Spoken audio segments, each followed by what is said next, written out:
No. Yeah, nobody knows. I think I'm gonna get away with it. Yeah, they all seem. Fuck. Hold on.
Howdy boneheads and welcome to our stream. I am so excited for our day today. It is going to be so much fun.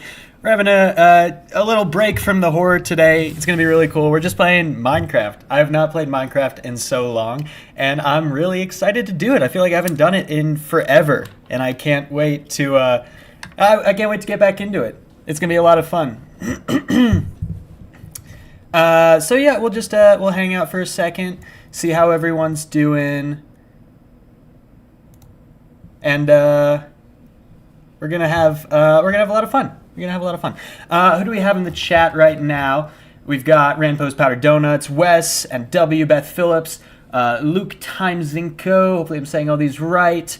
Vicente Solano, Atlas 2812, Spitanier, It's Bone 141, Austin Kahn, Gail Garden. Hey everyone, thanks so much for joining. Murrit, Absinthe, Sharp Thorn, John Lemon Lime, anyone else I'm missing? Gail Garden, I said that one. It's gonna be a lot of fun. We got Bad Bye 666. Definitely, and this is I knew this was gonna happen because we were doing Minecraft. Definitely getting a couple more people in here than I'm used to having, which is fun. I'm happy to see everyone. We're gonna get into it in just a second. But yeah, if you don't know me, my name is Connor. I am normally a horror guy, but if you read the title, you know what's happening. We're done with horror. Forever. It's never coming back to the channel. We're a Minecraft channel now. This is a Minecraft channel now, and today we're playing regular, normal Minecraft. Yeah, it's going to be a lot of fun. I feel like I'm setting too high a standard by going regular, normal. It is actually regular, normal Minecraft. I have not, as I saw some people theorizing, changed anything about the game itself. But I don't think that's going to take away from the experience. Actually, today's going to be a little bit more of a chill one, I think. We're just going to hang out, and we're going to hang out. And it's going to be totally normal, and I'm really excited. I made myself a little skin. I was going to stream yesterday, but then I got really tired after work, and I got a bit of a headache. So, yeah. We'll see if you guys like my skin. And if anyone here is better at making custom Minecraft skins, maybe you make me one, and I'll use it. I'll use it in the stream. If you send it to me during the stream, I'll maybe even put it on today. But it's okay if you don't, because I do like the one I made for myself. I wanna get ahead of things. I promise you, swear, I don't know why I made the sign of the cross. I swear to whatever. This is not a secret horror stream. If I was going to be doing a secret horror stream, I would do like Lucid Blocks, and the fake out would be that we're playing Lucid Blocks. But here, let me show you. Wait, whoop, that was the wrong one. Nope, where'd it go? Hold on. It goes away every time I click it. But look, it's regular Minecraft. You can see. Okay, every time I click over to OBS, Minecraft goes away. But it's regular Minecraft. That's what we're doing. Don't even trip, dog. Don't even trip, dog. But we'll get back to the horror never. We'll get back to the horror never because this is a Minecraft channel forever now. Which I love. Okay. I'm not gonna make a Minecraft skins. I just found one on one of the skin repository websites. Yeah, there's a ton of great places to find Minecraft skins. Yeah,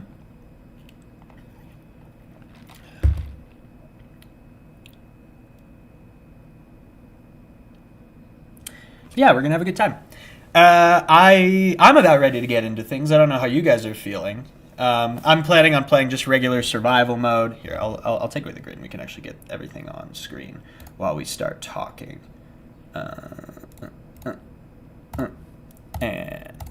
All right.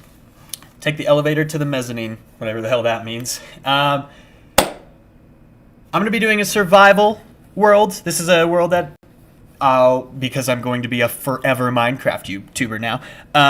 This is a world I'll return to. I don't know how frequent these Minecraft streams are going to be. Maybe if people really like them, I'll do them more often. Maybe I will be a Minecraft YouTuber.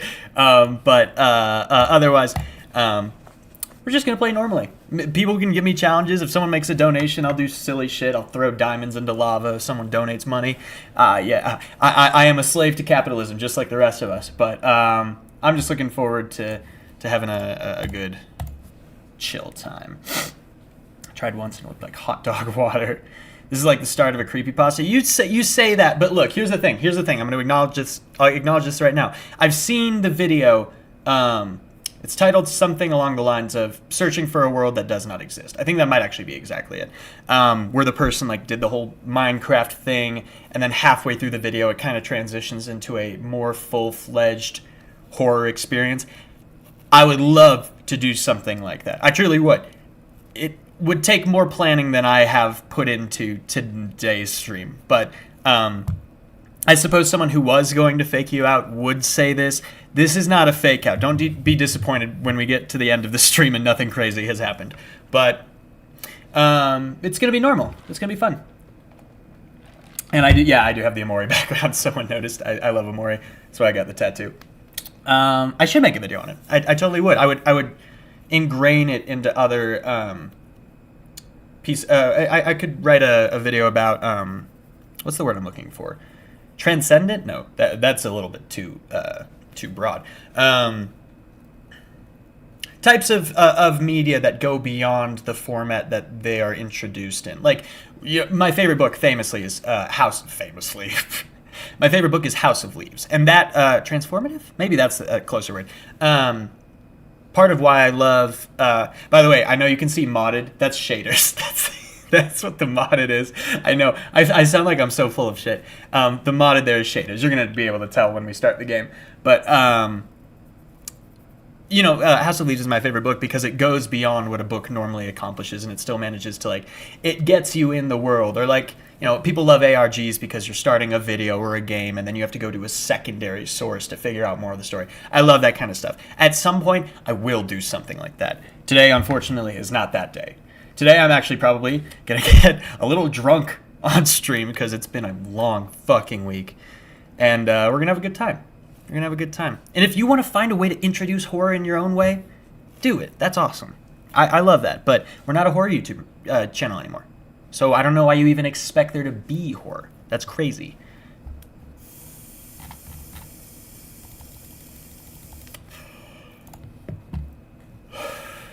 All right. Without any further ado, I think we get into it. How's that sound? I have no idea what I'm going to be doing. I have no idea where I'm going to be spawning. Are we just about ready? I just bought House of Leaves. Can't wait to read it. Oh, you're going to have the best time. It's my favorite book. I love that book. I talk to anyone I can about that book. Whenever I find out someone I know is a reader, it's the first book I recommend to them. The only people I don't recommend House of Leaves to are people who are trying to get into reading, because people who are trying to get into reading have their work cut out for them. If they try to get right into House of Leaves, because that is not a beginner's novel, I'll tell you that much. But either way, sorry, I know I keep adjusting my screen. I'm just trying to, my camera's giving me shit right now. I don't know why. But yeah, you're gonna have a great time. It's such a good book. It is such a good book, and it's indescribable as an experience. You will only have the experience that makes House of Leaves so good if you read it blind. I mean, I don't know, maybe you'll still have a good experience if you watch a video about it and then decide to do it yourself, but you're not going to get, surprised, or you're not going to get the rug pulled out from under you. You're not going to get those last, that last little section that completely changes the whole book for you. It's a real story. It's a real interesting book. There's a reason it's my favorite. You know another book I love? And I haven't been able to hold it up because I gave my old copy to my brother. But now, for my birthday, my parents gave me the series again. Boom! Annihilation, Jeff Vandermeer. Read this book. Really good. Read the whole trilogy. Well, actually, it's not a trilogy anymore. There's a fourth book, and I think a fifth one on the way. But it was originally a trilogy when I read it. Coming from fantasy and sci-fi like the Stormlight Archives and Red Rising, would you recommend House of Leaves? I've not done Stormlight Archives. I have read the first book of Red Rising. I can't say that there's a direct comparison to House of Leaves, but if you're into that, I remember enough about my time with that book and liking how it guides you through this narrative and brings these controversial, crazy moments to you in a way that's very compelling. I think there might be some similarities in experience there, but it's definitely not a one-to-one. They're very different experiences. You can build a scary heart deep beneath the earth and pretend it's Eldritch horror. Yeah, maybe to ease people into the fact that we're not doing horror anymore ever again. We will do some horror-themed building. I'm not a. You're gonna find this out. I'm not a very good builder. I'm not a very creative person in that sense. But that's okay. All right. I have been wasting enough time. Sagan Hawks. What are we talking about, Sagan Hawks? Oh, we got Cosmos in the chat. I'm gonna say a couple more hellos to people. XX Rosemare Forever, hello. Midnight Chills YT, hey, how's it going? Happy to see you again. Cosmos, obviously, hello. Ariel Bell, hopefully I said that right. Isaacs Corey. Have you read Anomaly by Michael Rutger? I have not. I have not heard of that. Comical Mustache Twirling Villain, hello. I love your name. I say this every time. It conjures such specific imagery. Am I missing anyone? Spider Lanier, I said hi to you. Gail Garden. Beth Phillips, hello. Strange Case of Jekyll and Mr. Hyde, one of my favorites, dude. Also a great musical. Funny story. I know I keep saying I'm going to get into it, but funny story. The first time I ever saw the musical, or listened to it, experienced it at all, of Jekyll and Hyde, I saw the David Hasselhoff version, where for whatever reason, they cast David Hasselhoff as both Jekyll and Hyde. And he did okay. But then you go and you experience like real Jekyll and Hyde and you're like, wow, that could have been a better viewing experience. It's like watching Hamilton with Lin-Manuel as Hamilton and then going and watching someone more competent as a singer perform Hamilton. Drastically different, better experience. Now, Lin-Manuel Miranda, clearly a very talented writer and musician, but when you put him against, people like Leslie Odom Jr. and Daveed Diggs and everyone else in that cast, unfortunately, I can never remember the name of the women in that cast, which makes me feel like an asshole, but I love them too, obviously. I just don't know their names. Doesn't make them look great. All right, let's do this. Let's play this game. You on the oh yeah, no worries. Speaking of passive leaves, have you played My House Wad Doomon? I messed around with it. It's such a detailed, deep experience that and I'm not even that good at Doom, that I was like, I'm not gonna get deep into it. But I saw the whole video breakdown of it by, I don't remember the YouTuber who did it. Might have been Sagan Hawks, or might have been someone else.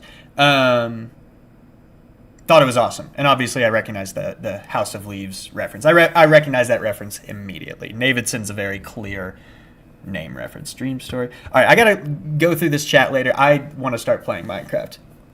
So, like I said, we are going to be doing a single-player survival world, so no one's going to be joining our world, and it's just going to be regular survival. I'm not putting it on peaceful, and I'm not putting it on hardcore, so if we die, it's going to be as bad as a regular death in Minecraft. Let's call this world Bonehead World. No. Boneville. Bonetown? Bonetwan? Bonetown? Bonetown? Bonetown? Let's do Bonetown. I like Bonetown. Bonetown with 3 question marks, because it's extra confusing and scary. Here we go. All right, let's do it. I don't think there's anything else I need to do. All right! Minecraft. So first of all, here's my... Oh, you can't really tell. Here's my my skin that I made. Also, you can see the shaders. Here's my little skin. I tried to make it like my little skull man. Pretty goofy, pretty silly. I don't have the strongest computer in the world, so I'm hoping that we don't have like too many lag issues. And if I need to, I can turn down my view distance. And I can also turn off the shaders. I'd prefer not to, but because I love Minecraft with shaders. All right, where are we starting now? Kind of, I guess, is this the Savannah region? Is that what they call it? And then what are you guys? You look like... I know there's a new update. Are you Pig? What the hell? You look different. I've not played Minecraft in a while, so there might be some updates here that I am not aware of. But that's fun. Oh, what the fuck is that? What the? Oh, it's an armadillo. Oh yeah, I remember that that's a part of things. I don't think I've ever seen one. Should I? That's adorable. That's adorable. Oh, God, this world is so different. There's leaves coming off the trees. Leaves from the vine. I think that's... I don't actually remember how that song goes or what it's even called, but the sad Uncle Iroh one about his dead son. So you guys know what I'm talking about. All right. Oh, look, the cows. Yeah, I saw there were different cows too, because these ones have horns. That's sick. That's cool. I like that, actually. I'm sure there's a bunch of purists who are like, oh, I hate it. Why do they keep it the same? Get a life. Go back to an older version if you're that much of a nerd. Do we want to build here? Let's do some exploration before we choose where to build. I know about diorite. It hasn't been that long. I will say, though, the inclusion of diorite totally ruined my mining process because now my inventory gets all full of blocks that I'm never going to use. I used to play on servers with... Oh, dude. I feel like a lot of people have this experience, but during quarantine, my friends and I formed a Minecraft server, and... You know, you always form a Minecraft server with friends, but when you've got, like, when you're in school or you're working, like, it's really hard to keep up with it. Like, people inevitably fall off, and it just kind of dies. But there was, like, a serious, like, 4 months, like, truly a huge amount of Minecraft server time, where we were totally devoted, and it was the coolest server I've ever been in. We had, like, a nightclub, like, a coliseum. There was, like, one of my friends made a little walled-in castle area. I had a whole cliff dwelling. I also was a real estate agent. I set up a real estate office, and I was selling buildings to people and skyscrapers and stuff. And I had a whole, like, cave dwelling area that was in a land that one of my other friends was starting to build into. So I sold my original base for like a ton of diamonds, and then I built a new... I like building in the sides of mountains. I don't know if I'll do that this stream. Maybe I will. Takes a lot of the design work out, which is good because I am not a very talented designer. But God, I just loved it. It was so fun. I really miss... And also, like, I was the freak who was like, what if we had roleplay elements in this? Which is why I was a fucking real estate broker. God. Imagine playing Minecraft and choosing to have a real world job. But I had fun with it. Is that a fucking horse? I love horses. Have I checked out PSX Minecraft? What is that? A PlayStation something? Minecraft? I don't know what that means. So probably not. I've probably not checked it out. You should make a house of leaves. I could do that. Oh, is that a village? Nice. I could do that. And then, okay, I'm just trying to read chat. I haven't played Minecraft in forever. I've never seen the horned cows. They're so cute. The episode with leaves from the vine. Yeah, this was the last episode. Oh, that makes it extra sad that the voice actor passed away. So did they pre-record his lines throughout the rest of the show? Like, did they have all of his stuff pre-scripted, or did they recast him? Not that that's like wrong, like it's a show, they need to, it's a bunch of people's jobs, but like, just curious about that. Have you thought about making a Discord for the Boneheads? I have a Discord for the Boneheads. If you're interested in joining that Discord, all you need to do is become a member once. You get complete access to the Discord forever. Becoming a member only costs $5. I try to be active there. I'm not great at it, but I'm definitely... Oh, bundles. Yeah, how does that work? Okay, it's empty, so there's nothing there. But yeah, if you're interested in getting into Discord with us, there's a bunch of really cool people there. There's artists and poets and people who make Lego sculptures and voice act, and there's lots of cool stuff. And if you decide not to be a member after that first month, you still get to be a member or you still get to be active in the Discord for as long as you want. I'm stealing this bet. Thanks, guys. Okay. All right. You guys are going to get to see my Minecraft code of ethics, and that is first village I find, I'm stealing a lot of stuff. Should I go to class or continue watching the stream? Hey, man, I'm a college dropout. You don't want to take college advice from me because I'll tell you to quit school entirely. I actually don't believe that. I think that school can be really valuable depending on what you're doing with it. I was getting an English creative writing degree, no less, not even like an academic English degree. And and then I started getting popular on YouTube anyway, and I was like, well, this is kind of what I wanted anyway, so let's just do that. And if I ever decide to go back, I'll probably just go online and finish the degree on an online college and whatever. But for my particular field, which is fiction and creative writing and horror and stuff, I think I prefer a hands-on approach rather than getting a document which specifies my skill, because I think my skill is better illustrated by simply doing it rather than trying to prove myself based on documentation of my skill. It's genuinely, and this is something I've actually talked to people about, it's really valuable to... my YouTube channel, this was part of the reason that it actually hurt so much when I thought that I was not getting my YouTube channel back after I was hacked. If you don't know about that, I was hacked recently.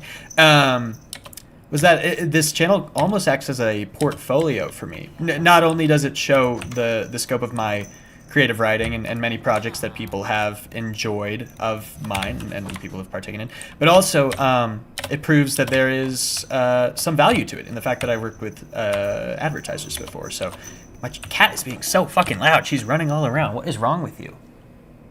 Why are you looking at me like that? Do you think I'm not your father and some kind of imposter? Do you think I'm something wearing your father's skin? That's crazy. Why are you being weird? Why are you looking at me like that? You look like you don't trust me. Weird. But yeah, I don't know. That was part of the reason that my channel getting hacked was so scary to me, was because I was like, man, that is 3 years worth of proof that I'm actually competent as a creator gone. And at some point, you know, I'd love to work in a more traditional writing sense. I'd love to be on a writing team. I'd love to write for a TV show. I'd love to write, you know, my own show or movie. My main dream is to write books, but a bunch of stuff like that. Have faith, maybe that could be cool. Okay, now you put the thought in the cat's head. I didn't put any thoughts in the cat's head. You should have seen it. She was staring at me like I was some kind of villain, like I was some kind of imposter among us sus.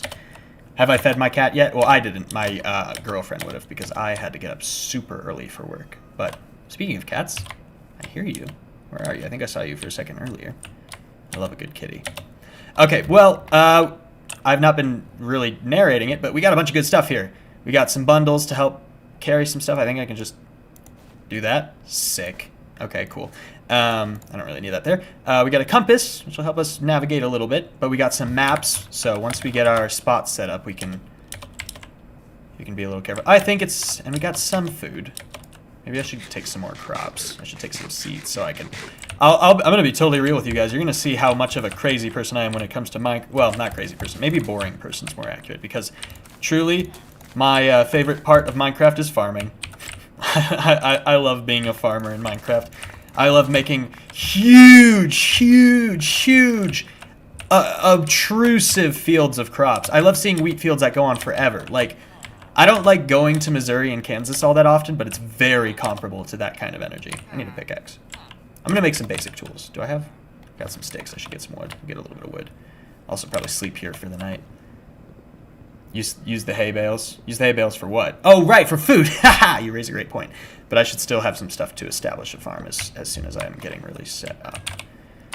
I'm also sure that, like, there's going to be people in this chat who watch people who actually play Minecraft for a living and are incredibly talented and skilled at it. And I'm going to be making decisions and actions that are going to prove that I am not that guy. So just because this is now and forever a Minecraft channel doesn't mean that I'm perfect at it yet. So give me some leeway, some leniency, please, as I become a bigger Minecraft YouTuber than Dream, or whoever's the biggest Minecraft YouTuber right now. Probably not. My era, it was like Dream and Tommy In It and Ranboo and fucking Wilbur Soot and all them, and I had fun with that. Again, quarantine era. That's not my only era. Wait, what the fuck is this? Oh my god, what the fuck? What the hell? What is that? Is that the feds? They tapped my Minecraft? Alright, well. Firefly bush. Oh, that's cool. That's cute. God, they're making Minecraft. Why are they changing my Minecraft? I'm an old man. I'm a boomer. I get scared when things that I previously liked change. That's satire. Although it's not completely inaccurate. Alright, let's go to bed. One night down. By the way, I want to... Like I said, I'm going to be having some drinks today. We're going to do a drinking game. I don't plan to die a lot. It's not my goal. But if you want to play along, every time I die, feel free to take a drink with me. Or a smoke, or a... Oh, there's a cat. Here's a kitty. Or just feel free to do whatever. Have a sip of water if you're trying to be much healthier than I am. A little squid. And let's add a couple more rules. Every day survived is a mini. You take it like a little baby hit sip drink. Just like that. And every... What's some other fun things we could have? Every time I die, you take a full. Every time I survive a day, every time a full day passes without me dying, we do halfway. Oh, right, I was going to make a pickaxe. I guess let's start with just... yeah, that's right. I don't need the crafting book for basic stuff. I know how to make certain things. What about every time I hit a milestone, we do something? Whether it ain't even 12 where I am. It's 12:44, but you know what they say. It's 5 o'clock somewhere. My way of empathizing with, oh, boy. Am I... I'm sure that what you're talking about is totally normal and innocuous and a very valid point. But that's the first line of that took me out. Let me read this point. Categorizing the produce. Oh, yeah, I love that. Dark Americana, build a skull house. Yeah, I'll make a skull house. You can get bone blocks, can't you? But those are, like, hard to find, aren't they? Yeah, Minecraft-only content. So fun. Yeah, exactly, Cheerio. My way of empathizing with why people are... I was remembering the time I crashed out about Minecraft bees thinking they made the... Well, hey. We find growth in many different places. All right, though. I think it's about time we start looking for a place to hang our hat, to set up shop, to... All right, so I'm curious, chat. I'm going to start looking around for just interesting areas, like places that are in between maybe multiple biomes that can make finding different resources easier. But in the meantime, what kind of base do we feel like? My top 3 are obviously number 1, just like a normal, just you build a place, you build a house in the middle of a field or whatever. Number 2, I really like, I mentioned this earlier, I like building in mountains and caves and stuff, especially if it's like a fun high up point that I can build defenses for and stuff, and like covered in vines and make it look like an old creepy whatever. And then I also like making cherry blossoms. I also like making tree houses. Tree houses are fun. But for tree houses I wouldn't want to be in like a forest probably. But also that makes it harder to find home. But that's why it's good that we've got these maps.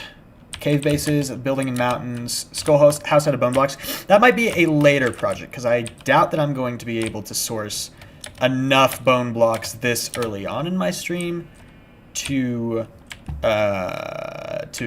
build a full bone house. But maybe that's a long-term goal. God, look at that flashing effect. Sorry. A little epilepsy warning there, I suppose.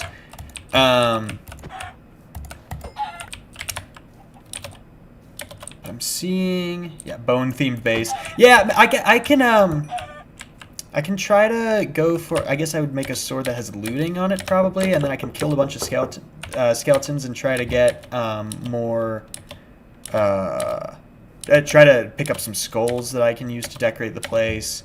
I do like, it is not lost on me the thematic appropriateness of making all my stuff bone-related, but unfortunately it seems like it's a rarer resource.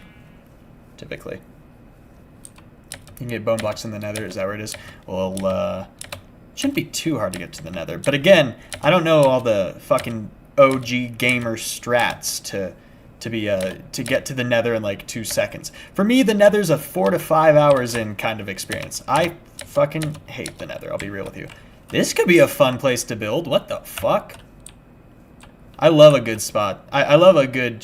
Minecraft looks so different now. And I like it. It feels so much more majestic and mysterious. Like the way they've done mountains and caves recently. I know some people, like it definitely affected strategies that people have, but I think it looks sick. I think it looks really cool. It makes exploration a lot more fun for me.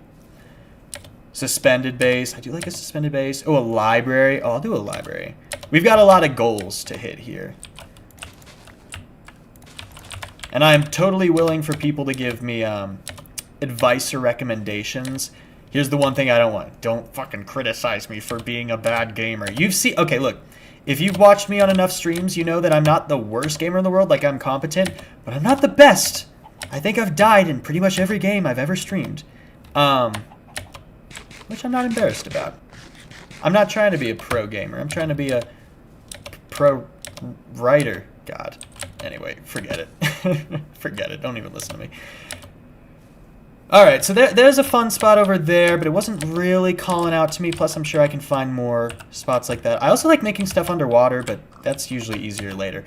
I think maybe what we should focus on right now is just finding a cool spot. We're going to build a very basic base, get all the necessary resources, Maslow's hierarchy of needs, kind of focus on that for a bit, and then do self-fulfillment at the end, as Maslow dictated, that crazy eugenicist. If you haven't seen my Hells of Our Own Making video, is that who it was? Yeah, Hells of Our Own Making. I did a little bit of research on Maslow, the guy who made the hierarchy of needs and also coined the term of Maslow's hammer, which are both things that are quoted all the time and referenced all the time, especially in the literary field. Maslow's hammer, or Maslow's hierarchy of needs being what someone needs to feel comfortable in life only comes after survival stuff. So like you need food, water, and shelter before you can do stuff like education, before you can do stuff like the arts, before you can do stuff like self-actualization. Like there is a step-by-step process to reaching like complete fulfillment and individuality. And then Maslow's hammer, which is the simple sentiment that when the only tool you have is a hammer, everything looks like a nail, meaning that someone's perception of a problem is partially dictated by the opportunities and tools that they have at their disposal. Both really interesting ideas that I think there's a lot of validity to. Unfortunately, that dude was also a crazy person who regularly took psychedelics before proposing his philosophical feelings, which again is not the worst thing in the world, except he arrived at, again, eugenics as a system of beliefs. He hated Jonas Salk for not only making the polio vaccine, but giving it away for free, because he was like, hey man, people are supposed to die. That's natural selection. And Jonas Salk was like, yeah, but you know what? We're humans, and humans are capable of doing so much more than what natural selection regularly dictates. So how about you get off your high horse, prick? Jonas Salk is genuinely a hero. Truly.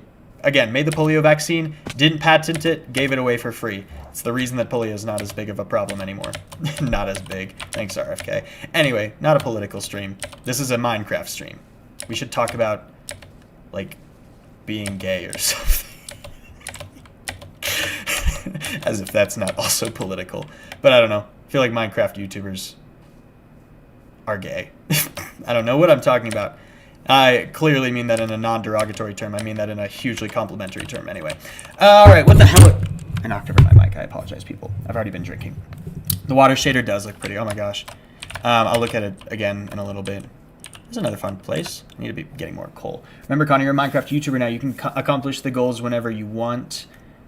World's averagest gamer, 100% true. 100% true. I think Minecraft is a very hard game to not be good at with how subjective the gameplay can be and how many different play styles exist. I think that's totally true. I think in an entertainment perspective, that it's a little bit more nuanced of a conversation. I think in a personal enjoyment sense, you're absolutely right though. Because like when you are a Minecraft YouTuber, like I am now forever,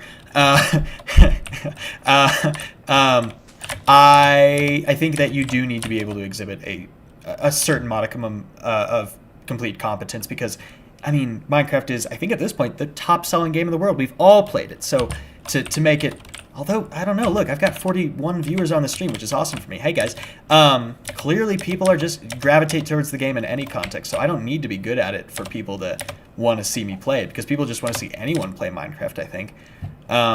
But I do think like people love a good speedrunner, or people love someone who's able to think on their feet, or people love competent builders or redstone people. But as I'm saying this, this actually maybe proves your point a little bit more than I had anticipated, because it proves there are multiple different things that people enjoy about the series. Like I said earlier, I actually really loved, like, and take this as you will, I used to really love the Dream SMP server. And part of what I loved so much about it was all the storytelling that was accomplished. And unfortunately, the storytelling was mostly predicated on the work of Wilbur Soot, who unfortunately has been, I don't know, he's a complicated guy who seems to have been responsible for some stuff that's maybe not worth admiring. I can never be certain on these things, because I've heard actually weirdly conflicting information about him, but it seems like he might have been a little abusive, and that I definitely don't endorse. But I truthfully, I did really love, especially when Schlatt came on, and weirdly, I know that Dream has all kinds of controversies now, and I never was really a Dream fan, but he played a good villain, a little bit. for a bit, I am going to start pulling out the crafting book. But it's not going to matter because it's not even giving me the recipe I need. So yeah, there's a bunch of great ways to enjoy Minecraft. But as a creator, I think you do need to find a way to like narrow down your specific style of content. You know what I'm saying? Like it's right now I'm just like, yeah, I'm a guy and people sometimes want to watch me do stuff, so Minecraft will be the stuff that I do. But if I really am taking my continued Minecraft experience seriously, then I need to find something to separate me from all the other creators who play Minecraft. All fucking 4 million of them or whatever it is. So far I'm getting really caught up in a lot of forest territory. Oh, the chickens look different. Wolves! I need bones. I didn't realize there were different chickens. I thought there was only different cows. You've got a weird head. Like your head. You've got like a slick back. Cool. Slick back hair. Alright, so we're in a... This is a fun spot. I need to... Let me make sure I'm fully... Can I make bread? Or do I need to... I might need my crafting table for that. I don't remember all the recipes. I bragged about it earlier, but I don't remember them all. Bread. There we go. Midnight Chills. I don't know what you're talking about. Random background sounds. It's probably just like ambient Minecraft stuff. Like when you're mining and like there's weird cave sounds and stuff. That's probably all you're hearing. It's probably just like chickens or whatever. Like I said, there's like a bunch of new mobs that I've never seen before, so it's probably that. Separating the art from the artist and not giving them money. Oh, I think that's valuable, yeah. Dubstep? Wait, what is Cat Fox saying about dubstep? What, when you are a Minecraft YouTuber, where's the dubstep intro? Oh, right. Dude, when I was younger, one of my favorite YouTubers of all time was Sky Does Minecraft. And I can still kind of remember his intro. Or actually also Sky vs. Gaming, which was like his general gaming channel, because I also really loved watching his modded GTA videos. And there's a... God, you talk about Minecraft YouTubers and there's, like talking about emo bands, there's like a 50-50 chance that half of them are predators. And I don't remember if Sky was, but I know he definitely fell out of public favor for some reason. Just can't remember what it was. And I don't care to know. What I remember was there was a certain era when he stopped posting because allegedly he was, or rather I recall being a part of his fan base that he was dealing with depression maybe, and maybe that's all it was, and maybe that's why he doesn't work anymore. But I also think I heard that he was responsible for something, and many of the people that he worked with also were. I know that Basher, God, who I used to like, apparently was not that great. I know Afmao, there's a bunch of people. I hate it. It's really a bummer, you know. I have, and I think many of us who are of a similar age to me, or rather who just grew up with YouTube can relate to this, but I think many of us can remember having a YouTuber who we really loved, like we spent so much time with. Another one, I'm going to tell you, Shane Dawson. I used to love Shane Dawson, and then you get older, and I guess maybe the fan base also gets older, and the world matures, and maybe the YouTuber doesn't, or maybe the YouTuber has to come to terms with something that used to be okay but no longer is, and it really changes things. And people always like to complain about cancel culture, and I'm totally willing to admit that sometimes I think people can get carried away in trying to do the right thing and accidentally become, I don't know, hyper-vigilant or self-censoring in a way that I think is maybe not completely healthy. But at the same time, I do appreciate when people are forced to take responsibility for their actions, even if it happens after the fact. So I'm never mad at the system when someone who I love is forced or falls out of public favor because of something that they actively did or participated in. But, you know, it always sucks. You're like, man, I liked you. I wanted to be like you, or I wanted to, you know, like I said, I'm a YouTuber now, and I'm a writer too. God, you think, you know, Neil Gaiman, the revelations about him didn't really fucking blow? That sucked. Neil Gaiman is responsible for some of my favorite literature. I remember reading American Gods for the first time and being blown away. I still haven't read, what's it called? Good Omens. Luckily, Terry Pratchett still seems to be in the clear, but it just sucks, you know? You put so much faith and so much trust in these people, and... Ooh! That's kind of what I was looking for. I kind of did want to be near an icy zone. Okay, so... And also desert stuff is good, because, like, cactuses are hard to come by. Alright, what's everyone talking about? Dan TDM... Well, wasn't Dan TDM fine. Wasn't he okay? I could be wrong about that. I think Dan TDM and Captain Sparkles were some that came out of the deep Minecraft pit being okay, but again, I could be wrong about that. I don't keep up on all of these people. Jeffree Star, yeah, that's, and you know, I never watched Jeffree Star, but like I mentioned earlier, I was a Shane Dawson fan, so there was some overlap there, and I definitely was aware of him, and they interacted a great deal of times. Dan had no issues, that's good. Accountability and consequences are great. Oh, Awkward Yoshi, hi. It sucks when someone whose content you enjoy. Yeah. And it's always weird, like, every now and then you have this, like, moment where, like, someone gets in a brief controversy, but then, like, they're immediately exonerated, or a bunch of other people come to their defense, and they're like, oh, no, this is a smear campaign. But even then, like, that freaks me out, because, like, I'm very aware of the fact that, like, you know, there's all these cases of someone being like, oh, yeah, this person did this to me, and then later being like, oh, actually, they didn't. And, you know, to some people, they're like, what if I get falsely accused? But to me, it's actually more like, what? Oh, there's spears now? Damn, okay, and also, okay, there's a bunch of shit I've never seen before. But also the idea of, like, what if there's more to the story behind them being proven innocent? Like, you know, one that I always think of, and I fear I would not like to stay in this territory for too much longer, because it's a little uncomfortable of a subject for me. But I remember when, I think, Justin Roiland. I'll be perfectly honest. I enjoy Rick and Morty. I'm not a fucking diehard about it, but like I've always thought the show is clever. I really like Dan Harmon as a writer, and he plays a great role in that whole thing. So like I enjoy it, and I'll be totally real with that. But Justin Roiland got in trouble for inappropriate actions towards, I believe it was towards women, and that sucks, and I would never endorse a person like that. And I was happy when they found a way to keep the show going forward without his involvement. But later, I believe I heard that someone said, or rather the people who had accused him of doing whatever he was accused of doing, recanted that, or took it back, or whatever the correct term is for that. And I think to a lot, or rather, I've heard many an argument where people are like, man, that's so terrible. Imagine having your life ruined by someone accusing you of something. And there is a validity to that argument. I'll be perfectly honest. They're like, that is a scary concept. And if that happened, it's very easy to imagine it getting blown out of proportion. But at the same time, my concern is more with, in the circumstances where someone is quote-unquote proven innocent, it is what happened behind the scenes to get this reaction. Maybe truly whatever happened was someone being shitty and selfish and just trying to ruin someone for their own self-gain. And if that's the case, man, that really fucking sucks. And that really sucks.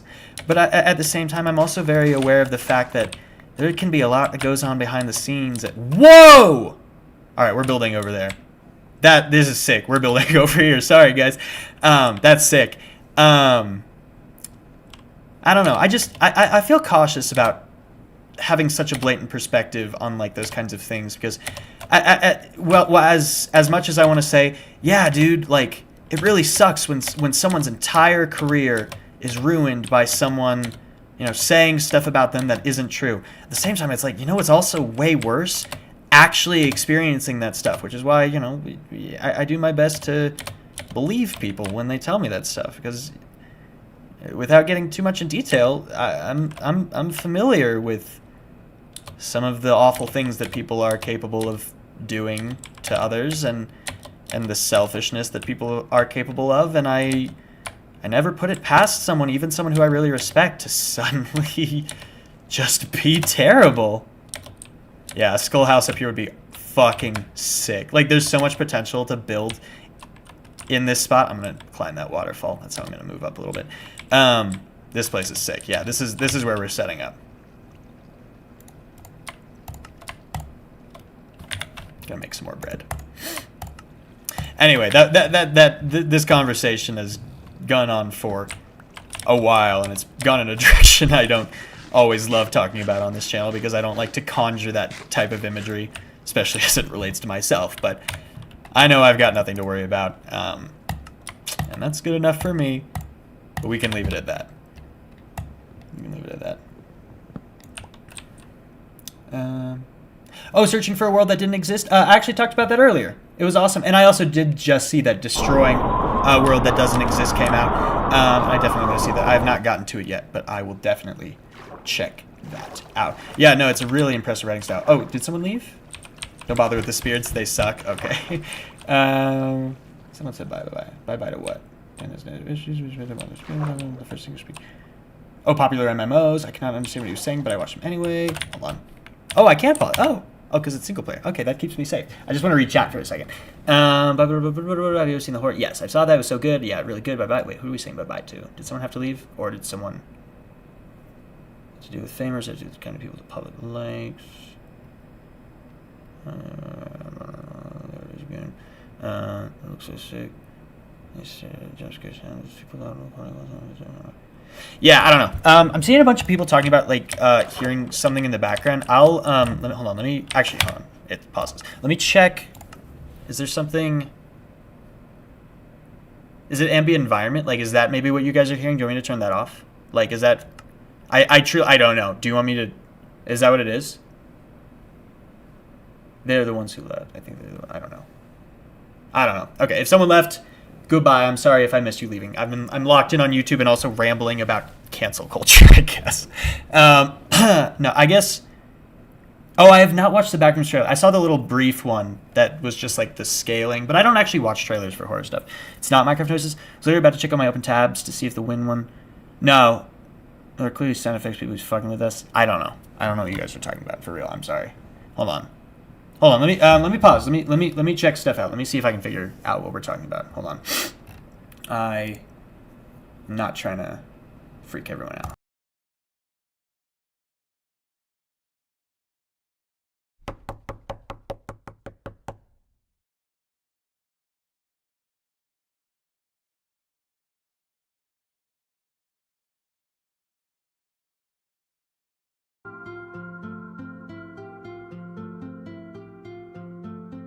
What about that? What if we just kept the Amori music? We just kept it like a little low in the background. Does that feel appropriate? Like, does that?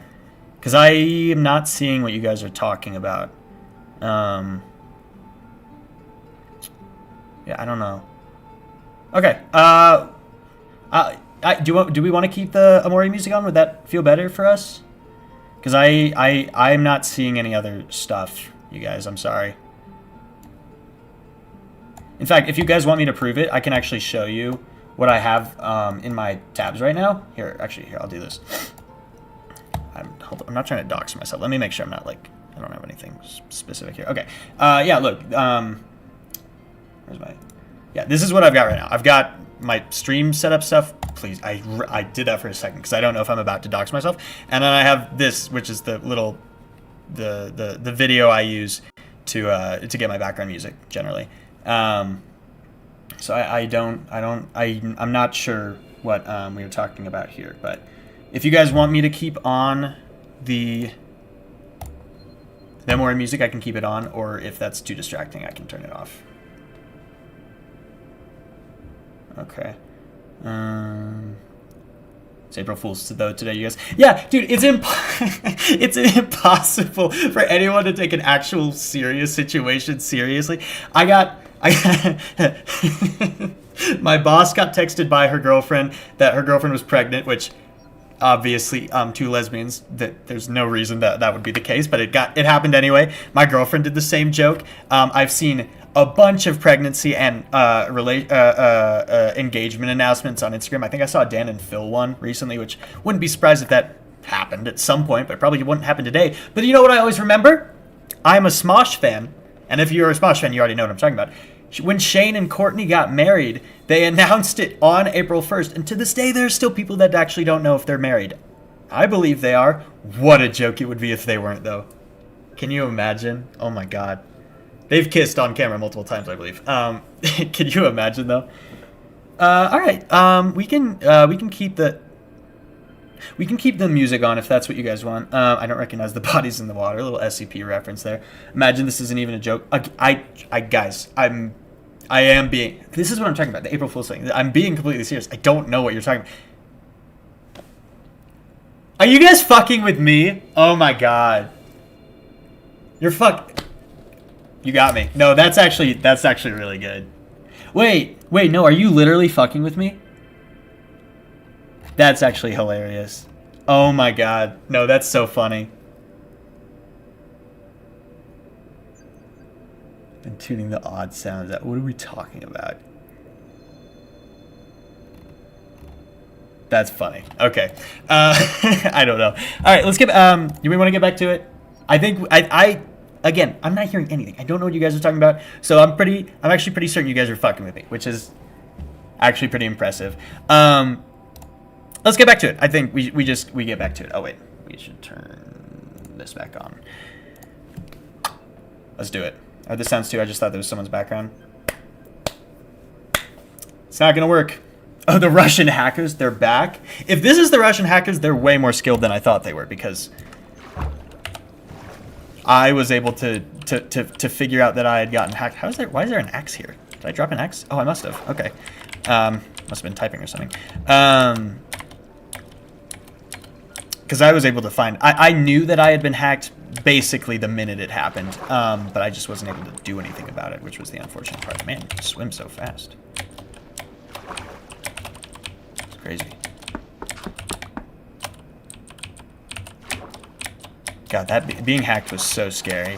I talked about it earlier. I'm pretty sure most of us were here for that. It was... I truly thought it was over.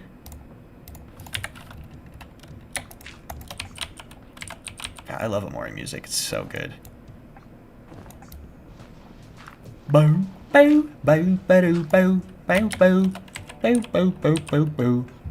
Bow, bow, bow, bow, bow, bow, bow, bow, bow, bow, bow, bow. Bo bo ba da do do do do do do do do do. I got the tattoo. Do do do do do do do do do do do. Oh wait, it's not that part. That part comes later. I'm just trying to reach the top. I don't know if I'm gonna build at the top or if I'm gonna like dig down and build into the. I'll probably build into the structure. But I'm just trying to get to the top. Imagine I fall and die. Oh my god. I'm so far from my spawn and I have no idea the direction I went. So.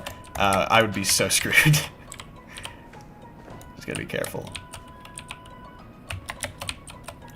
Also, I know you can like drown in snow. Gotta be careful about that too. Probably should have a shovel with everything I'm doing here. Oh, I can put this on my offhand. I forgot about that.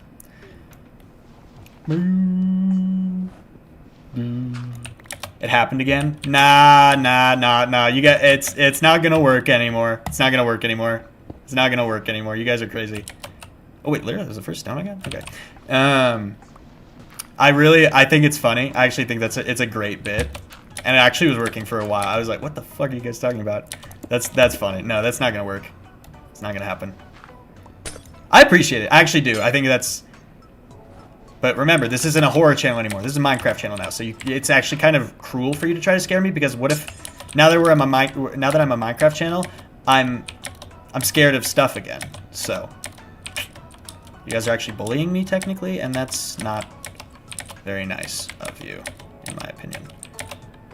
Do do do do do do do do do do do. Alright, we're just about at the top. Connor will be in the news tomorrow? What are we talking about? For what? Oh, like dead? Maybe. You never know. Do do do do do do.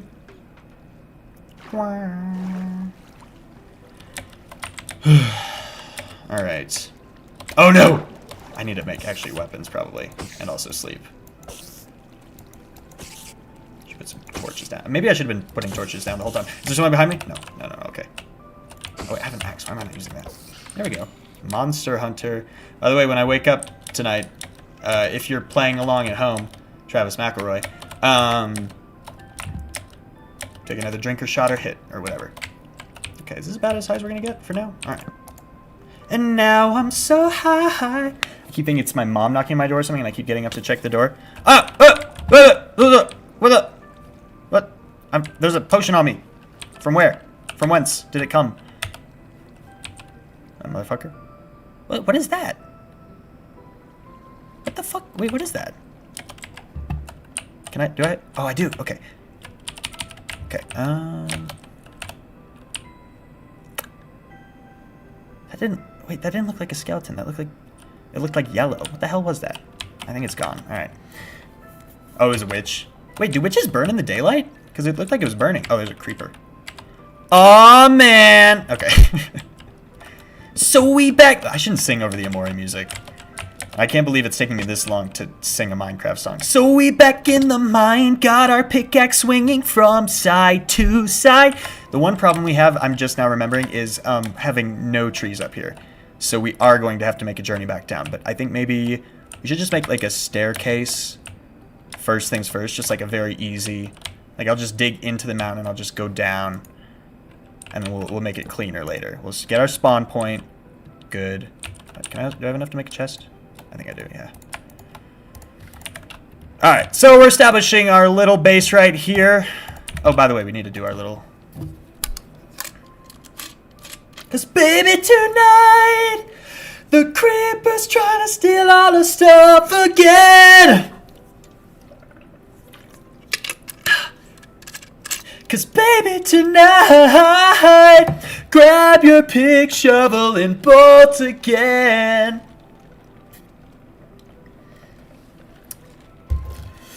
I'm a creeper, Minecraft's Grim Reaper, blowing up blocks like I'm Al Qaeda. I'm not a creature that'll eat you, but I'll leave you petrified. And I don't know anything past that part, but trust me, I was a kid who got bullied a lot in high school. I knew all the Minecraft songs. You kidding me? Boom, boom, boom. I can't stop singing this bloody tune, tune, tune. It's gonna make my brain go boom, boom, boom. I should get some stone. Maybe get a furnace going. Yeah. The alcohol has brought out the Minecraft songs. Also, Davin, apparently. Oh, Christ. Yeah, where the hell is my sword? I should make a sword. Or should I make a spear? I'm gonna make a spear. I'm just curious about it. Can I throw him?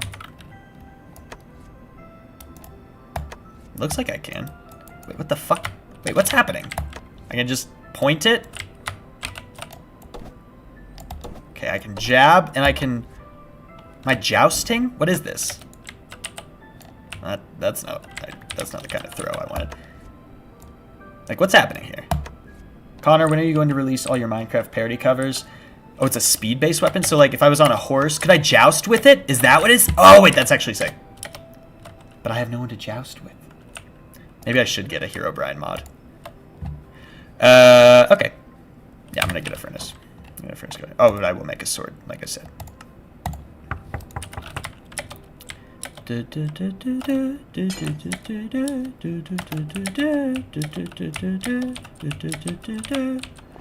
More music is so good. I could fall asleep to... Well, not all of it. All of it... Well, it is all good, but it is not all comforting. I was about to say I could fall asleep to any Amori song.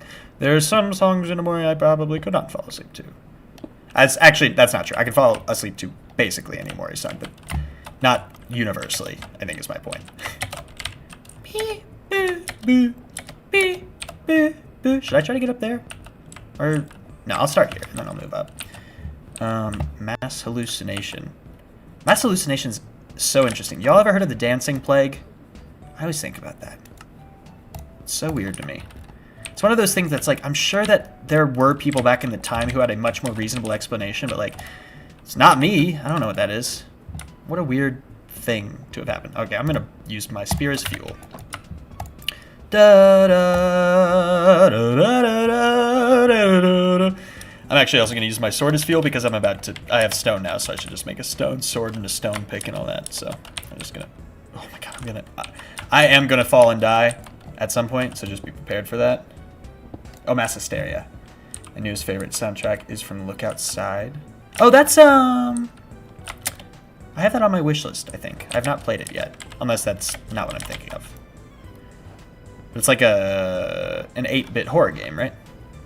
That's kind of weirdly similar to No, I'm Not a Human, I think. I recall that being the case. I have heard of the Dancing Plague. It's so interesting. It's so romantic that we're all hallucinating, ominous, knocking together. The way you guys are talking about it actually is... If this is a bit, it's an incredible bit, because the way you guys are talking about it, it's actually weirdly realistic. Like, if it actually was happening, this would be exactly how you would talk about it, which is weird. Because, I I just think I have maybe a competent audience who's familiar with horror archetypes and horror tropes, and they are just using my own my bit against me, which is, again, I respect, but spooky. Wait, do I have coal? I thought I picked up a piece of coal. Maybe I didn't. Oh, melon seeds. Oh, I have melon seeds. I didn't even know that. Awesome. Okay, well, there's coal over there. I can get some coal. Yeah,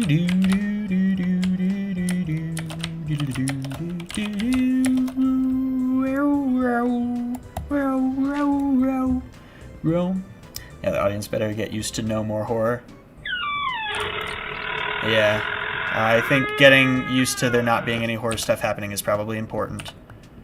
Because I'm a Minecraft guy now, and there's no more horror happening here. I'm gonna fucking fall and die because I don't know how to No! Literally, I don't know how to do Minecraft parkour. Oh my god! Jesus Christ. Don't mean to take his name in vain. Sorry, guys. Oh my god. This is also, ironically, also a Christian stream.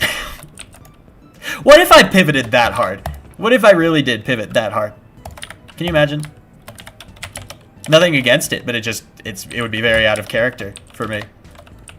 Maybe I should build a bridge over there. Oh, I still don't have, like, trees. I forgot I need to do that. Okay, I should start building. This staircase actually does need to take precedence. All right, let's start doing it.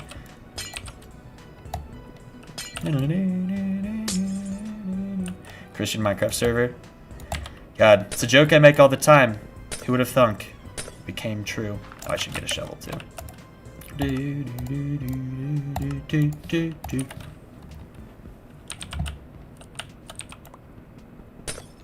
Alright. We'll make sure to mark things to make it nice and easy to find our way back. This is a fun one. I love all the space stuff. That's before all the shit gets actually scary. And dark and depressing and bummery. And also so beautiful. Amore is a really good game. I was very early on in my YouTube career, I was streaming it a little bit, and I would totally go back to it, but I think if I go back to it, I'll probably start the game over again. Which I know bothers people because we'll be doing a lot of backtracking, but it's also like, it's a game that's better experienced all at once than in bursts, so. Christian Bitcoin server with AI-generated NFTs. I would rather put a bullet... I probably can't say that on YouTube. I would rather put a bullet somewhere. Somewhere it's not meant to be.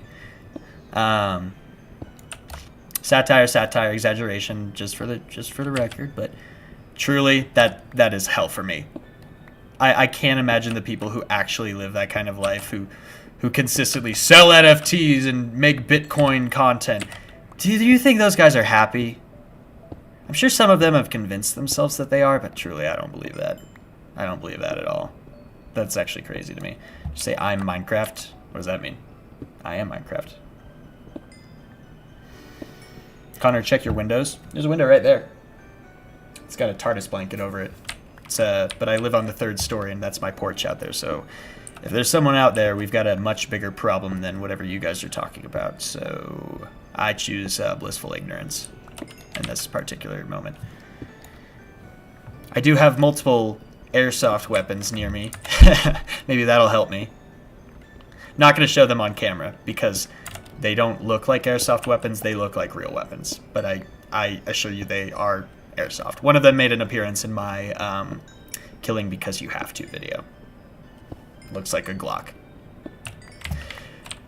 God, we're hitting every controversial topic today. Cancellation, guns, Christian Minecraft servers. God. It's like I'm trying to get my YouTube channel deleted. Not that I have to work for it. I could just contact the hackers again. Gotta get some trees, though. We're still pretty high up. Oh, we're very high up. All right. In Minecraft. Oh, right. Oh, you said in Minecraft. Yeah. Oh, I want to put a bullet in my character's head in Minecraft. If my character in Minecraft, this guy, was a Bitcoin guy. Truly, I don't. Everyone tries to explain the fucking blockchain to me. I'm like, this sounds like religion again. And not in the worst way possible. Like, just fully putting your faith in something that you have no way of confirming the reality of. However, it's not something that can like incite love. It's mostly just a greedy net of weirdos online, scumbags. If you're someone who's invested in Bitcoin, I don't think you're a bad person, but I just know that a lot of people who I've communicated with about Bitcoin are the worst people to talk to. When you mention the word blockchain, part of my brain automatically shuts off. It sucks. You know, the anti-memetic concept of information that is not meant to be known. I can't remember where that comes from. Where does that come from? That comes from some piece of horror fiction. Information not desired to be known, information not wanting to be known. Everything about Bitcoin and NFTs and capitalism and fucking Dolan J. Trampf, I won't say that motherfucker's name, is all information not that is not desired to be known. What am I thinking of? Where does that come from? Thunderstorm in my area? Oh god, I would love that. I live in Colorado. It never rains here.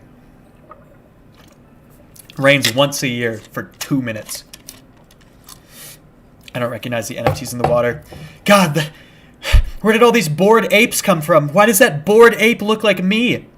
To spin it out, not Uzumaki, Amigara fault. That bored ape looks like me. That's my bored ape. I need it. My bored ape. If you haven't seen the Enigma of Amigara fault, check it out. Pretty baller comic. You know what I'm rereading right now? Love him. I love Junji Ito. I've read so much of his work, but there's still so much I haven't. And I've read Tomie. My car's named Tomie. I named it Tomie after the character. And then after rereading the book, I was like, oh, I feel weird about naming my car after this girl because her backstory is a lot rougher than I remembered. I actually think I talked about this in a podcast recently. This was basically what Eminem was thinking back then. Oh, truly? Couldn't even tell you what that's in reference to. The Minecraft blockchain. Oh, I didn't even get that. That's funny. Yeah. No, that's really funny. All right, why are you playing as a Bitcoin guy? Am I playing as a Bitcoin guy? I'm playing as my YouTube PFP profile pic. Does anyone know what other game soundtracks are fair use or royalty free? I know specifically that the that Omocat or whoever is responsible for writing the Amori soundtrack or publishing the Amori soundtrack does not care when YouTubers use it, which is why I use it so often, and also because I love Amori. But does anyone know, like, Undertale would probably get me in trouble, right? Because Undertale music would be really fun during my streams. But like anyway, like Yume Nikki has fun ambiance, stuff like that. You like my skin? Thank you. I found a skeleton skin on Skindex, and then I made several alterations. I have a lot of other skins, but I wanted to have one that was appropriate for the channel today. People use Undertale all the time. Maybe the fact that people do it is not necessarily my problem. My problem is like, if I started doing it as someone who is trying to retain as much monetization as possible, would I risk my monetization on this video? It's not the most important thing. Like, these streams don't make a ton of money anyway. These are more for audience and just like hanging out with like the most active members of my community, which is very important to me as a creator. But keeping the couple dollars these streams make every time, still value. It adds up. It adds up. People come and watch them after the fact, and they're long videos, so one complete view makes me significantly more money than, you know, a shorter video in itself. First we mine, then we craft. Yeah, I'm making a staircase first because I need quick access to trees. Oh boy, it's about to get wildly more complicated now. Or maybe, you know what? Maybe I spiral the staircase. That's how we're gonna do it because I don't want to fucking deal with that. Better don't ask us. We don't know more than you. Hey, that's just fine with me. I have a snail plush named Uzu after Junji Ito's Uzumaki. Uzumaki's so good. Tomie is also another fave. It's so good. Craft the mine until we Ender Dragon. Oh, you know what I was waiting for? I was like, as soon as I remember to say it, I'm going to say it, and I'm saying it now. Who up mining they craft. All right. There we go. It's been said. Now it's out of my brain, and I don't have to think about it anymore. Who up mining they craft. Said it twice. Who up creeping they cast. Little reference to a channel way more successful than my own. Don't mine at night. I know you're looking at that cave and you're feeling kind of brave. Go to bed. It'll be all right. Don't mine at night. I know what the fuck we're talking about. Oh, by the way, Zoo the Minecraft, I didn't even realize you were here. Hello. Welcome. Welcome. I have to imagine that's copyrighted. I don't know. Chicken jockey. The Minecraft movie was so bad. Maybe genuinely one of the worst movies I've seen in a long time. There were 2 parts of it that I thought were good. Or rather, there were 2 pieces of credit I'll give it. Piece 1. I love Jennifer Coolidge. I love her in anything I see her, and she's so funny. So she was great in that. And then the other good part, obviously, was the Technoblade reference, where they found the pig with the crown, and they said, "That's not," or what did they say? "That's not king. That's a legend." Something along those lines. But it really, really cool of the creators of the movie. For as shitty as I thought the film itself was, really cool for them to honor someone who was so beloved and did so much for the fandom. Because, I mean, like I talked about it. I was on the Minecraft YouTuber train for a little while, and I remember Technoblade, and I remember it's really sad. It is really sad. You know, I mean, it happened a while ago. It happened multiple years ago now, which is crazy. But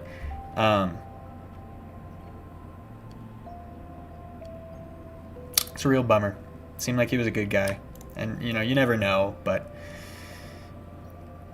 I see when his dad makes posts about him every now and then, especially on his birthday, and boy, what? This is a really dark thing to say, but watching a father mourn his own son is a truly, truly depressing thing to deal with, even though I really appreciate seeing those things, but that fucking sucks. It's really rough.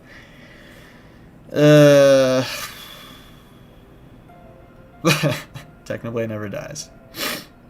Oh, can I tell on a goofier point, when so my experience with the Minecraft movie was so funny because I went on a date night with my girlfriend, my lovely girlfriend Peyton, and we went originally for the date night to go watch the movie Sinners for the very first time, which I can't believe I haven't talked about it in a video yet. I'm sure I will at some point, maybe if I return to vampires. Fucking amazing movie, so good, so cool. We went to see that. We had a great time. Her cousin actually worked on that movie. He was on the VFX team, which was really cool. I won't dox him. I won't dox my girlfriend's name, but she had a family member who worked on that. There's a picture of him with that she showed me with Michael B. Jordan, which is sick. That's so cool. But then we got out of the movie. I said, "That was so awesome. I had a great date night with you, darling." And she said, "What if we stayed and watched the Minecraft movie?" And I said, "What if we didn't?" And then, because I love my girlfriend, we stayed and watched the Minecraft movie. And we watched it in a completely empty theater. And also, I was wasted. When I go to the movie theater, I enjoy having a couple drinks. It's kind of fun. Like, when I am watching a movie for analytical reasons, I take specific notes and I have to be very sober. But when I'm trying to enjoy like the movie theater experience, it's fun to have a couple drinks. I'm someone who clearly doesn't mind some intoxication. And so I was already pretty drunk, and I said, "Okay, you want me to go into the Minecraft movie?" I murdered the rest of the alcohol that I had in me.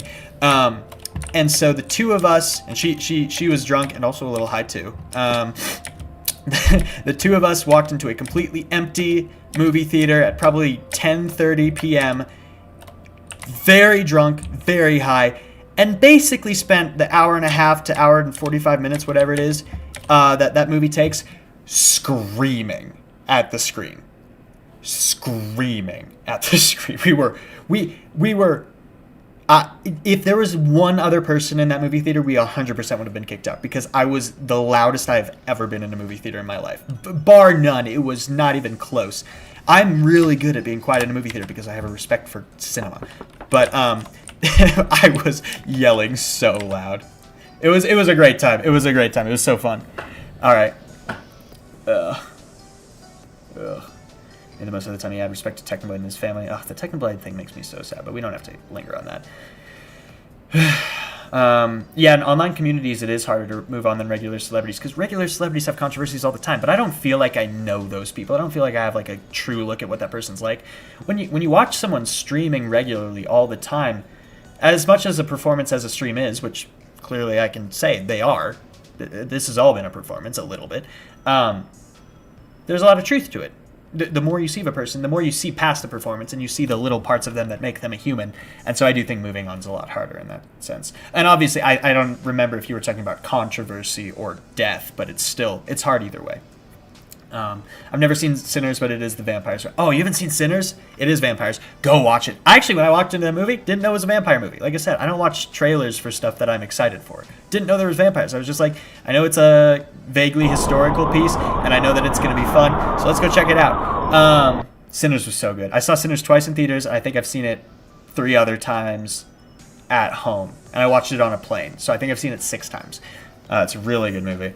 It's really good. And then screaming at Minecraft was also fun. That was a lot of fun. I think there's someone at your door. I doubt it. It's the knocking in. Fuck off. Fuck off. Hey kid, I'm a fairy. Let me in. I would never let Faye in. He admitted to knocking? Wait, what? Oh, all of this has been a bit of a performance. Come on. What are you talking about? If anything, you're admitting to it. Should I make some armor? Should I make an iron pickaxe? I don't remember what's the... Oh, I should make a bucket. I should make a bucket first. I'll make that first. Maybe I should make a flint and steel, too. I don't think I have any flint, though. I'll make a chest piece, just in case. I'm sure there's better stuff to be using iron on. But again, I'm not a professional. Sue me.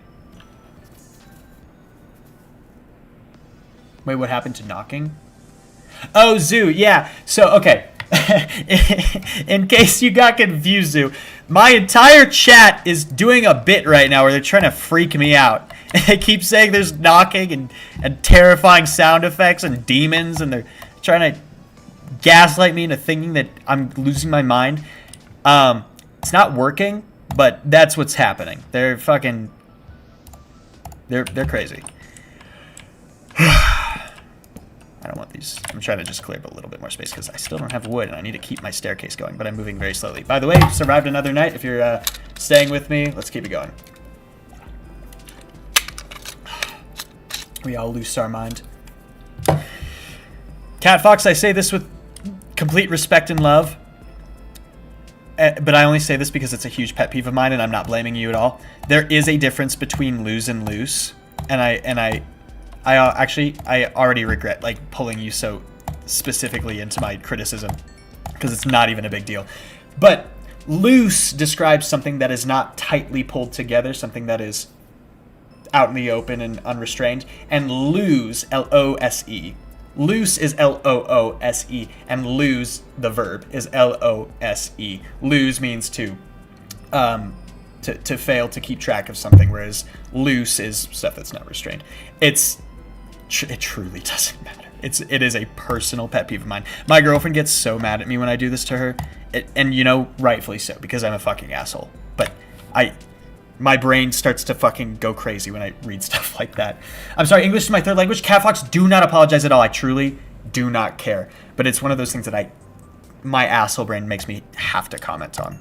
Surely if my girlfriend or my brother or my friend Jeremy was in the chat, they would all tell you that I am this kind of asshole to everyone, even the people that I desperately love. So, all right, let's get back to this fucking staircase. We're gonna reach the end in 100 hours. Can I tell you something embarrassing? I've never beaten Minecraft in survival mode. I love Minecraft. Who doesn't? Oh, I don't have a pickaxe. One of the greatest games I've ever played. Never beaten it. I get too excited about farming. I love farming. English major McGrath, yeah. Failed English major McGrath. Dropout McGrath. If you want to call it what it really is. Oh my gee, the one that bothers me is would've, could've, should've. Dude, there's so many ones. And there's ones that I get wrong, too. There's one that I always get wrong. For a long time, I was so certain that the phrase was all of the sudden. And then I looked it up, and it's all of a sudden. That still sounds wrong to me, as I say. It sounds so wrong to me that I feel the need to look it up again to make sure that I'm not lying to you. But it's all of a sudden. So says AI. I thought it was all of this. That one. So, like, truly, it doesn't matter. But, like, that one actually does bother me. It feels like it should be all of the sudden. But what's the sudden? But what's a sudden? What is the conjunction? Conjecture. No. Conjunction. What is it? The, a, and. Is the a conjunction? Okay, now I need to... I'm a bad English major.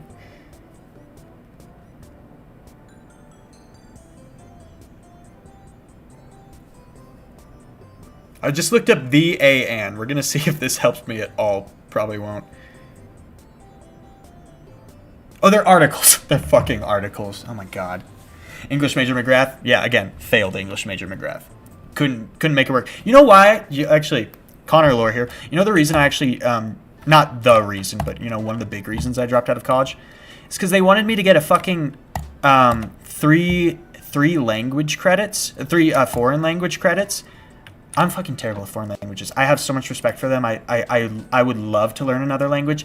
I love English. And also, I'm so bad at learning foreign languages, and the only thing I had access to was French. And French is a fuck you language. I'm sorry. I really tried, and I failed. I got through French 1. I failed French 2. I got through it again. Or no, I failed French 2. I tried it again. I failed it a second time. After that second time, I was like, fuck, I'm done. Why do I need to know French to talk about English? Pisses me off. But that's a liberal arts degree. That's how it goes. I was gonna make a pickaxe. What the fuck? I get so distracted. I'll make an iron one. I don't care. It's my channel. I can waste stuff as much as I want. I know an okay amount of Spanish. I also work at a Starbucks that has a great deal of Hispanic workers, Hispanic employees, partners they call us, and also a great deal of Hispanic customers. So I get exposed to the Spanish language pretty often, and I've learned a good amount of it through that, mostly coffee-related terms. But French, I'm sorry, French is not it for me. Kinda hate it. Don't hate the people, hate the language. Hate learning the language as an American, which I'm sure is not unfamiliar to people of basically any country that is not America, or rather that has its own language. French is so pedantic. Okay, and again, I'm not hitting on anyone specific, but like also, both of my teachers who were Parisians were very pretentious. Like, if you get stuff wrong, it felt like they were offended by it. I was like, ma'am, I've spoken English my entire life. I had no reason to be exposed to French. I have no frame of reference for anything you're telling me. Therefore, why are you getting offended by the fact that I don't instantly know your language? And this, maybe I'm more sensitive to it because I consider myself pretty tolerant of when someone doesn't speak English perfectly, in the sense that they speak a foreign language. Obviously, I am an asshole when it comes to weird terms of phrase, but I'm a weird asshole about a lot of stuff. I think that's being a human, and just a lot of us don't want to admit it. Finding all kinds of iron. Minecraft has changed so much.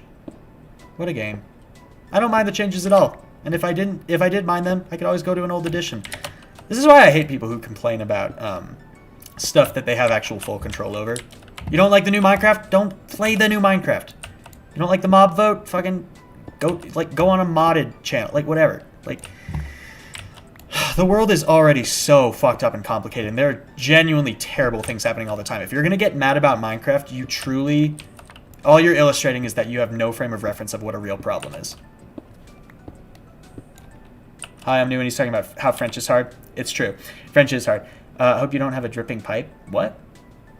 Knock knock goes the... Oh, do we lose Cosmo? Oh no! Oh, I gotta leave for a bit. Chat, don't get too scared by Gaslight. Hey! Don't call me that. I feel like I'm being gaslit.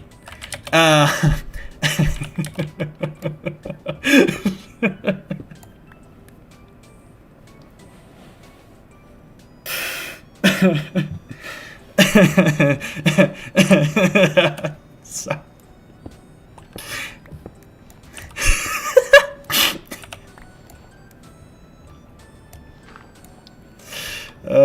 Don't worry about it. This staircase is taking for fucking ever. Oh, I got flint. Make flint and steel. Good. Con man. Oh, con man Gaslight is crazy, right? That's pretty great. Midnight chills. Do you coin that? That's pretty great. I should probably be putting more torches. I forgot how fucking light works in this game. God, this is as a future, or rather current permanent Minecraft streamer forever, I have got to up my skills. And also, I've got to up my ability to communicate a point while continuing to actually play the fucking game. Because every time I want to actually say something, I feel like I'm always like, oh yeah, so anyway, just kind of wandering around, not actually doing anything. But to be fair, that's what I used to do on Minecraft servers too. After I reached a certain point and having a good time with my friends, I would just stop building and I would start truly being annoying. Oh god, I really thought I was... Okay, we're just gonna keep it up. Okay. Do. God, I'm hearing a lot of fucking zombies. Is that what you guys were talking about? Because I can hear that. Bone Man Minecraft server when? Fucking 100K.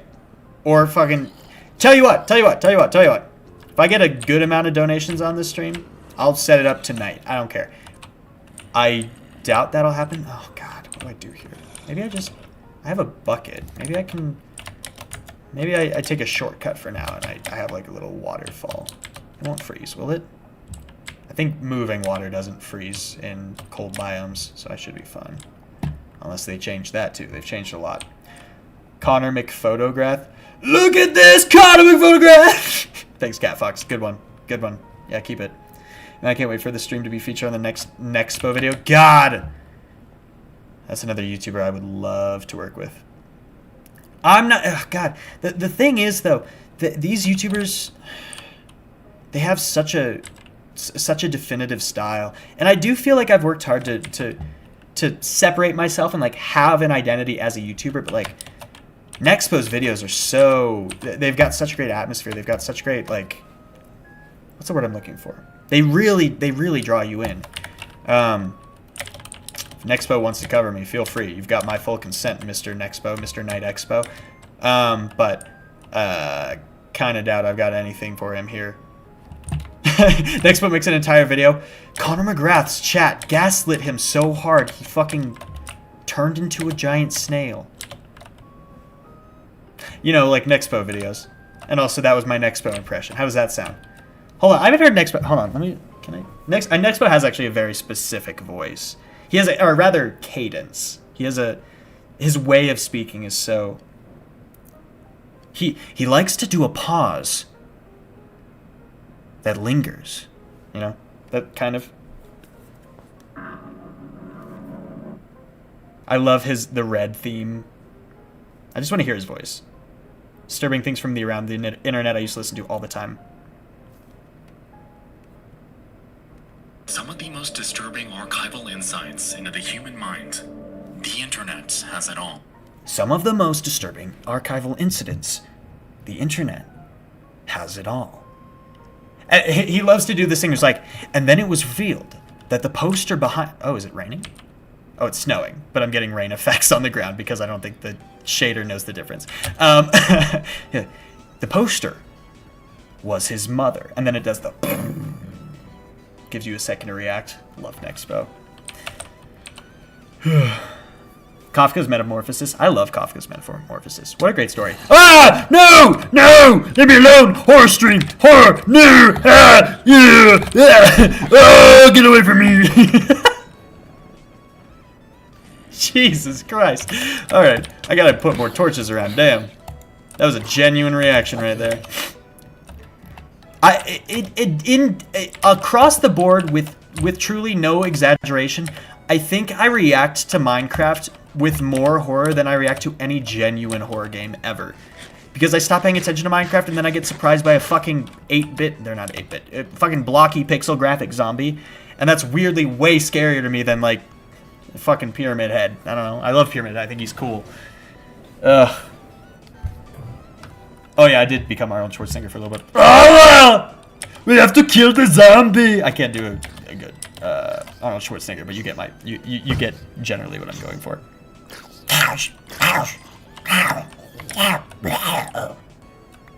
My girlfriend hates when I do my zombie voice because I'm actually pretty good at it. I was doing more of a Minecraft zombie impression, but like.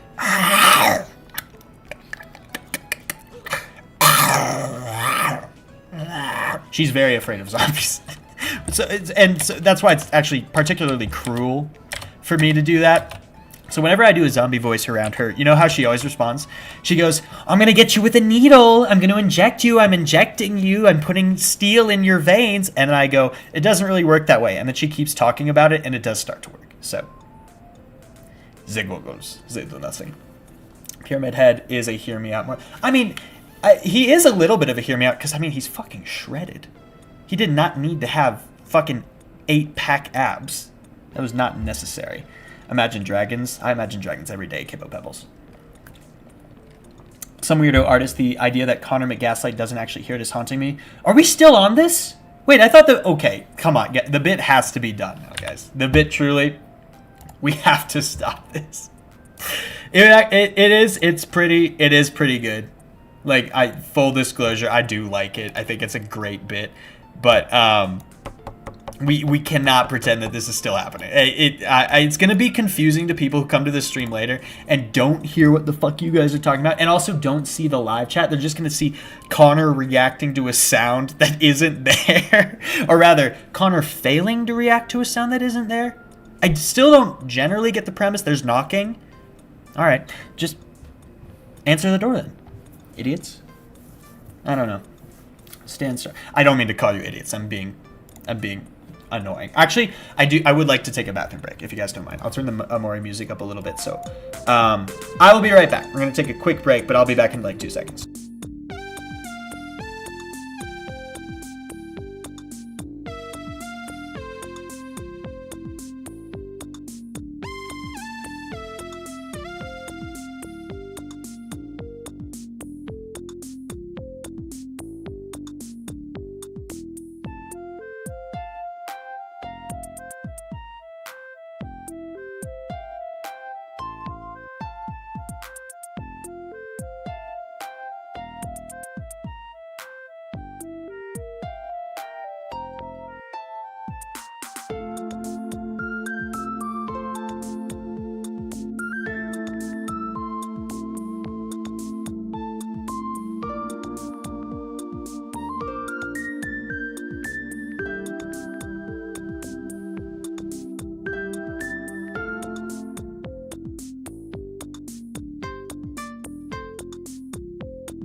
Yo, dead ass, I'm hearing screaming out here.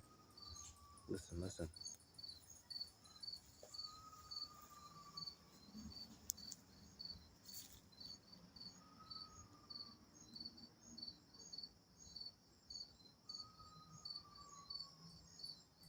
Yo, what the fuck?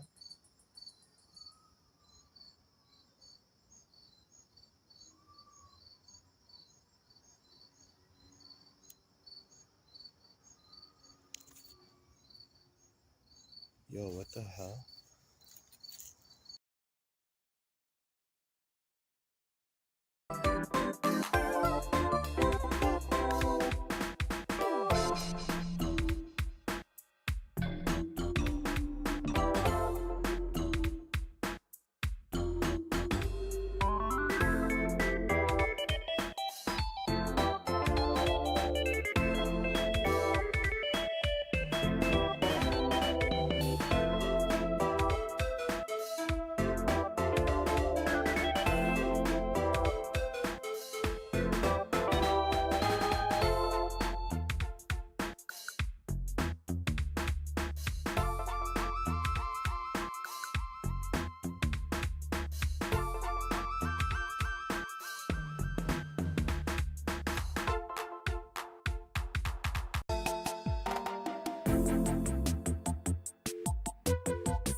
All right, everybody, we are back. Sorry that took a second. I had to go do something. Don't worry about it. That's the most suspicious thing to happen on today's stream. Don't worry about it.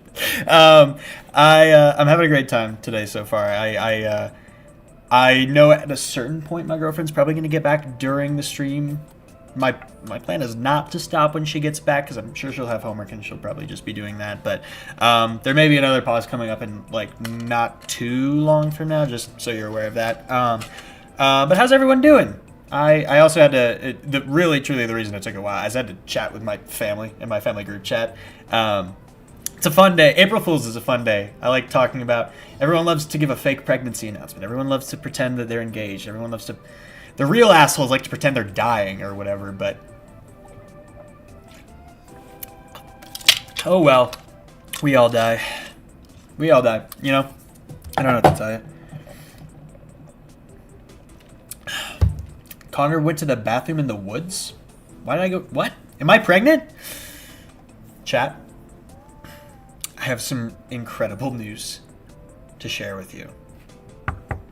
I am not pregnant. I really thought I was. I took the pregnancy test a bunch of times. I think I did it wrong, but not pregnant. Woo! I was concerned about it. I was concerned about it. I really thought I was. The end is never the end is never the end is never the end is never the end is never the end is never the end is never the end is never the end is never the end is never the end. Connor's pregnant. Preggers. What are you taking me for? Matt Pat? Mpreg? No. No boy preggers. God. Oh God. The English language was a mistake. We should have stuck with Arabic or whatever we started with. I don't think the original language was Arabic. I just know that that's where numbers come from. Like 0 through 9, I believe.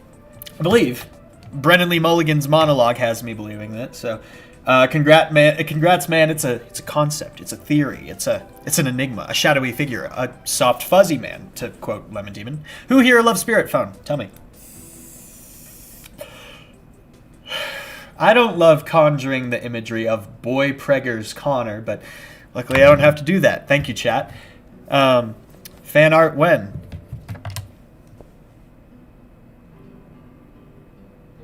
I still haven't seen the FNAF 2 movie. I want to.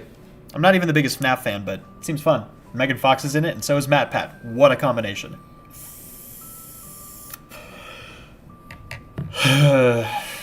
Yeah. I can't pretend it's someone else's fault when I'm the one who said fan art when. But truly, I'm such a sucker for fan art, such a true... The internet loves to throw around the word narcissist, but... when people draw you for free... it does something to your brain. When they draw you pregnant, Well, I can't tell you, but I imagine it's not great. I'm really in a dangerous position right now.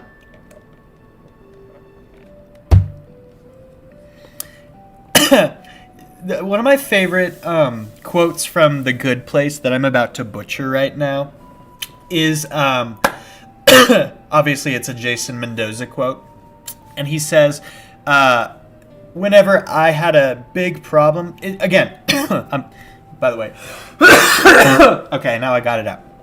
The quote goes something along these lines. I'm going to butcher it, but whenever I had a problem, I would throw a Molotov cocktail at it, because then I had a different problem. And that's what Mpreg Connor fan art would accomplish. It might defeat the horrors, whatever those horrors are, but as quoted by both Zoo the Minecraft and Cat Fox, you destroy one horror, you create another. How do we draw a pregnant skeleton? Google it. Someone's done it. I'll Google it. I'll Google it right now and I'll put it on my fucking grid.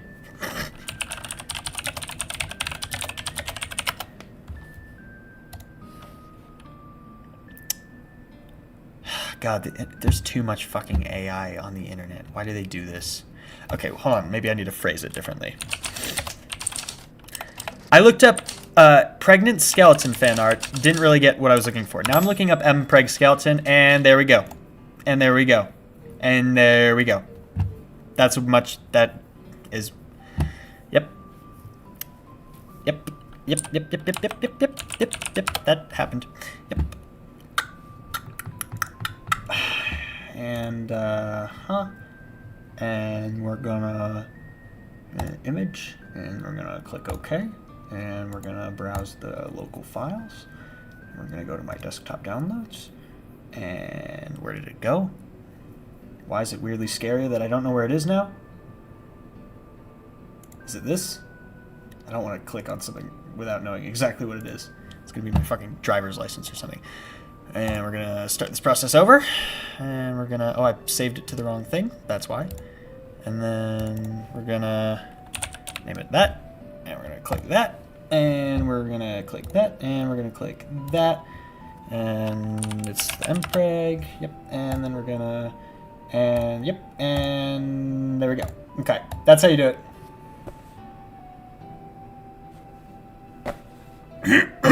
That's how. If you're interested. Okay. Anyway, Minecraft.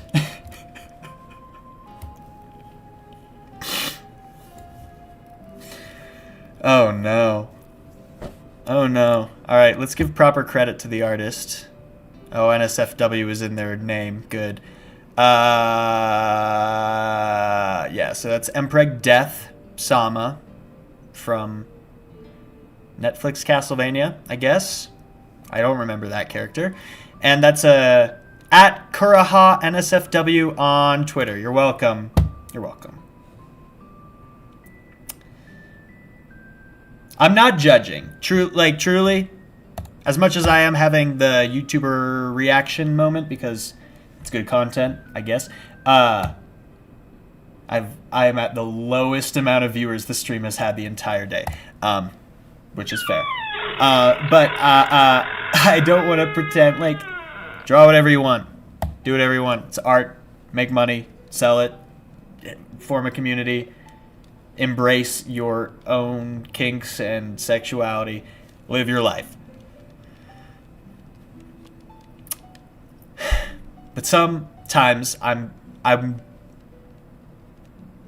just surprised.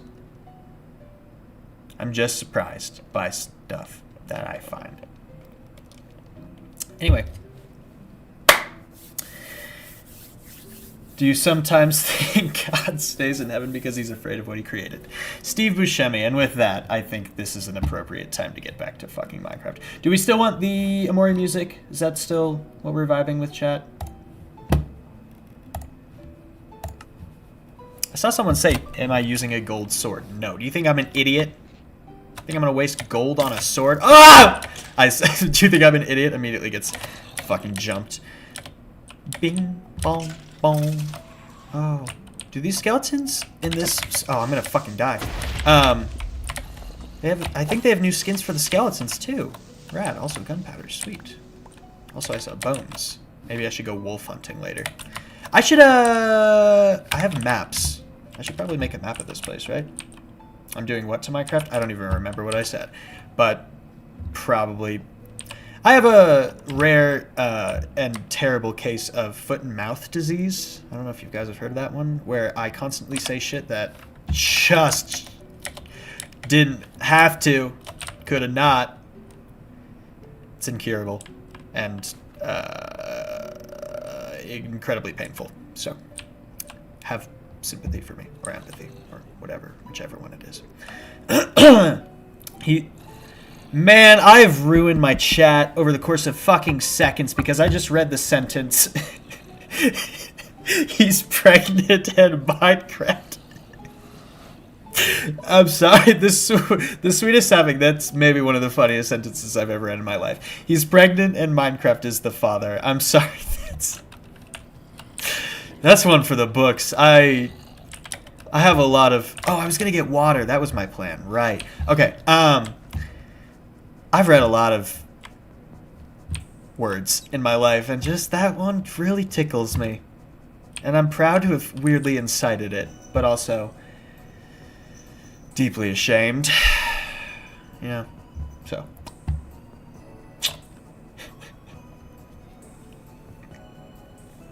Oh, God. That's so funny. Oh! We have a visitor, everyone. She jumped right up. Say hi.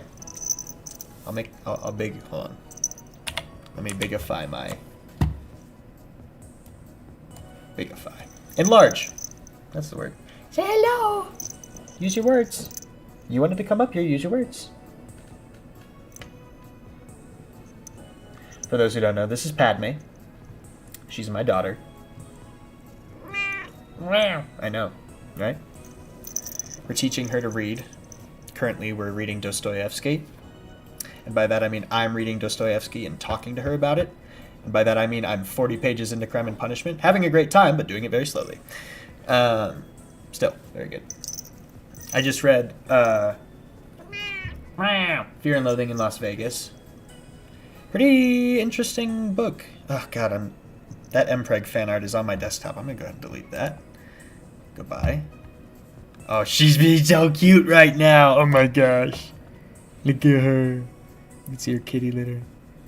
It's a baby. Okay, anyway. I have not made a house yet. We've been streaming for 2 hours.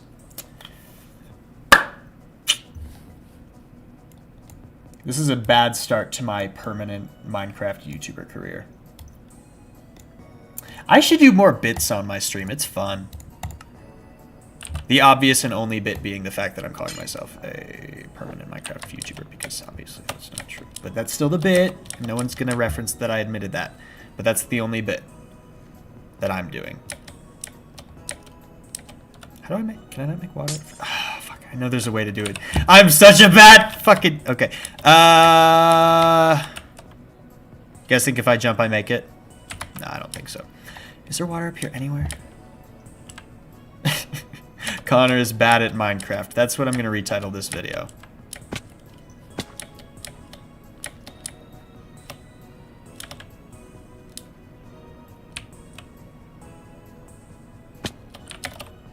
It's a cat. There is still a cat in my lap. Congrats on the birth. Yeah. What does your cat think of those books? I think she really likes the prose, and she thinks that the long form descriptions and the oh, water. That's what I was looking for. She God. I think she finds Raskolnikov as a very interesting character from the brief period she's had hearing about him, because she finds him to be very intelligent in the way that he is written, and yet very self-centered or selfish, or maybe just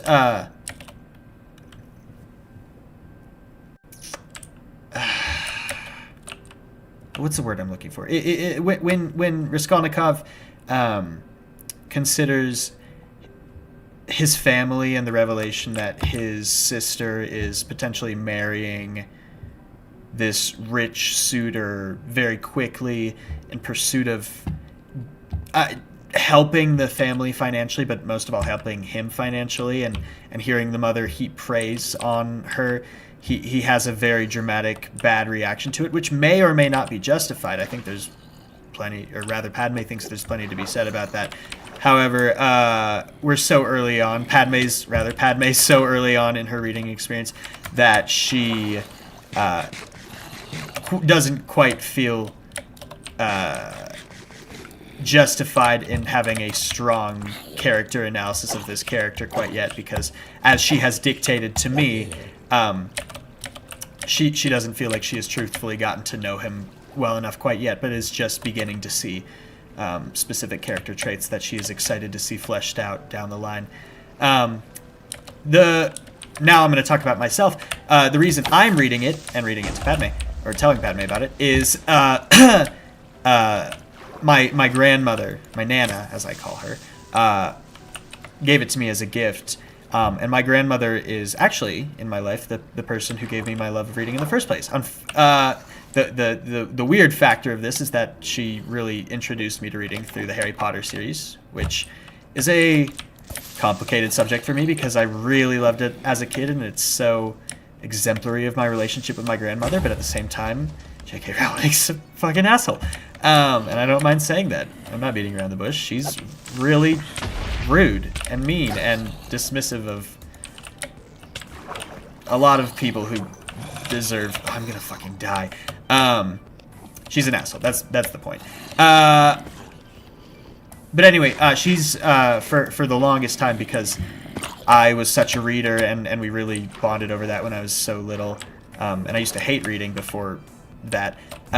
She sent me books for holidays, so like Christmas and my birthday, basically as every gift. And she usually writes a really nice personal note inside of each of them, and we can chat about what she loved about the book, because she's always read the book first. Sorry, she doesn't send me stuff that she's not already read, and it's always something that I have never heard of and would not have picked up on my own, and it's always also really good. Like I read a book called Einstein's Dreams, which is very similar to what's his name? Italo Calvino, I think, is the writer's name. Hidden Cities, I believe, is the name of the book. I might be butchering that. I might. It's something cities, but it's a collection of speculative fictions about different realities. And then she also sent me Confederacy of Dunces, which is an older comedic book about just a cast of weird characters, and it's, again, not something I would have read on my own, but it's fucking hysterical. It's a really funny book. Anyway. Oh, we lost Zoo? Oh, bye, chat. Sorry, that sucks. Bye, Zoo. Sorry, I didn't see it earlier. And also, Dama's here. I don't know if I said hi to Dama, but hello, Dama. If I'm missing anyone else from the members community, feel free to say hi, and I will say hello back. Padme is a fantastic name. The Star Wars Worms. Yeah, that's who she's named after. Padme Amidala. Her full name is Padme Amelie Dugras, which is her first name is based off the Star Wars character. Her middle name is based off of McElroy bit, where they go, Amelie. It really doesn't translate that well unless you already are a fan and have seen the bit. And her last name is a butchered mixing of my girlfriend and my last name, and I'm not going to dox my girlfriend, so I won't explain it further than that. But, yeah. Alright. So, okay, we have a way. Okay, all right. We actually are making progress. I need wood. The reason we made the staircase is because we need wood. So I came all the way back up to, I don't know, I guess get my bearings. But let's go back down and actually cut a tree down. And then I'm going to try to figure out how to grow trees up here. I'm pretty sure I have to surround them by torches. Otherwise they won't grow because it's too cold, I think. Padme is so adorable. I know. We love her.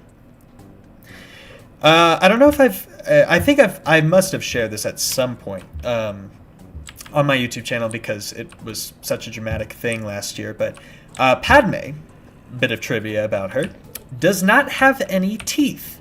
She has 0 teeth. because she had 2 different oh, right. This place is a fucking shit show. Okay. Well, we're just gonna keep going. All right, I was crashed. I can't move.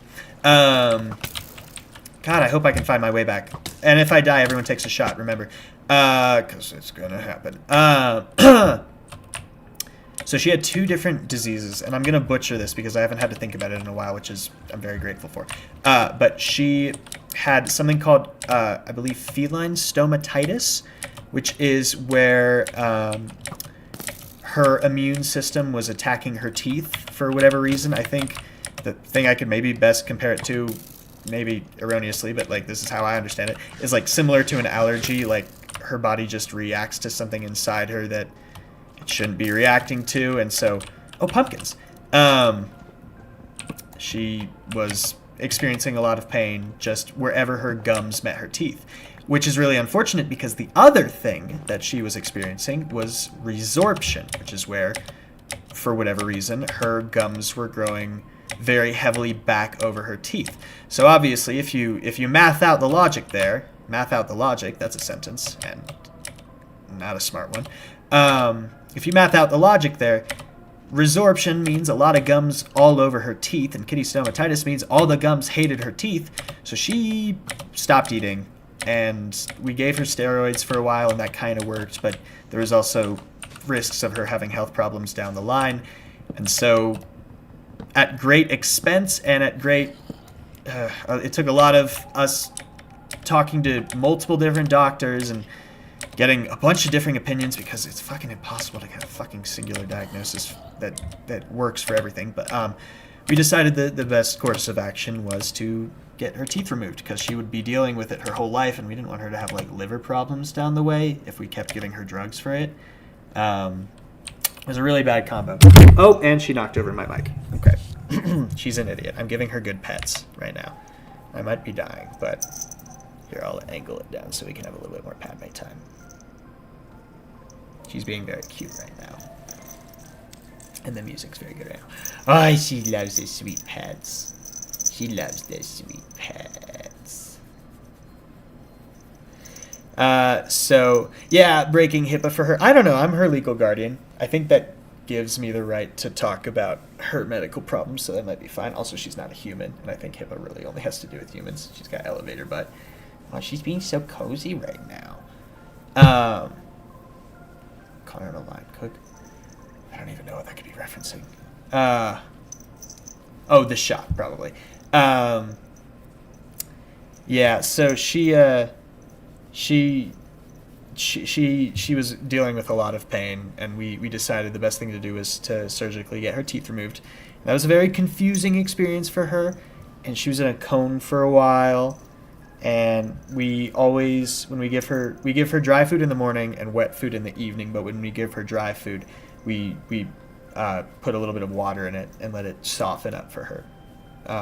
But also, cats are really good at adapting to a lot of circumstances. So she has been just fine without her teeth. Yesterday, she tried to eat like 5 tortilla chips. Hey!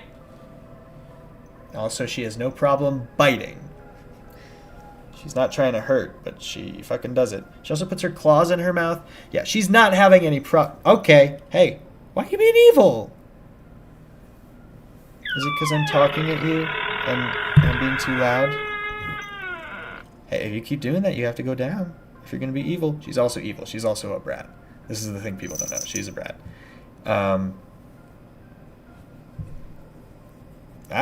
What? Okay, you're giving me elevator butt, which means you like it, but you're also acting like you hate it. So what do you want from me?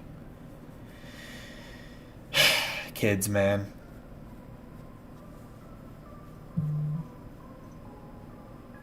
Oh, and my girlfriend's about to get here too. So let's get back to it. And truly, our stream might get interrupted in just a second here. But hey, you gotta chill. You've got to chill, you little crazy person. All right, we're getting trees at great expense to our health and food. Yeah, we're going to need to make a farm soon. I've really shot myself in the foot by building where I'm building. The lava's cool though. It's a cool spot. Oh, there she goes. Okay, bye. She must hear my girlfriend getting home. All right, I got some wood. Wait, did I get a single sapling? I did. Okay, we're just gonna fucking deal with that. We're gonna. Oh, it's ice. Hey. Back the fuck up. Actually, that actually works pretty well. Yeah. Okay. Great. Maybe I am a pro gamer.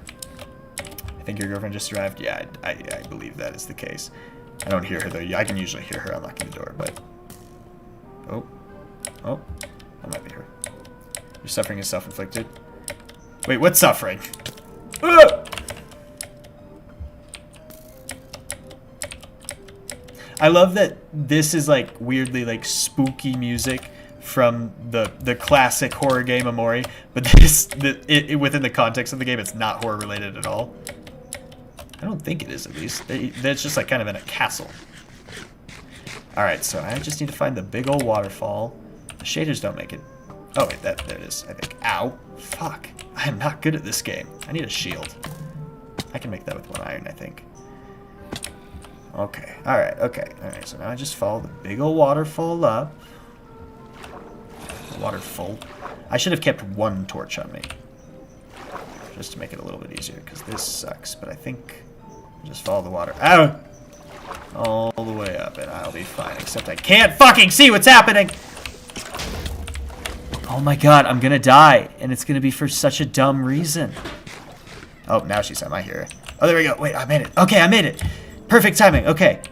I can go sleep, and then I can go say hello to my girlfriend. Maybe you can hear her coming in. Hi, darling. I'm streaming. Do you want to come say hello to people, or are you not in the mood? You do look... Well, okay, whatever. Well, anyway. She's here. There she is. You don't want to say hello? No? Okay. She doesn't want to. That's alright. Alright, hold on. I actually should pause before I do this. Oh, I did. Okay. I'll be right back, chat. I'm just going to say hello.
Hey everybody, I'm back.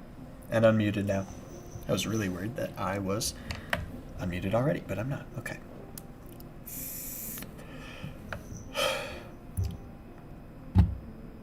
My cat is so cute, and so is my girlfriend. I'm watching them be cute together over there.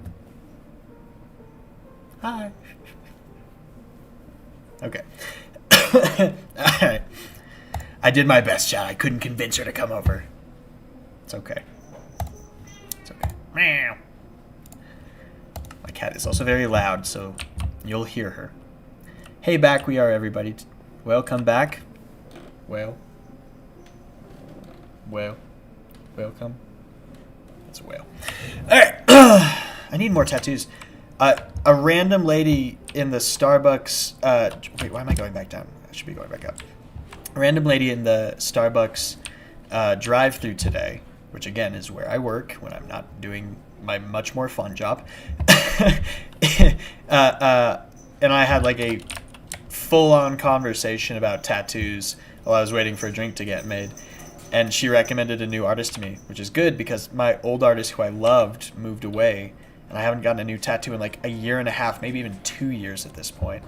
And I used to love getting tattoos all the time, and I need way more. I want bigger ones, cooler ones. Anyway, we're going to sleep. Take a shot. I need a new artist. Anyone in the Colorado state? I don't want to give my... No. Anyone knows any cool tattoo artists in Colorado? Let me know. Bonus points if they are reasonably priced.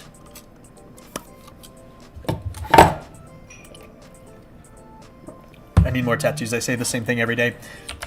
This is the funny thing. Every single person that I've ever met who I met when they didn't have tattoos and then got tattoos later, the conversation has always gone like this. You should get a tattoo. Them. Oh, I want to, but I don't know what I want to get. I want it to be important. I go, me. Okay, but after you get the first one, it will stop kind of mattering to you a little bit. And they go, whatever, I don't know. Then they get a tattoo. It's something personal. It's something important. And then inevitably they're like, what if I got Finn from Adventure Time? And I'm like, yeah, okay, so you get it. Now you just want more on you. Because, like, I started out getting personal stuff. My first one is this one. It's a very tiny shamrock. My mom has the same one in the same place. We got it together. It's just my relationship with my mom. We're Irish. That's also where the shamrock comes from. And also Bostonian Irish, which is, again, where the shamrock tattoo comes from. This is my family crest. I got that one second. It needs a touch-up. But then, like, I got nerd shit. I got that. I got Bloodborne. I got D&D tattoos. I got Uzumaki on my leg. It's just fun. The whale one's a meaningful one to me, but, like, they don't have to be. I have a little skeleton here. You know what that skeleton represents? I like skeletons. And also, I made an album one time called Bone Man Dancing that meant a lot to me. So you can listen to it if you want to. It's under the name Bosch. All right, I have more iron. I was going to make a shield. I think it's shield time. I need wood for that. All right, someone who's smarter than me, tell me, because this is why I have a chat, what is required to grow trees in this environment? Do I need to put a bunch of torches around it? Do I need something else? Also, how do I make a shield? I don't remember. There it is. Nice. Sick. Awesome. Defense.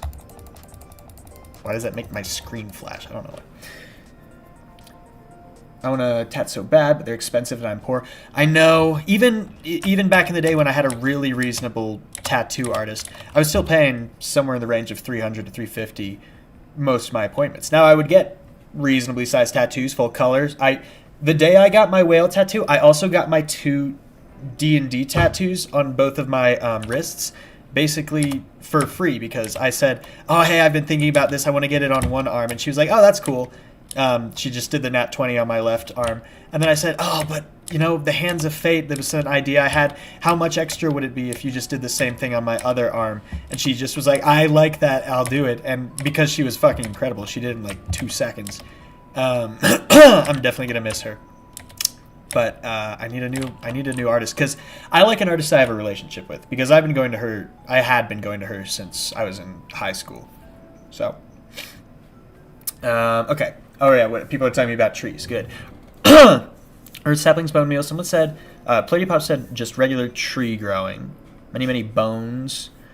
Just one torch next to it should be good. If you want to grow a lot really fast, you want bone meal. Right. I'm not trying to like farm it. I just, it's exponential growth.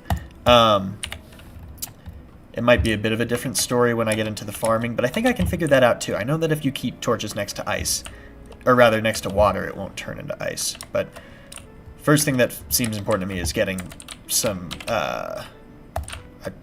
trees set up. I'm gonna break it up like this. You guys are gonna see how I have genuinely no design skills in this game, and it's purely utilitarian. But this is why I like farming. You don't have to be smart to be a farmer in this game. You just gotta put a bunch of dirt and a bunch of water. You can make it go on forever. You can make an entire landscape that's just a farm. Or you can just make the whole landscape farm, just put water all over, and then all the hills are farm, and it looks like... I want to say that it's somewhere in Asia that has like the kind of farming that's like on all the plateaus. It might also be Mexico. It's probably a style of farming that appears in multiple places, but I don't know any of the places because I am not intelligent in that way. How did you reply? Teach me your ways. To what? Wait, to what? Having an artist you like is so awesome. My artist is also my dad's artist, so I've known her for a little while. Yeah, that's cool. Oh wait, I'll call you there. She. Oh, gotcha. Anyway, I do love tattoos. I think there's just it's such a personal, fun way to express yourself, and it's so universally cool. Like, there's not a... I mean, you can get a bad tattoo, and, like, that'll make you look lame. But if you get a good tattoo, there's not a person alive who, like, makes a tattoo look bad.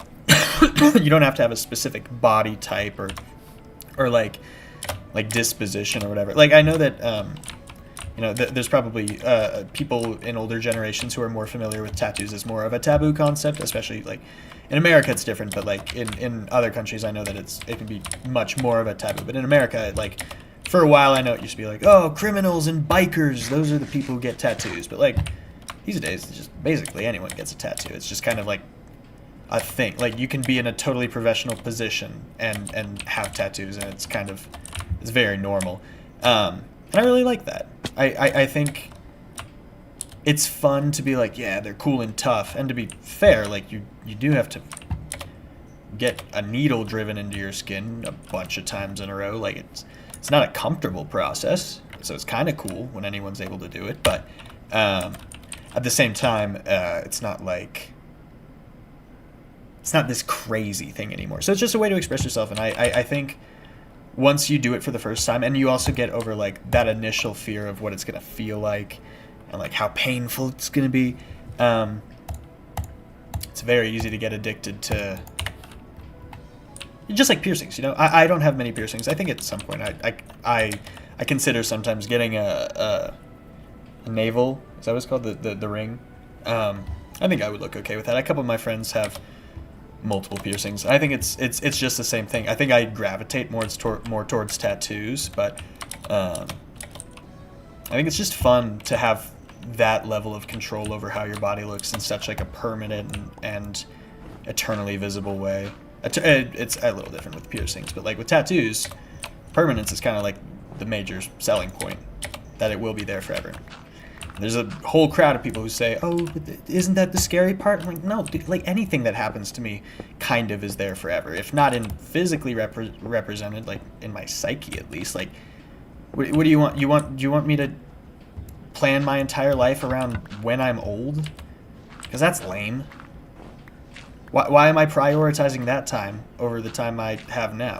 Like, everyone's always like, your tattoos are gonna look terrible when you look old. I'm like, all right, that's just kind of assuming that you think I'm going to look terrible when I look old, in which case that still doesn't affect me, because if I, like, I'm going to have wrinkled skin, or I'm going to be tan, or it's like the tattoos are going to fade. Yeah, dude, that's what they do. That's what humans do. Entropy comes for us all. I don't know what to tell you. Just always bothered me as an argument. I'm like, it doesn't actually... Do you just want me to not have a good time for the sake of appearance? I don't know. It's also generational. I can't pretend to understand all of the intricacies of the belief system, but I like tattoos. I think they're cool. Unsurprised. I have 11, so it's not surprising that I'd say I like them, but... Alright, so I'm just starting like a tiny little... I know I haven't really narrated myself. That's because I'm so locked in. But I'm just starting like a little tiny cliffside base that it's just going to be fully nothing. And we'll see what it turns into. Maybe I'll just migrate from here and never use it again. But for the time being, I just want to make my home a little homier. And I'm just going to start doing that now. Because once the... Oh, the tree grew! Awesome! Awesome, awesome, awesome, awesome. Awesome. Sweet. Damn it. My torch. I should make more torches. Especially now that I'm getting more wood. We're doing it. God, I'm a professional Minecraft YouTuber now. Oh my god. It's that easy.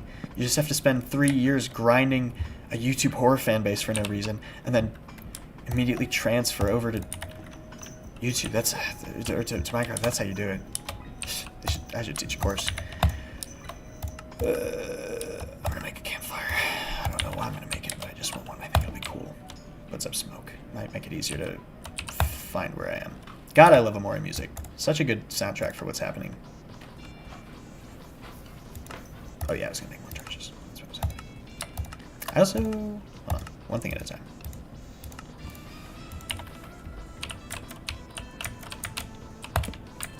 Bam. Alright, more storage. I don't need all these snowballs. Though they're good for fending off the spider folk. The arachnids, as I like to call them. Okay, we got some sticks. I need a sapling. Give me a sapling. Hopefully it wouldn't fall all the way down there. Guarantee you did. I have that level of luck. It's awesome. Oh wait, there's a staircase there if I need to go get it. That's good. There's more wood. Stick. Come on, give me a sapling. Don't make me go all the way back down. I should have gotten more than one sapling. Damn it. Well, I have torches now at least, so I can keep it in my offhand if I want to. And then just use this. Okay. Yeah, okay, it's stored. Okay, good. Come on, just give me a sapling though. Make it easy. Make it easier for me. Alright, well, we'll sleep first. We won't do it at night like we did last time. But I also need to start establishing a food source. So I should pick up more water when I'm down there. Remind me to do that. I'll put the bucket here. Whoop. My mic. Hold on. I'm gonna go to sleep and I'm gonna read some chat, and then I'm gonna take another shot because night has gone.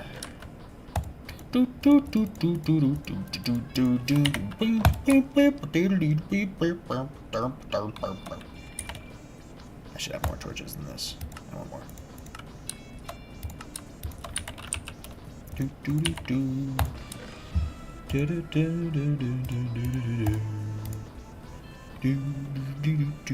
Should I? Oh, I'm gonna put a bell out because I like bells.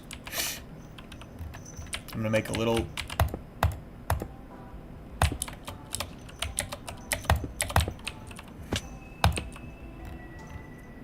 Fucking sick, bro. Fucking rad. Builder. Sick. Awesome. Ring that bell. Subscribe. And other things YouTubers say when they get burnt by the campfire they put down just a second ago. Is it permanent? Why would I regret making my body reflect my soul? Bars. You can tell that these shots are affecting me now.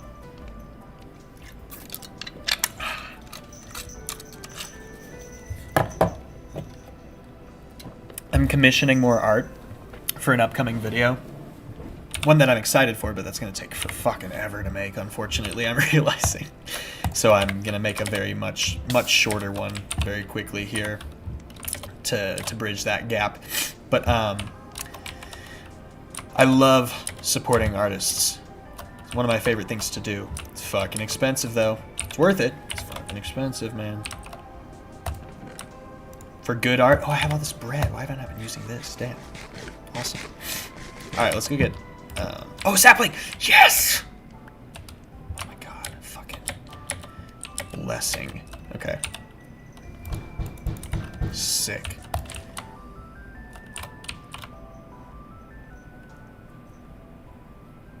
The Amori music is making the vibe so good for me right now.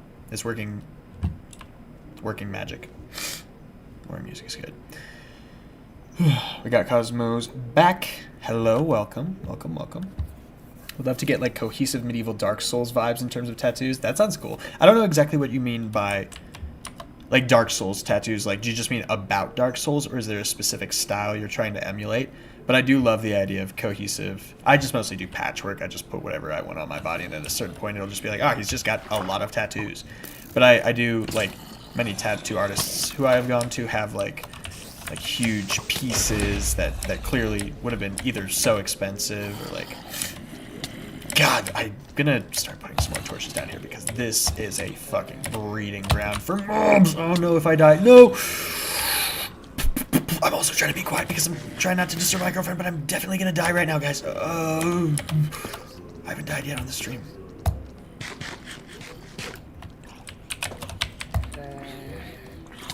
Oh my God.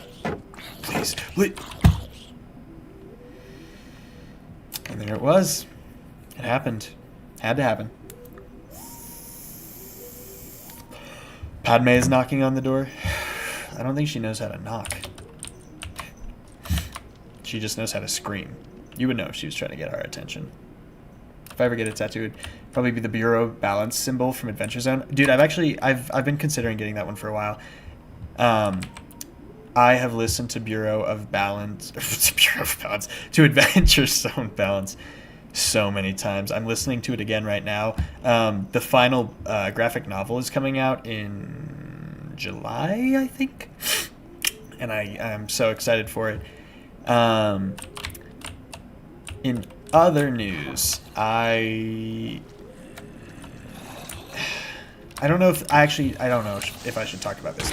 I'm in the process of trying to get someone onto a podcast. There's my stuff. Onto a podcast with me, and it might be possible. I'm in communication with. I'm trying to get more guests on my podcast, and I've mostly just had family and friends on it, which has been so fun, and that'll definitely continue to happen. But I am also trying to get other people on the podcast who are not in my family or friend group and who are maybe a bit more well versed in it, and I'm excited about that. I'm excited about that. Could be more than just like a good way to merge communities and like find growth as a YouTuber. It just could also be the opportunity to actually communicate with people who I have a lot of respect for already. Because, you know, one of the most insane parts of my brief YouTube career has been being able to communicate with people who partially did inspire me to become a creator in the first place. So there have been multiple people whose like horror projects I've covered, including Mike Gemmi, or Jemmy, I think is how you say his name, the creator for Cat Named Mojave, Kane Pixels, I'm forgetting names. The creator of Portrait of God. I've gotten to talk to a lot of those creators and learn more about their work, and also just more people submit their work to me in the first place. And I have to imagine some of these things that I'm finding are going to find their audience. It's cool to be on the ground floor for once. I feel like I always find stuff way too late. I remember the first time I logged onto my YouTube studio, and I looked at my subscribers, and I saw that Senor Palo was subscribed to my channel, because my brothers and I have watched his Moki Christmas animations every year at Christmas for years, and suddenly that guy just sees my videos. I've had conversations with I've chatted a couple times with Travis McElroy, which has been really cool for me, because I mean, God, I've must have listened to Adventure Zone so many times, and I listen to Mabim Bam to go to sleep pretty much every night, and so that's really insane for me. It's just cool. It's a really special thing, and I'm so grateful for it. And I talk about it with people in my life so often, but I don't know if I exhibit enough gratefulness. I didn't get water! I didn't do anything! What was I doing? I was just getting distracted by getting murdered. Right, that's what happened. Okay, let's try this again. Second tries the charm. Getting distracted. Just very grateful. Again, this is another reason I was so terrifying when the hacking thing happened. I was worried that all this great stuff was gone. It was rough. Cosmo, you saw something? What did you see? Podcast. I do love podcast guests. Alright, a lot of people. I'm just reading the chat. So we have so many art ideas, and then I have time for crafting and absolutely no ideas. Padme, we're going to be a podcast. I would love to have Padme on the podcast. I don't know how that would work, though. There's a flash that's playing on the screen. I don't know. I didn't see that. This fucking bit, guys. It's... I appreciate the commitment. I'll tell you that much.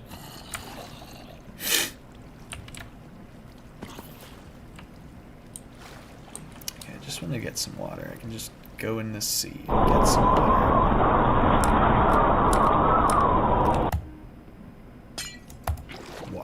I should have made another bucket. I probably have enough iron for it. I definitely do. Wait, can I? No, I can't. But I could do this. That's what I'll do.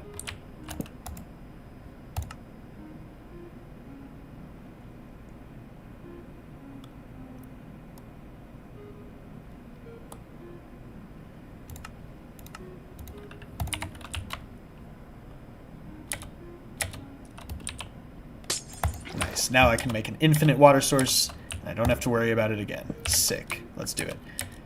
Chicka chicka.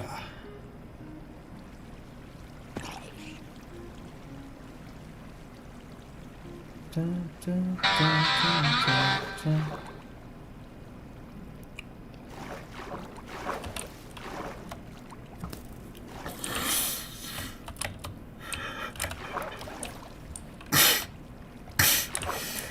I just thought of something really funny. I just remembered a really funny Smosh bit. Just remembered a really funny try not to laugh bit from Smosh. I was just thinking about it. It was really funny.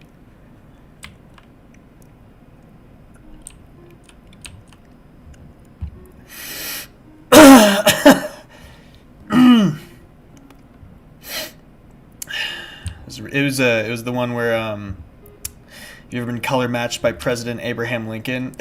It's just really funny. It's just a really funny bit from Smosh. Try not to laugh.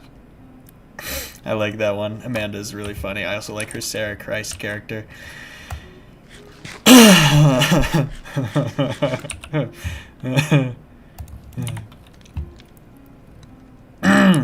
So the bit in detail, as someone is asking me for, who asked me, Sweet Sapphic, the sweetest Sapphic, is that I think it's Amanda and Angela, but I know it's definitely Amanda. And Amanda's wearing a big old top hat and a beard, I think.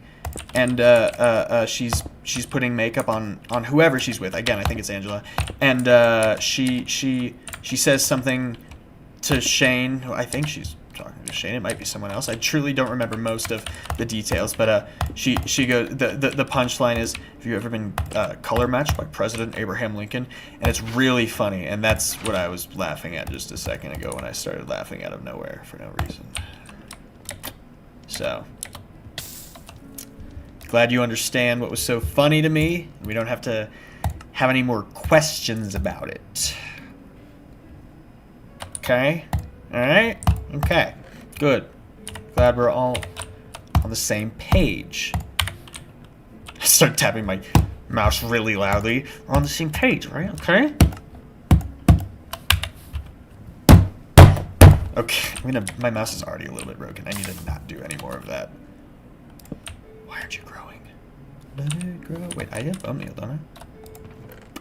I have bones. I'm gonna save. No, I'm gonna save them because I want a wolf later. For protection. I gotta go to the bathroom.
Chat, I don't know what you guys are talking about.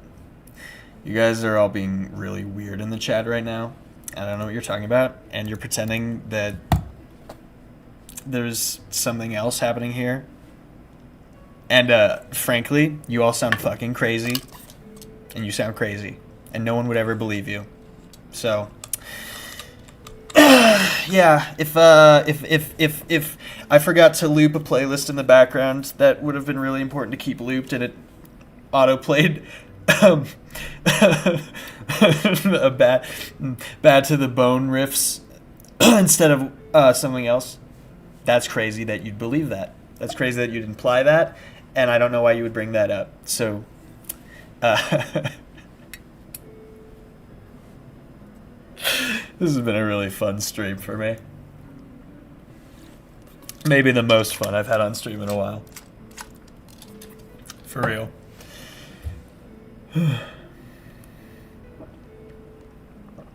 Oh, a Nerd Gummy Cluster. Hello. Welcome. By the way, that doesn't mean the bit's over, for the record. And it doesn't mean it's not a fucking awesome, sick, large-spanning YouTube ARG, and not just a bit I came up with on the drive home from work before starting my stream. No, I'm more professional than that, and I would never admit to that if it were the case. So the fact that, again, that you're bringing it up is weird, and you should feel embarrassed. What if, what if that's who I was? What if when the camera turned off, I was truly a gaslighting asshole? Truly. You don't know. Could be. I could be. I could be. You don't know. Imagine if I admitted to it, though. Imagine if I admitted to anything, which I never would. I would never admit to anything. I've never admitted to anything in my life. I thought I was wrong once, but I was wrong. Should I continue building out my little fort over here that I did no work on? I wanted to make fence posts. I was like making fence posts. But I don't have a lot of wood. I gotta be frugal.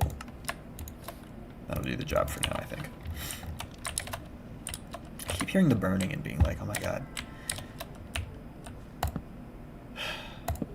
I think people who go back and, for whatever reason, rewatch the stream will notice that Connor's not the best actor, because as much as he tried to, and again, this is like a hypothetical, it's really hard not to react to sudden knocking or sudden door creaks.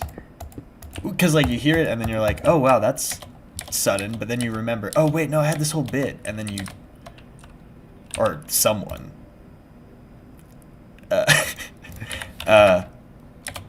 has to just kind of ride it out. And I did okay sometimes, but plenty of times it definitely interrupted a train of thought for me. Which is kind of the game we play. Purely hypothetically. Like, if anyone heard knocking just now, that would be weird. That would be weird of them to say and admit. So don't. Because I wouldn't. I want sand. There was a beach around here, wasn't there? You know what? I'm gonna focus on one thing at a time. I'm just gonna... My cat is over there licking her butthole. Really cool. Am I allowed to say that on YouTube? Is that one of the ones that I need to be careful of? You never know. You never know. Frickin' man.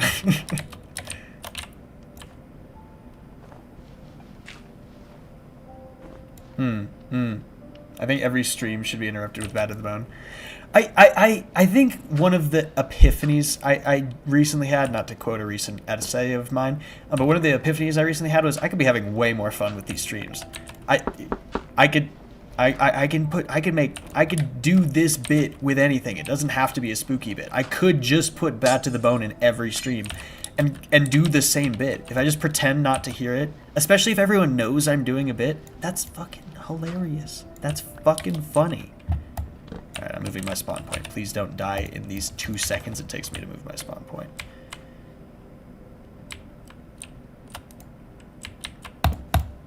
You know, I told my I told my girlfriend that I was okay. I'm gonna go behind the bit now. All right, we know what's happening. We're gonna be honest about it. Okay.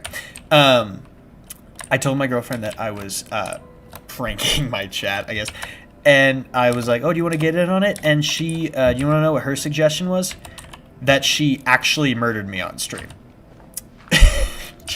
She was like, "Oh, that would be funny." I was like, "Yeah, that would be funny."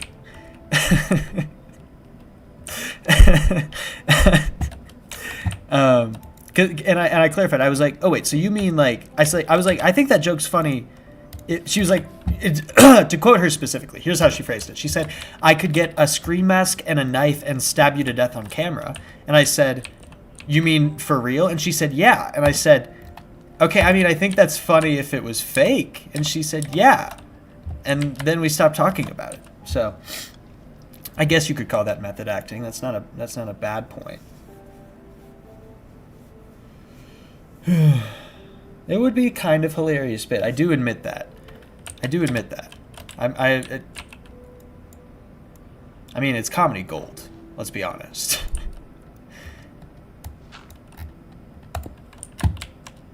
Alright, a little bit of these design tendencies are starting to creep their way out of me. It's exciting. I'm becoming a crafter again. I'm finding the joy. I need more stone. Can I put it in my chest? I should move my chest too. Yes. I want to make stairs. How loud is my keyboard? Is it very distracting on stream or only a little distracting? I really don't watch my own streams. I occasionally go back if I think there's going to be a really funny clip, and I might do that for this one because I think this one was a pretty fun one. But I don't know how loud it is. I think I can usually hear it a little bit. Pretty clicky, but you don't mind it. I don't need a replacement. I need to replace my mouse. My mouse has been having some issues. It hasn't been too much of a problem on the stream, but it's an issue when I'm trying to edit. Its sensitivity is just, it's very out of whack. Like sometimes when I click it doesn't work at all, and sometimes when I click it clicks like 3 times. I'm sure there's like a way to clean it, but I am just, for as much as my job has to do with understanding technology, I really fucking don't. Kind of a boomer, guys. Which sucks, but I'm getting better. I was editing on iMovie when I started my YouTube career, and now I use Adobe Premiere, but I use an older edition because I don't like Adobe Premiere 2025. I use the 2024 edition. I'm sure if someone explained 2025 edition to me better, I might like it more, but I learned on 2024, and so that's what I'm sticking with. Alright, I need more saplings. Give me those saplings.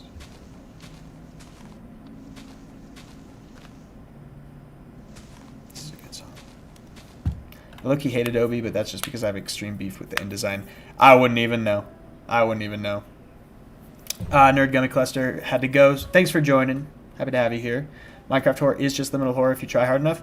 I don't even think you have to try that hard. I actually, I mean, first of all, like, beyond the new ways that Minecraft is being used for horror, which is honestly pretty inventive in some cases, Minecraft horror has been around for a while. I mean, you have to just think about Herobrine. Part of what was so scary about the Herobrine mythology was the idea that he just kind of was just around. He barely, like, I believe there was some like deeper lore to him, and that there was maybe a violent quality to his character in creepypasta fashion, but like he was like Notch's brother, like something like that. But truthfully, the scariest part about Herobrine was just like the idea that you would be playing Minecraft and he would just be there where he wasn't supposed to be.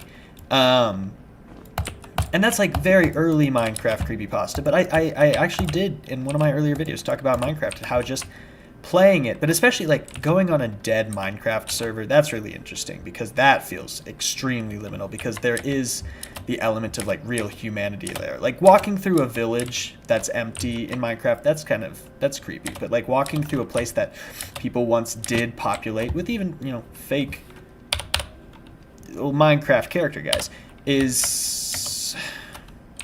it is a bit of a ruin. Like I made the point better in that essay, but or at least I hope I did.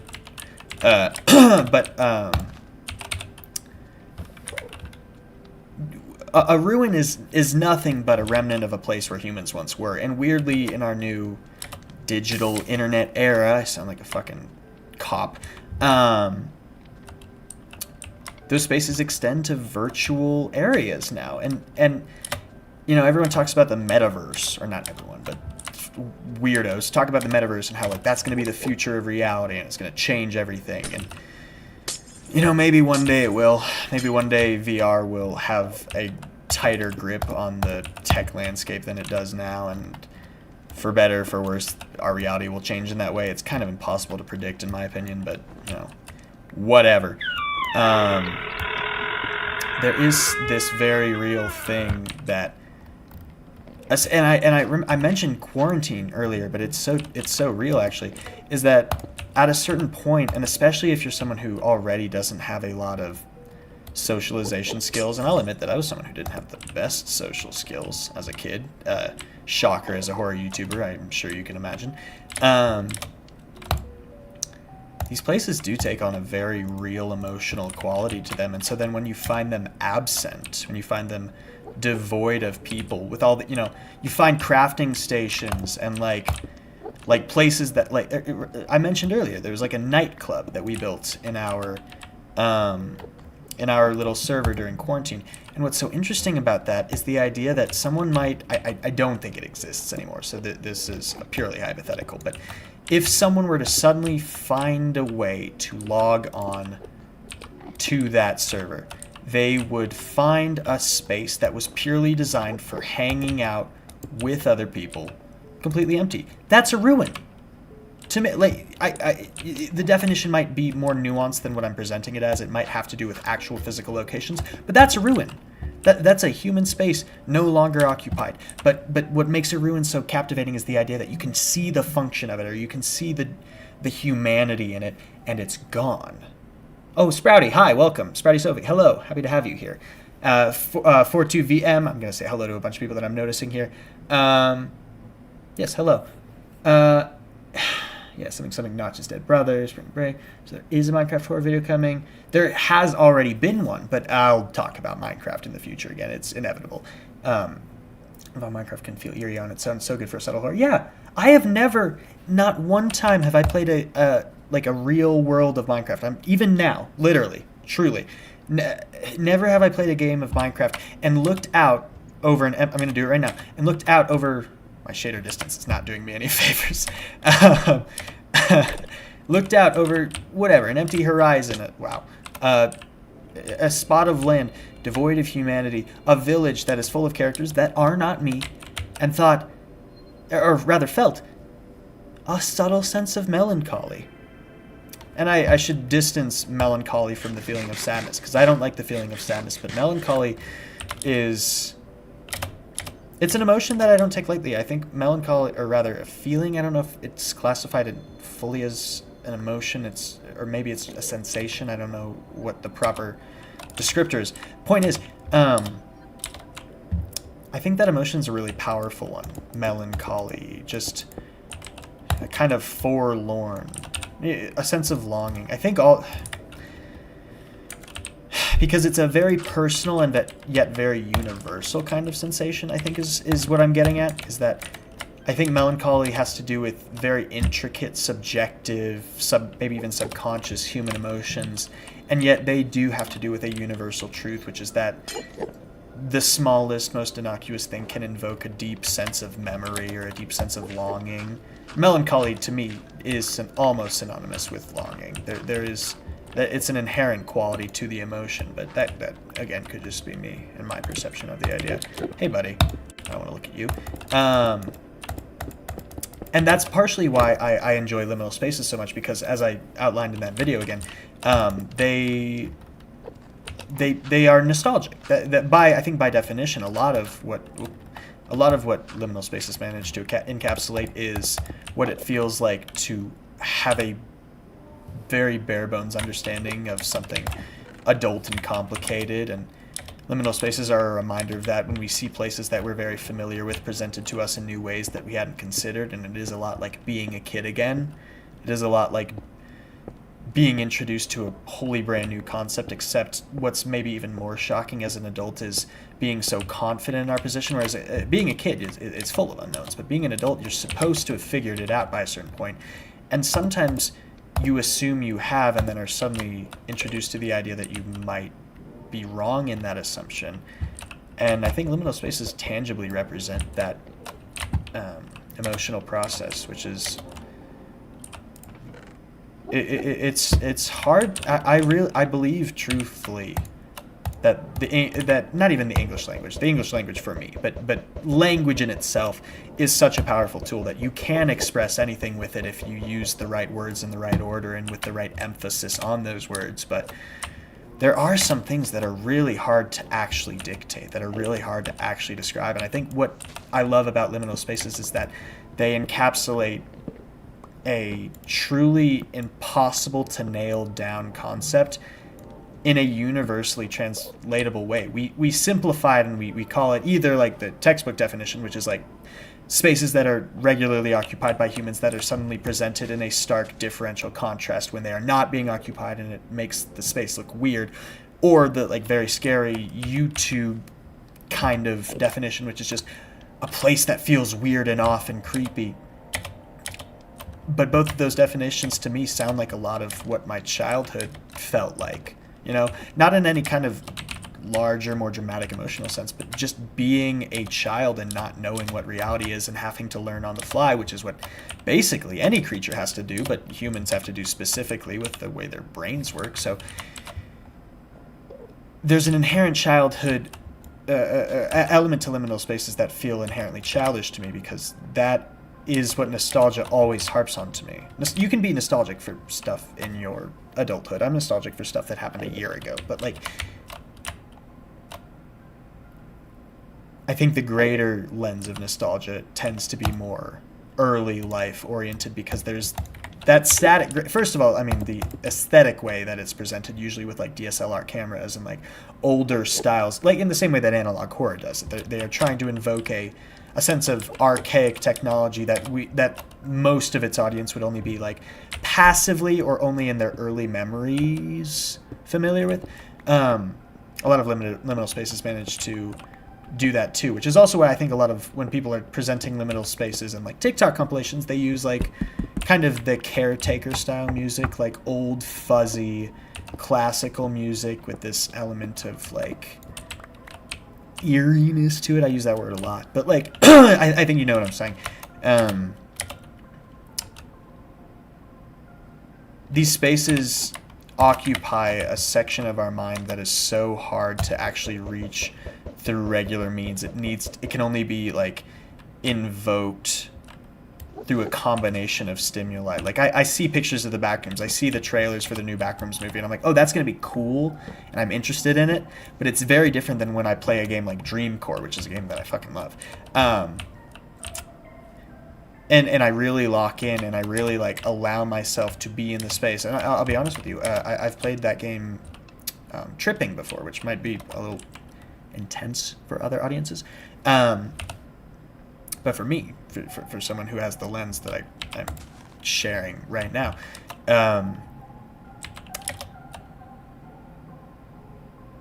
it's crazy.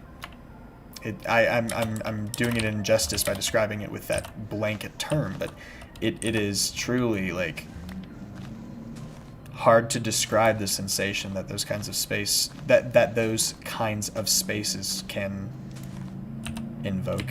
Is invoke the right word? The sensations that the space can invoke. Yeah. It's why I titled that video "I Long for Liminal Spaces," because I do.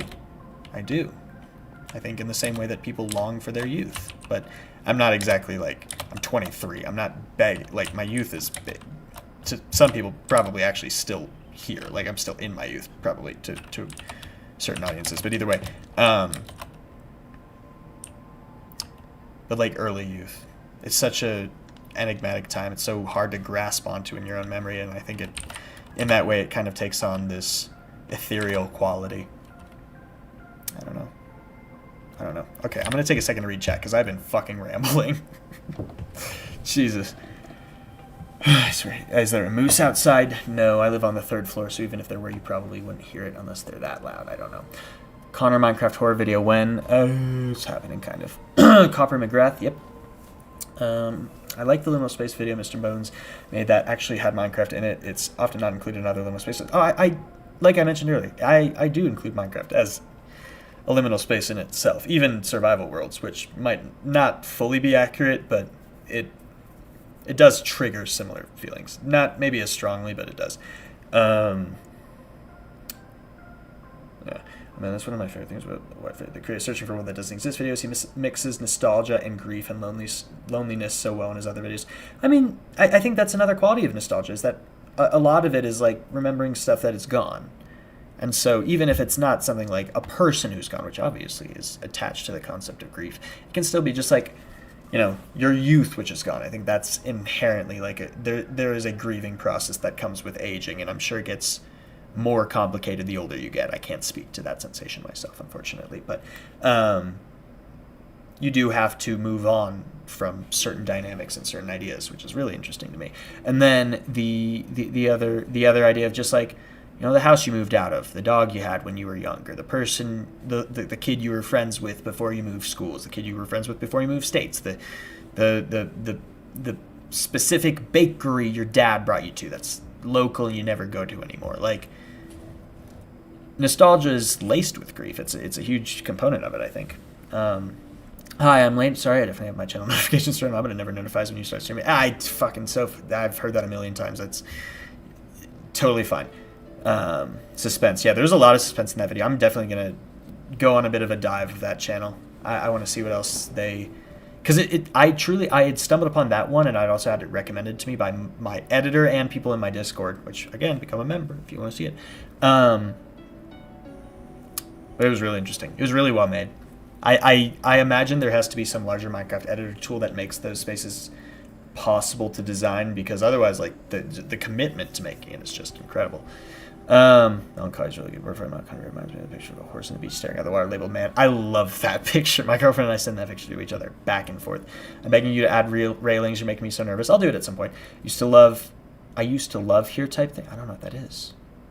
Oh, Cosmos. You might need to inform me of that. I've always thought isolation in itself evokes a melancholy feeling. I think so, but I think that isolation has to be predicated with exposure to non-isolation. So like if you're born in a vacuum, you're not, I don't know if I can speak to the sensation of desiring like contact.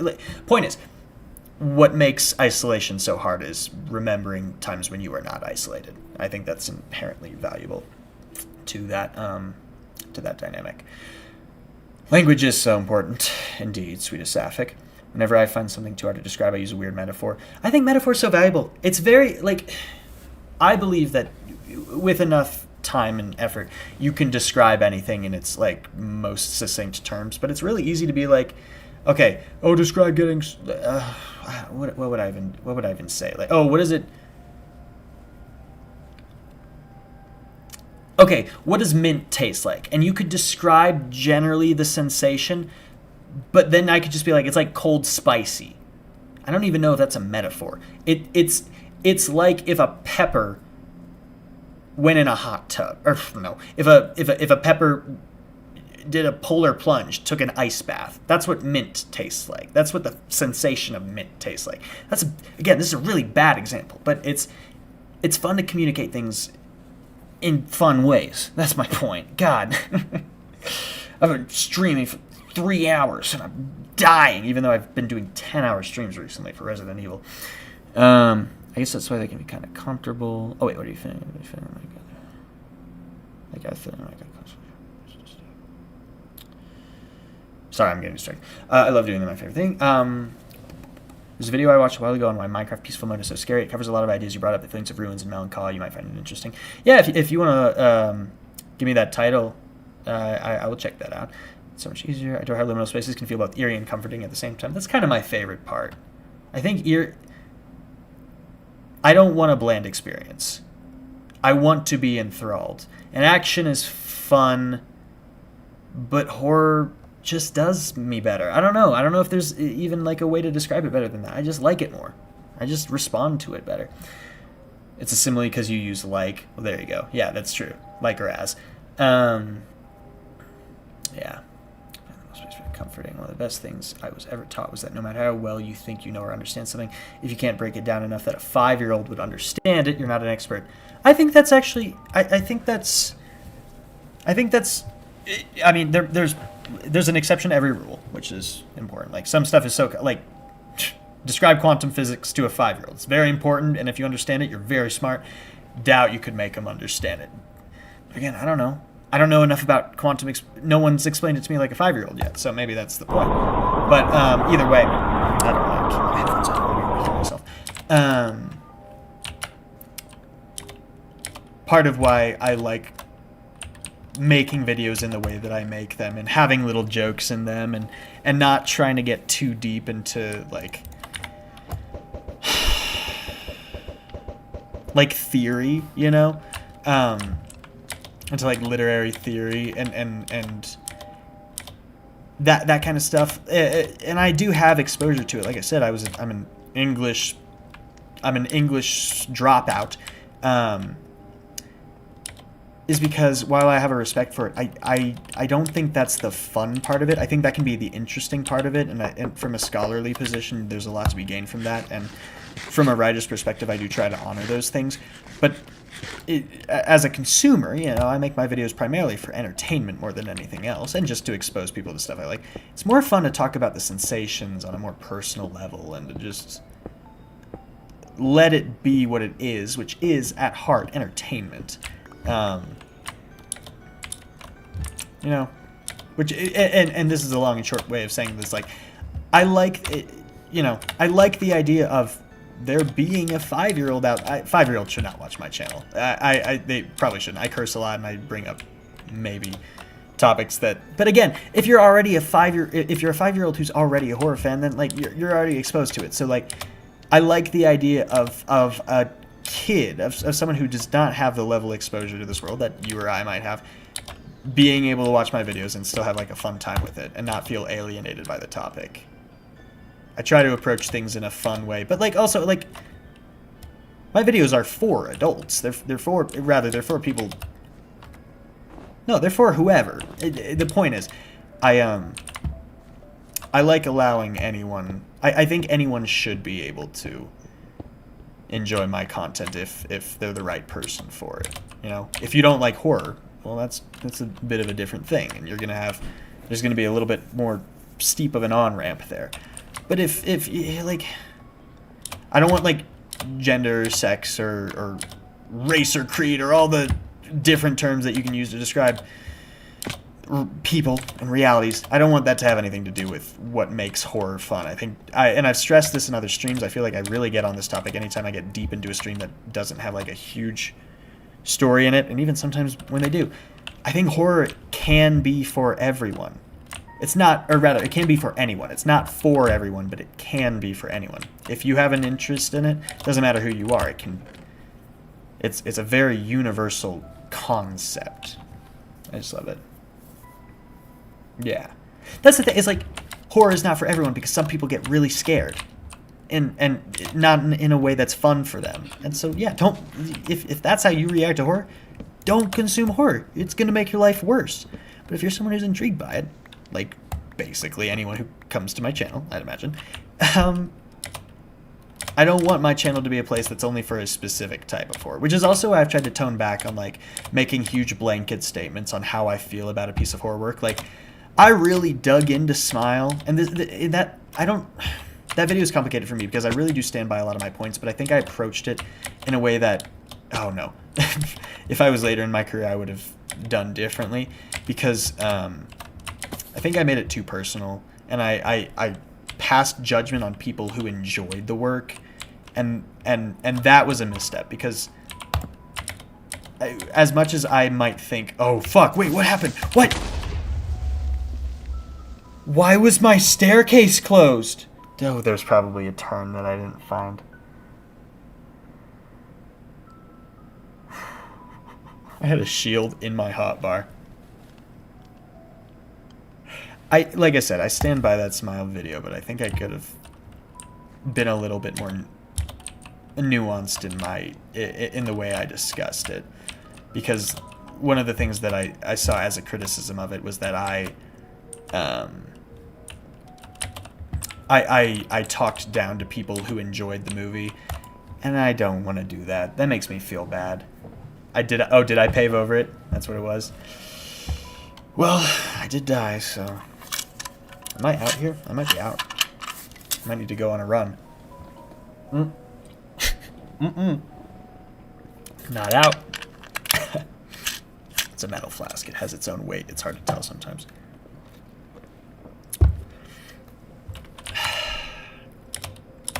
Enough of this. I've gotten very distracted. I totally did pave over it tonight.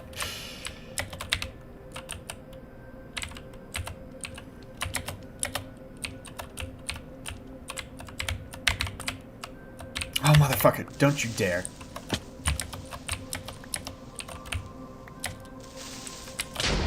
Alright, that's fine. This is what every Minecraft game is like for me. Genuinely, even when I'm not streaming, I am not good at this game. So the first fucking multiple hours of it are always just a struggle fest. I'm like, oh, how do I fight? How do I win? And then I remember that I can make a bow and arrow, and I'm like, oh yeah, I should have done that way earlier. Which I started to consider, but not dealt with many spiders. I don't know if I don't think I have enough string. I'm gonna need to bring animals up here. If this series continues, which I don't mind it continuing. I would like to do it. It could be a fun little break from all the deep, dark, scary, depressing shit. I don't know, I said that like Jennifer Coolidge. And not even really. It's just fun. So if I keep doing this, it's gonna be a fucking whole process, man. Horror is super objective genre. It works. It can be very uniquely hit or miss out, folks. In other genres aren't. Yeah, I think horror and comedy, I haven't always said this, but I've been saying this for the past couple of years. I think horror and comedy are the two hardest genres to write for because they are so subjective. Comedy is so based on its audience, and so is horror. Which is why I love my McGrath's Corner idea, which the longer I go having said that, the more I'm like, that I should not have named it after myself. That's so crazy for me to have done. But either way, the point that, like, imply don't show, it just feels more universal. Like, I like that a lot, but yeah, gotta go again. We lost chills again. No. Yeah, horrors. I mean, I totally get what you mean. I do love playing horror games, but I'm a little baby, so I don't play long or often. But I love watching other people experience it for hours. Yeah, that's the thing. There was a time when I didn't have as deep of an exposure to horror that I actually had a hard time playing. But I watched Markiplier play everything. I watched a bunch of people play stuff. I watched people who've been canceled now play stuff. I was about to say Tobuscus. And I know that that's been a whole thing. I don't know where we landed on that. I just don't watch him anymore. But anyway, cancellations. But after a certain point, when I started really getting into it and I started watching horror movies, actually, one thing I've been thinking about doing is I'm going to analyze the first horror movie I watched, which is Insidious, which shows you how young I am. It just would be fun to really deep dive into my first real exposure to horror. I watched Sharknado before that. I don't count that as horror. Everyone's always like, oh, that's a horror movie. I'm like, yeah, but it's not scary. So it might be in the horror tab on Netflix or whatever it's on. But don't get me wrong, it's a fucking awesome movie. I love Sharknado. It's so fun. I haven't seen any of the other ones. I've only seen the first one. But what a concept. I'm enjoying. Yeah, I know it's not very pretty, but we've made a little bit of progress here. We have a setup now. I think it might be time to start doing some farming. I think it's time to establish a food source because this bread ain't gonna last forever, or it's gone. Oh no! Oh no! Did I lose my bread? Oh, fuck. Oh, fuck, baby, I lost my bread. I'm fucked. If I don't have my bread, I'm gonna starve on this mountain. This is a horror game now. What did I say earlier? Minecraft is horror. Oh, my pumpkin's good. Maybe I can find my bread. There's still some of my old stuff around here, clearly. Simply eat the iron. Well, it would help with my head rushes. Haha, little iron deficiency joke there. Okay. I always like how he just is more than mascot horror games. Wait, who? Wait, who are we talking about? Me? I definitely talk about more than mascot horror. I like horror and scary stories and whatnot, but I'm very much not into gore/body horror, which is why I like your videos a lot, because you reference more than just horror movies, if that makes sense. Oh, yeah. Dude, I mean, one of my favorite horror actually, multiple of my favorite horror projects of all time are not visual at all. House of Leaves, it's a book. Basically, I believe couldn't be made into a full movie. The Doom mod, myhouse.wad, might be the best iteration of House of Leaves we ever get, and it's not got anything to do with the story. It just kind of has to do more with the general concept, and it even takes its own story, but it's like kind of the closest we're gonna get. And then the Magnus Archives. I talk about the Magnus Archives all the time. I actually need to talk about it more. I feel like I haven't made a real video about it in forever. Hello.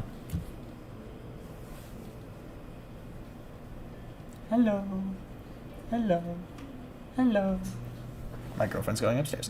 The Magnus Archives. Like, if the visual part of horror is what's making it so you can't do horror, guess what?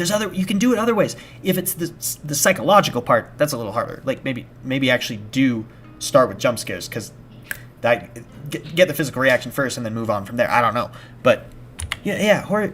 You can do horror anyway, and you can find it anyway. If you can't do weird sounds, read books. If the books are too scary,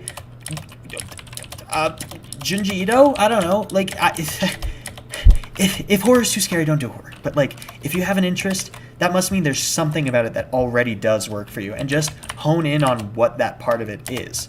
If you like liminal spaces, fucking go watch Kane Pixel's The Backrooms. Watch the YouTube thing and then the movie that's coming out, which I'm so psyched for. Especially because Mark Duplass is in it. Guy from Creep, awesome.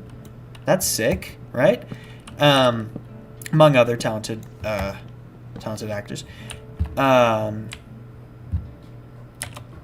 You can tell that I'm very, or rather, I hope you can tell that I'm very passionate about horror, because I do truly, and I try to make this point in a lot of my videos, I do truly think it is one of the greatest ways to tackle difficult subjects and tackle complicated things. A lot of my videos are titled after problems, and they have to do with horror projects, but then I try to find the through line, which is a lot of horror is just about problems.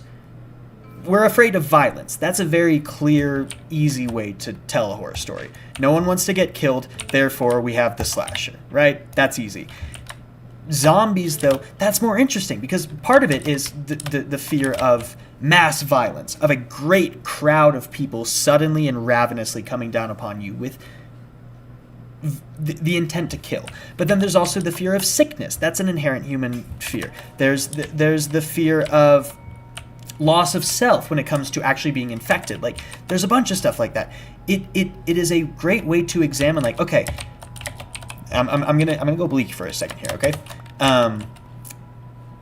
Not only does it run in my family, but it runs in the family of multiple of my close friends. But Alzheimer's is a thing that affects many people, and I think the scariest thing about Alzheimer's is the fear of, you know, the loss of self, or the great confusion that can come with dementia and old age in general.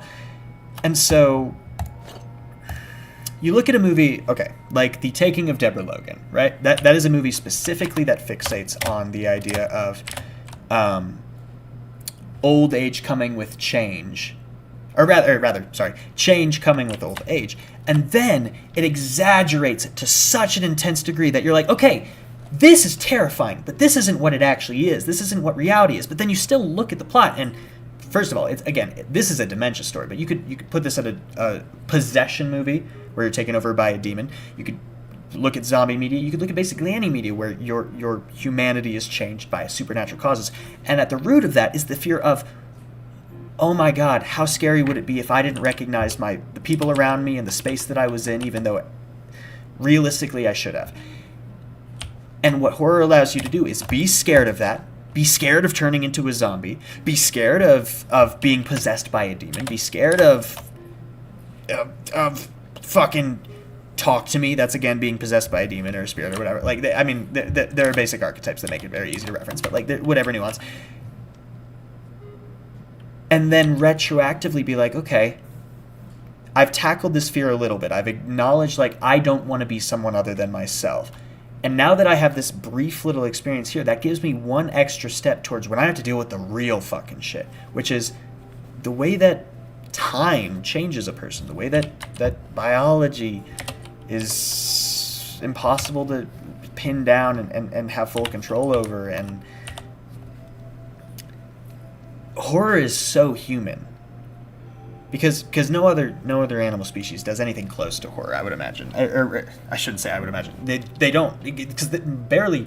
I don't think any species has fiction, which already is its thing. I know that there are performance elements that some species have, which is why I'm weirdly, like, not concretely saying this, but, like, the ability to tackle a really difficult issue through a different, safer lens is an inherently beautifully human quality. And I don't think there's any genre that accomplishes that better than horror, which is why, again, horror is for everyone. Because everyone experiences fear, and everyone deserves a chance to look at their fear in a safe spot and really examine it, because this sucks to say, at some point or another, basically everyone has to actually stare down their fear. I hate needles. I'm going to have to get injections. I'm going to have to get blood drawn. I'm going to have to do surgeries. That is what it means to be human. If I don't do it, I will inevitably die earlier, right? If you are afraid of spiders, guess what, dude? Spiders exist and they're going to be around you. It's basically impossible to ignore. You can run from it, but they'll fucking find you. This is how it works. You will change. Life changes. It comes at you. You don't have a force field. Even money, mortality is like basically the greatest human fear. I think a lot of human fears come down to that at its essence. Everyone dies. So far, not a single person has been an exception to that rule. Everyone dies. It's going to happen. And I think it's really valuable to have time to examine that and to look at what death means and how certain people might react to it. Meanwhile, I'm eating rotten flesh. Don't even worry about it. I think it's important to examine those things, and I think it's really... Horror lends such a valuable medium, space for interaction, room, whatever. Horror is human. It might be the most human genre, in my opinion. I'm not reading chat. I'm so sorry. I hope you can tell I like horror. Yeah, I know. Fear of losing control of yourself. You said it before I could. Yeah. We're on the same wavelength. Magnus Archives was such a fun way of exploring how different fears come about and are expressed. It's true. That's why I love... as a person who's most likely on the spectrum, I'm ADHD, so I actually am, but maybe further so, I love categorizing stuff. I try not to do it if it doesn't require it, but Magnus Archives really scratches that itch for me. And I love the way it does it, because stuff like The Extinction or stuff like The Hunt, or like The Buried, right? The Buried, I think, is such an interesting one, because you can being buried alive is terrifying as a concept. It sounds like one of the worst ways to die. I can't imagine a situation in which it's chill for anyone. Like, it's a bad time. But not only does The Buried cover that kind of horror, but it also covers like the fear of being buried and dead, and having a whole bunch of responsibilities heaped on top of you, of experiencing something so traumatic that you can't seem to find a way to leave that space. The Buried encapsulates a great deal of different horrors, but it uses one encapsulating word to cover it, which is having something heavily weighing on you that is impossible to escape, whether that be literally buried alive or metaphorically buried in debt, buried in grief, buried in guilt, whatever. It's fucking fantastic. It is incredible writing. There's basically not a bad Magnus Archives episode. There are some that I don't skip over any. There's some that maybe don't hit as hard, but it's a fucking at large excellent show. An excellent show.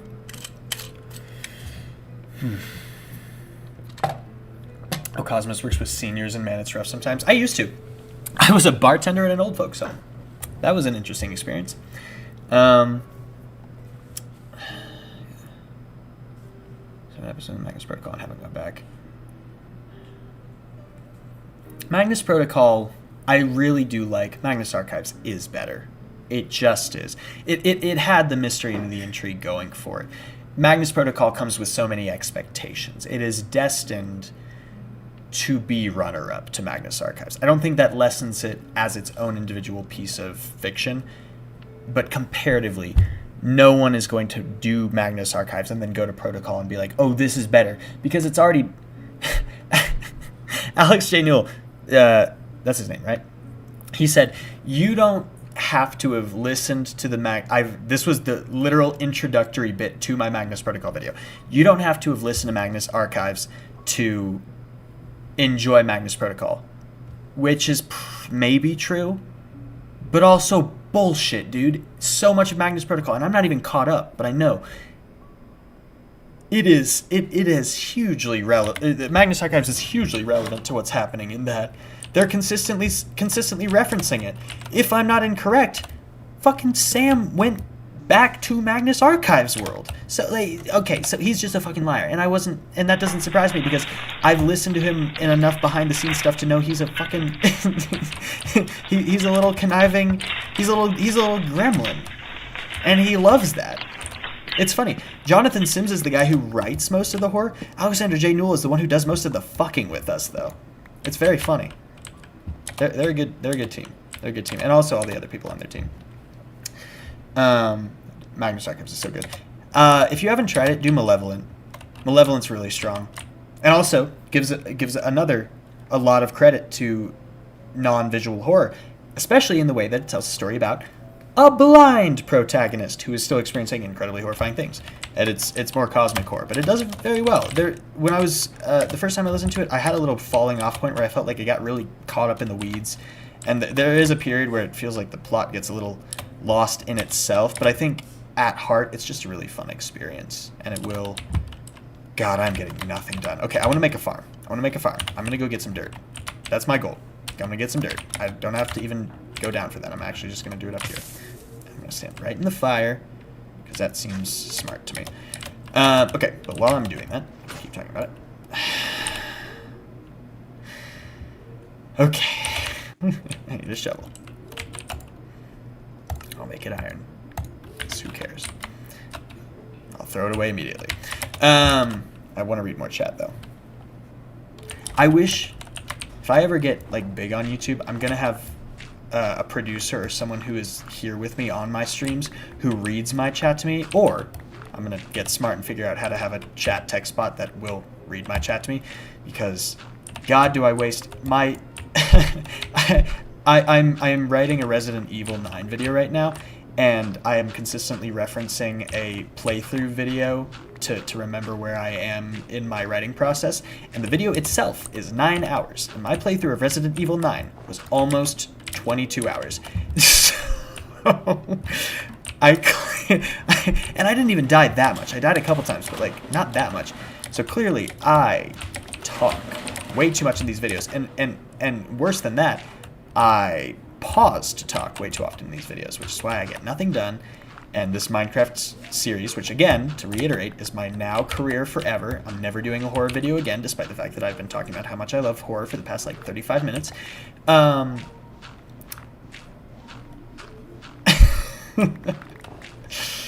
I am losing my train of thought. I am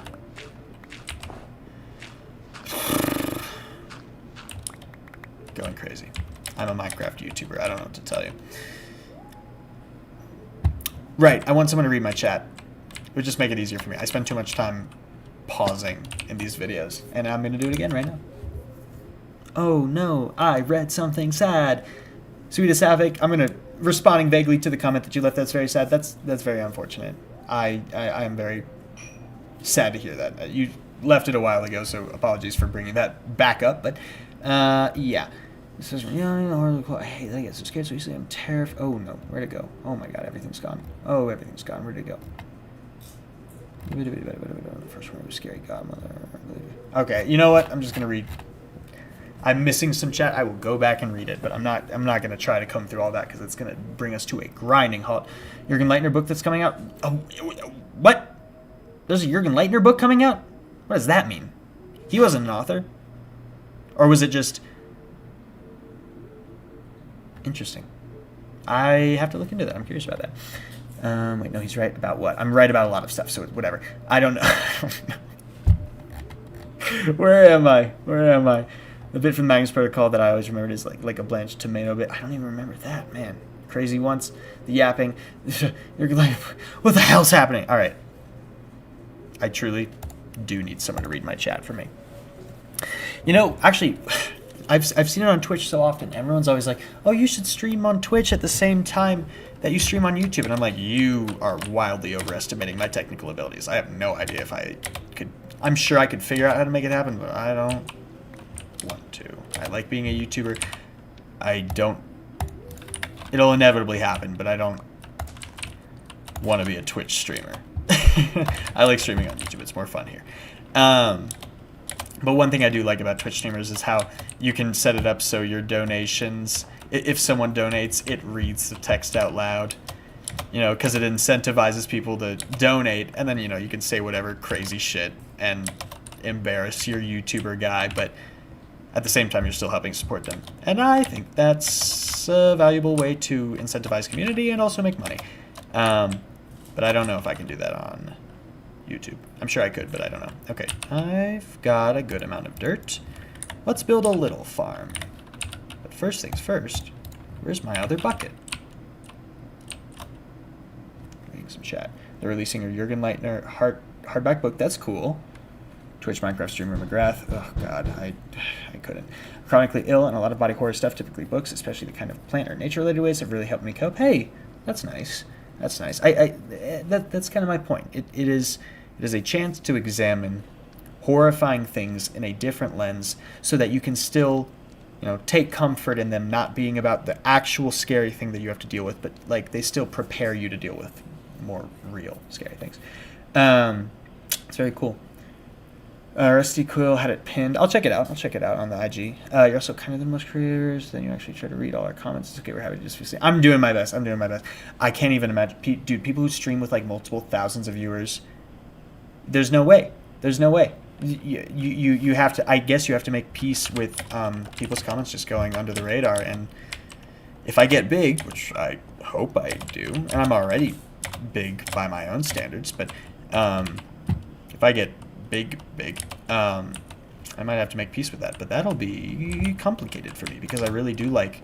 I like interacting with the community and actually being able to have a conversation with people. But when I fucking go on a 15-minute rant about nothing, I'll miss a bunch of quotes. And if there's 1,000 of you, then it's fucking over. Yeah. It's like selling a brand new Jumanji board game. It's wild. Just trying to reach out. Looks so cool, but I just pre-ordered the Gravity Falls art book and I cannot spend any more money. Gravity Falls has some great books. I could have phrased that better.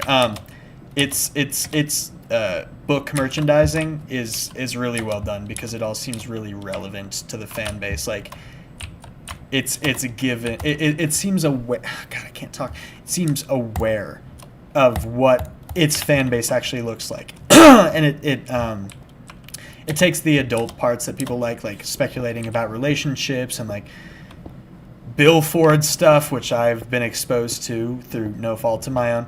And it allows that to happen, but then it also still allows you to have the fun, you know, Gravity Falls is a kid's show that adults happen to like, mostly because I think a lot of the adults who like it were kids when it came out. So I like, also I just think Alex Hirsch is very in tune with his audience and what they enjoy and what they respect. And so, you know, if he has any involvement in the process, it's there is a greater likelihood of it being effective and what the community actually wants. If I wasn't paying for college and therapy, I would get the book. Man, that's every financial conversation I have with myself. Not about those specific things, but man, that's adulthood right there. I'll tell you that much. Speaking of adulthood, it's fucking 4 o'clock and I already want to go to bed. Oh my god.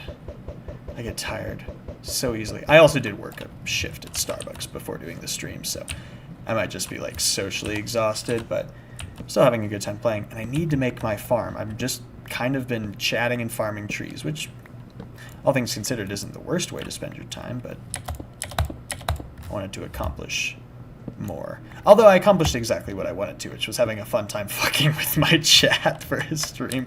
And now that that's done, I feel no greater obligation to maintain that kind of little fiction, and now I'm just becoming Rambly Connor again, which is potentially people's favorite Connor, but also, judging by my high school experience, a lot of people's least favorite Connor.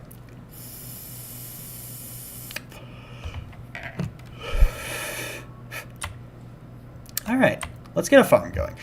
I want a farm to be... Oh, I didn't even... Oh, I was looking for my bucket.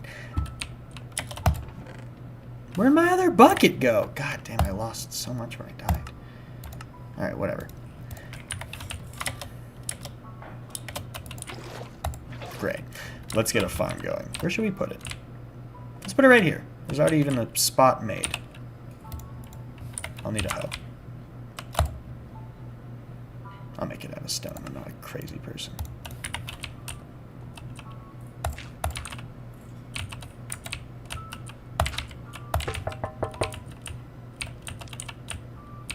I've gotten really good at not reacting to that, even though the bit has ended.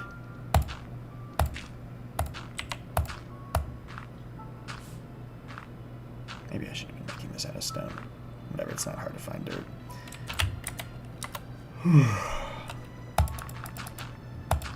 I'll need to dig up more anyway. Oh, great. Oh, wait, why am I also being stupid? Damn it.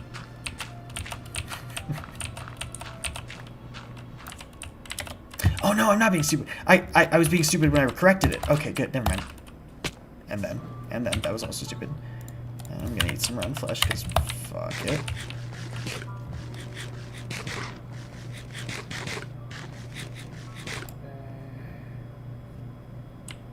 You still get healed when you have food poisoning, so kinda don't mind it.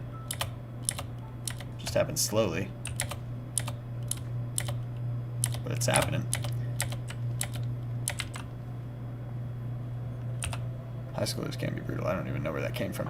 Can we become Connor who adds railings to his builds? Okay, fine. All right. You know what? You mentioned your stress multiple times, and we're friends. We're close personal friends. I don't know why I'm making that joke. I'll put some railings up. I'll put some. Loving the Amore music still. Damn. Well, I can't do it here. I'm working on actively making a farm, so hold on.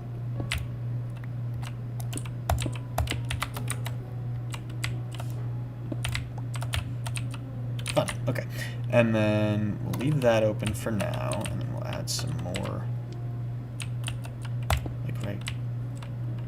So we'll get 1, 2, 1, 2. So then I'll do it here, and then just a little bit of railing.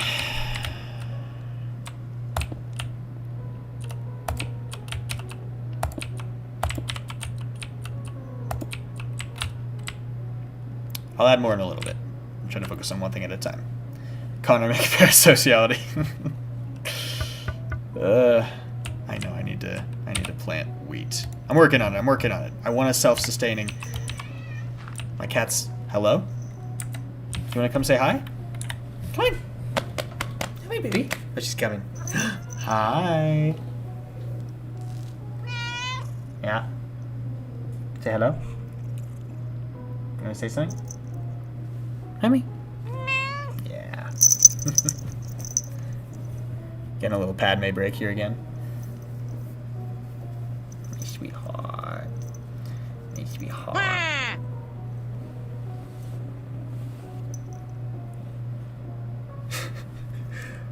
Whoa.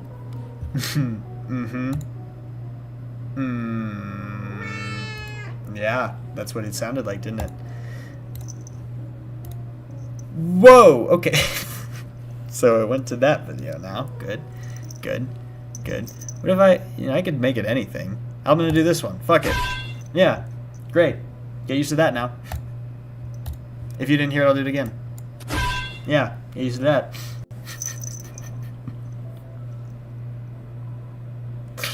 That's too funny. That's too funny.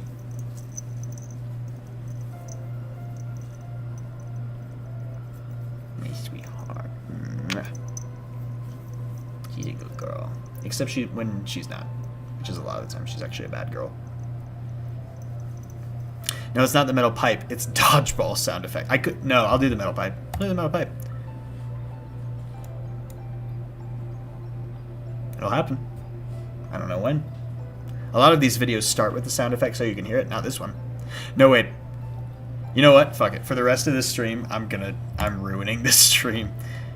Enough of the scary noises. We're doing other stuff now.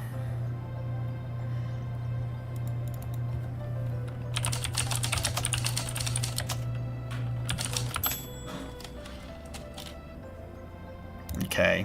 Good. Good. We'll do that one. Bruh. Yep. Meow.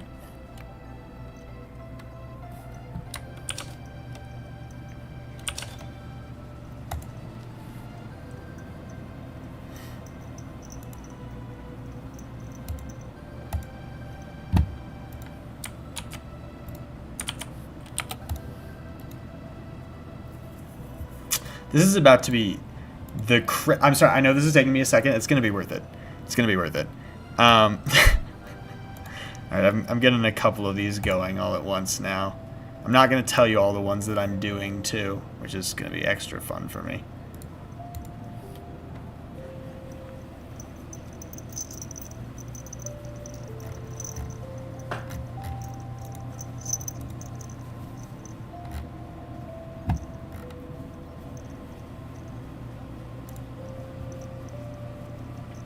So far, nothing.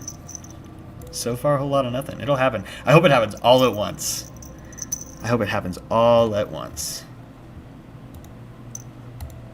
Oh my God! There's one. There's something.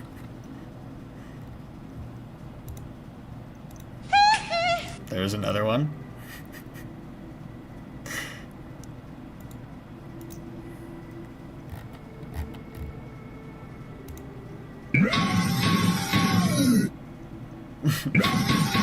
Sussy baka. Yeah, we're making this a fun stream. And we're making this a good stream. Connor, why have you for a second? I don't know what to tell you. I'm not doing anything wrong. Mm-hmm.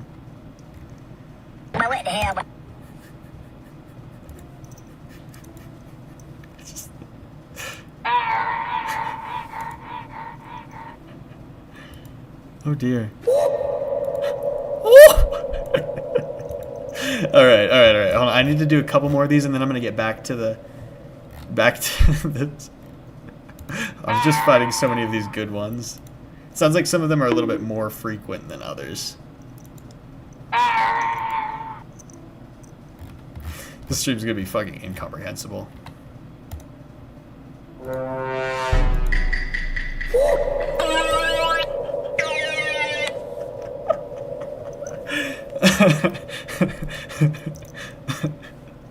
I'm not doing 6-7 or Skivity. Black people be like, I didn't want that one. That one was not intentional.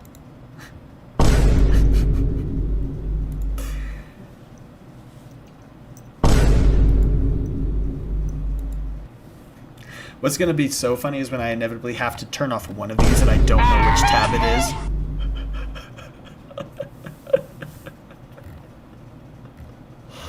Oh my god.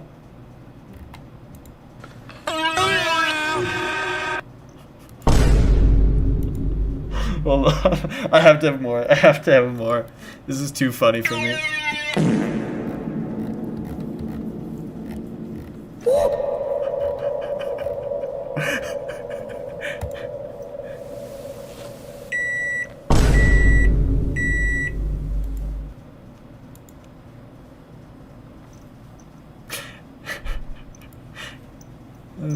Okay, she's done with it. She hates it.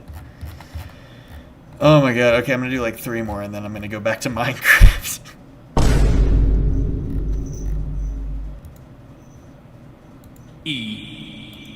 Yep. LeBron James, Baba Booey. LeBron James, LeBron James, LeBron James, LeBron James. These are dated. Some of these are dated. Baba Booey.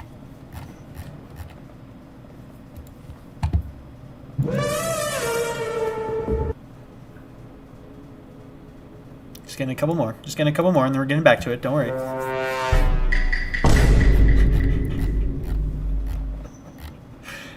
I'm gonna lose my fucking mind.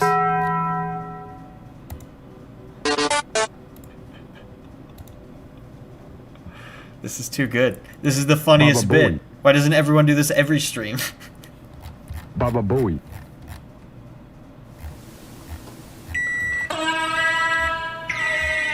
Bruh. Oh, and we gotta have this one. Of course. Alright, I'm gonna do one more. And then we get back to it. Baba Booey. Hopefully this doesn't tank my performance on Minecraft. Oh. Perfect. Was that the bite of 87? Alright, we're back. Here we go. Alright, Minecraft time. Performance seems okay. Here we go. Back to it. Let's get a farm going. Oh, good. I don't even know what that was.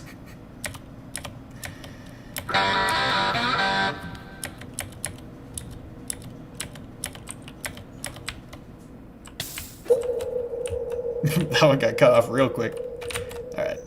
Baba Booey. Couldn't have said it better Bruh. myself. Yep. Oh, hit the mic. Sorry. Oh no, I haven't tapped back. Oh no, oh no, oh dear, oh no. No, no, not that. Okay. Baba Booey.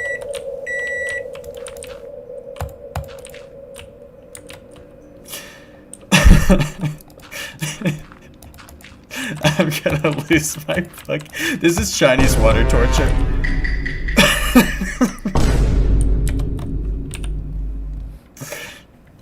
I'm sorry if you don't think this is funny. I totally understand if you don't.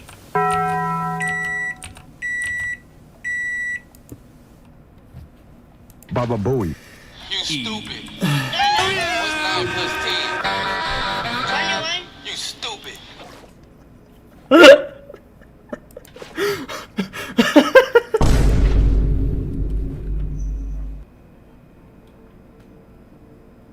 Also, it's so low because of my cat.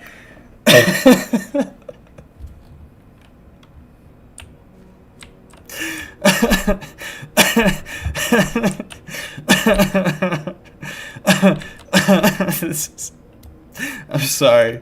I'm so sorry.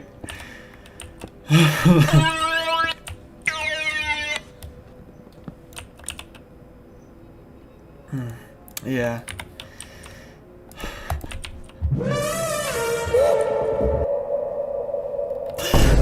I love the woo! I love the gnome. I'm sorry, the rest of the stream's gonna be fucking incomprehensible. I apologize, Edge. I don't know what to tell you. Yeah. Okay, is that gonna be enough to keep it all warm?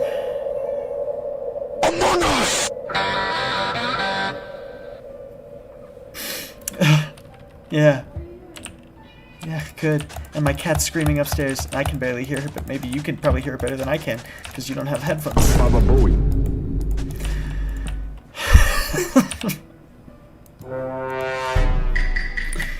Oh my god, I'm a fucking child.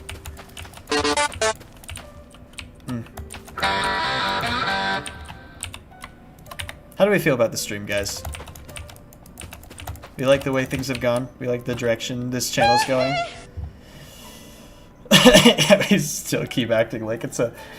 what if I was like, yeah, you guys are crazy. What are you hearing? You guys really thought you just heard that? That's weird. You guys are crazy that you hear stuff right now. I hope everyone's having as much of a good time as I am, because this is the best stream of my life. Baba Booey. Uh-huh. I feel like I need to add like 20 more. Okay, we're going to do a bathroom break in just a second here. And during that bathroom break, the sound effects will continue, but I'm going to add like a bunch more. Because I need there to basically be a non-ending, a never-ending stream of sound effects. It's just too good. It's just too good. It's just the funniest thing in the world, unfortunately. And I wish it wasn't.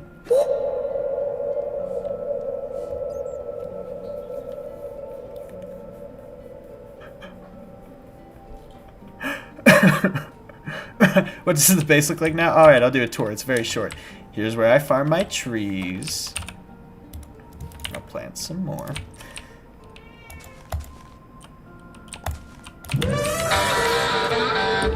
That's where I plant my trees.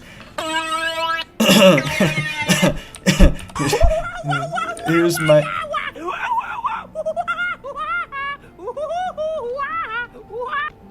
That one goes on for a long time. This is my bell.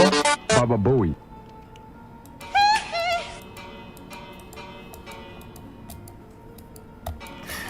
This is my bell. Oh, my burrito's done. Good. Here's my stairs. They're not good. They're not good stairs. Here's my little place. I got some shit, mostly snowballs.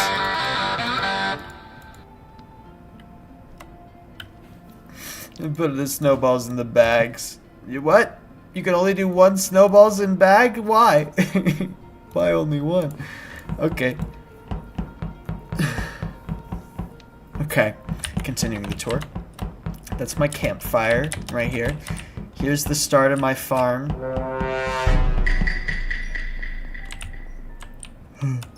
Here's my bedroom. It's really luxurious. Was that the bite of 87? The Omori music undercutting everything is...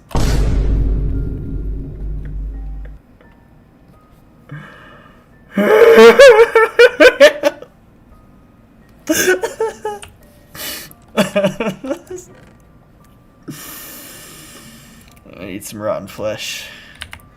Nothing else to do about it.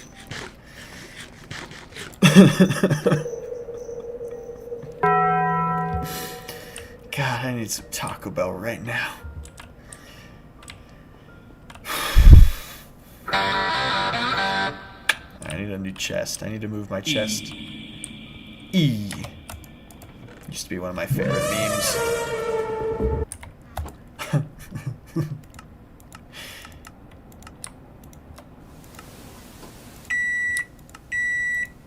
The microwave is weirdly kind of one of my favorite ones. Yeah, dude. Oh! That one was quick. All the gnome ones are quick.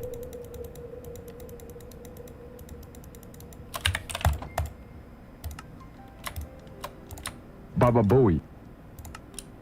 The Omori music is so beautiful. And then Baba Booey happened. Bruh. And then Bruh happened. And then Vine Boom happened. It's but you know what's the best? The best is when you get a good combo. When you just get fucking knocked out by a good combination of effects. It just kills me. It just kills me.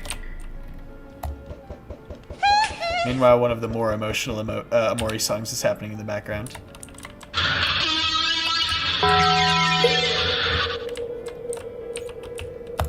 Happy April Fools, everybody. Happy April Fools. I cannot see. I'm legally blind. Some of these memes are fucking old, man. They're old for me. Not a paragon of youth, but still. Many others. Alright, we're gonna take a quick break. I'll be back. The sound effects will continue. The lashings will continue until morale improves. Bye.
Baba Booey.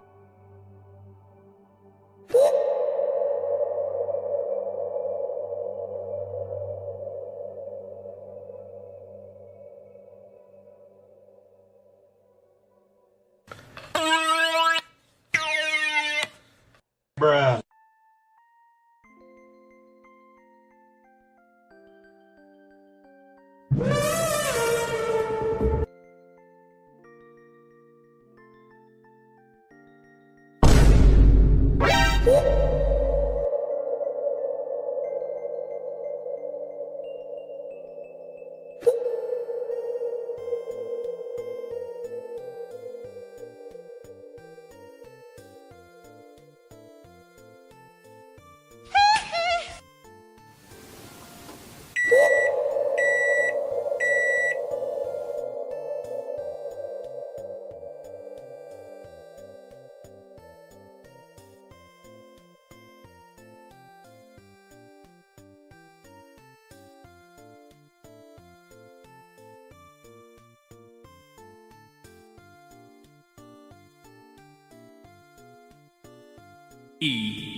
Baba Bowie.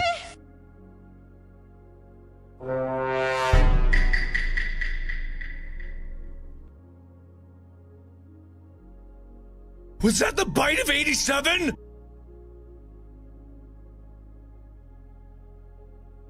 Get Wi-Fi anywhere you go. Hold up.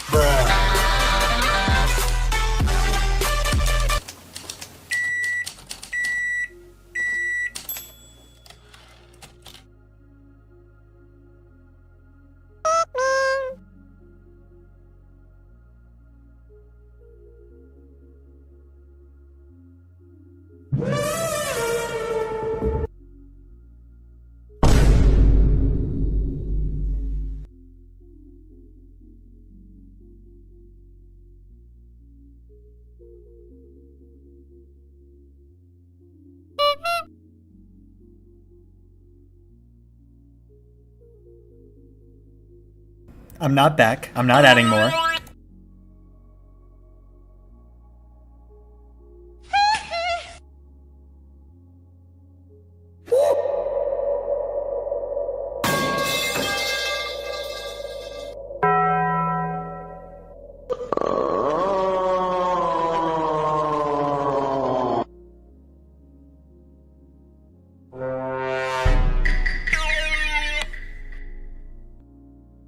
No, I'm not back. I'm not back.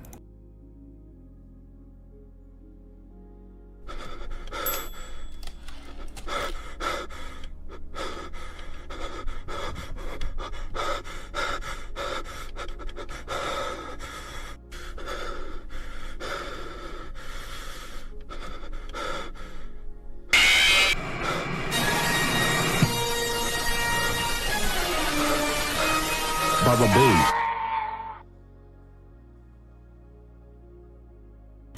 All right, chat. I'm back. Oh God. All right. I think you can tell.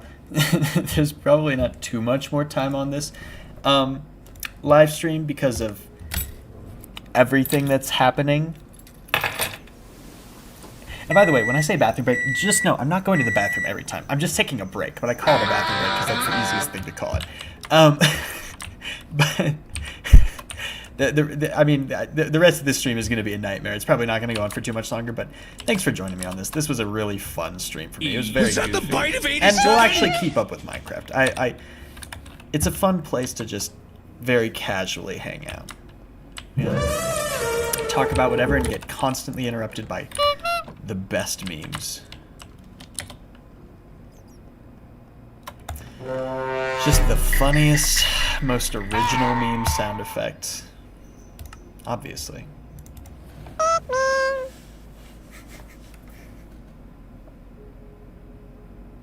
What the hell is happening in my family group chat? Always some shit. You're not growing. Oh yeah! So it's fine. The stream goes until I can't take it anymore. That's the new challenge. We were doing a drinking game. The new game is do it until you can't stand the insanity anymore.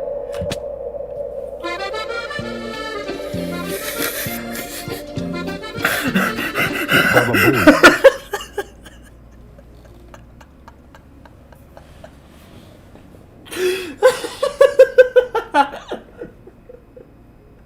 I die of fall damage immediately after. Baba Bowie. Fucking A. Anyway, I know the rules. Fucking A. This is crazy. This has been such a great stream. I appreciate those of you who have been with me the whole time. Or those of you who came in later.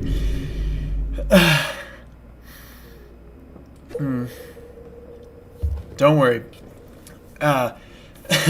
Don't worry, comical mustache twirling villain. I got your Pikmin here. If you need to double up on Pikmin, that's fine. I don't know your dosage, but it's there.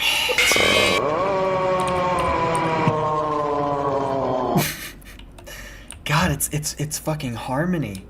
You put one meme next to another. Where did I even die? Oh my God. Oh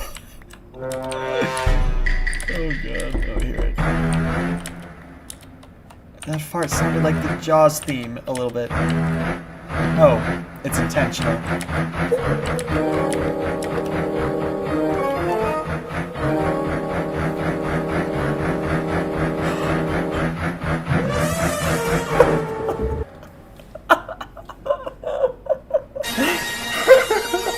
Why do I keep hearing?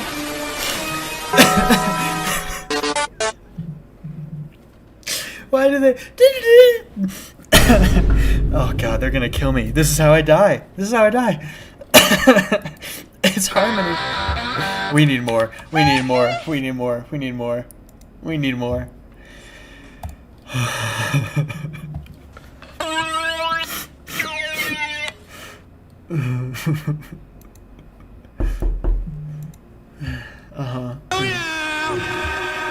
I'm ruining, by the way. I'm doing this on my actual YouTube account. I am ruining my algorithm right now. Just so you know, this is all for you and for me. What else? What else? Oh, look at this one. That's a good one. Go crazy. Go stupid. Go stupid! Go crazy. Ah! Go stupid. Ah! Go crazy. Yeah. Go stupid. Go crazy. Go crazy, go stupid. Oh, Discord pings. This is gonna really annoy people. Longing for silence? Well, you better find another stream. Because I got bad news for you, buddy.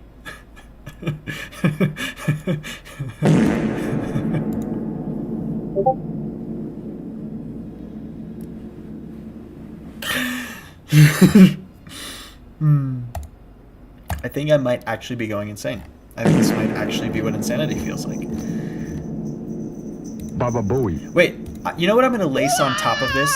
I'm gonna throw. This video is only gonna take a second, but I'm gonna throw one of my favorite sound effect videos of all time. Here it is.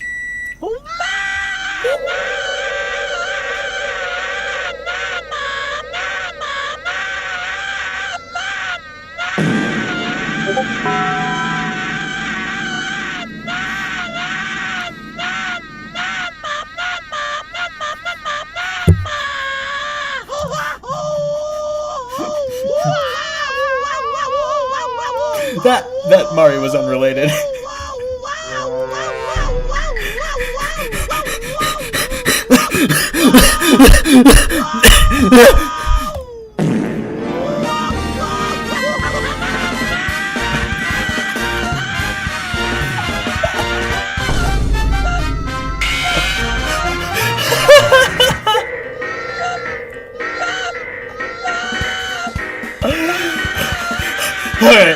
All right, we're going balls to the wall now.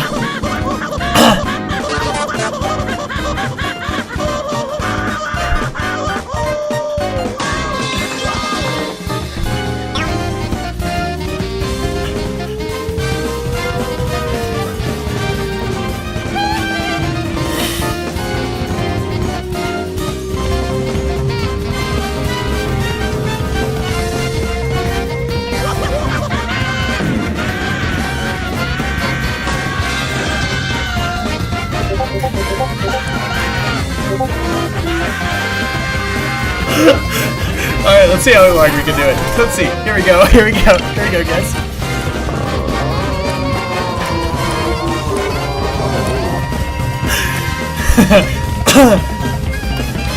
Alright, Minecraft.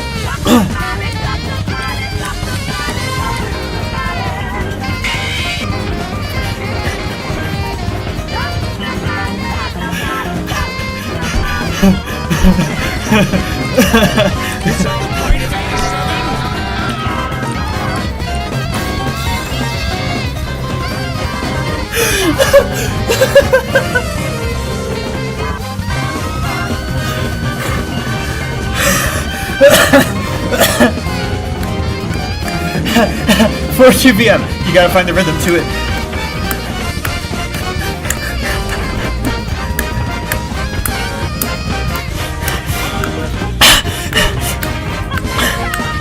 I took my headphones off. I can't even hear it anymore. It's just in my bones now. Thank God I bought my girlfriend those noise canceling headphones.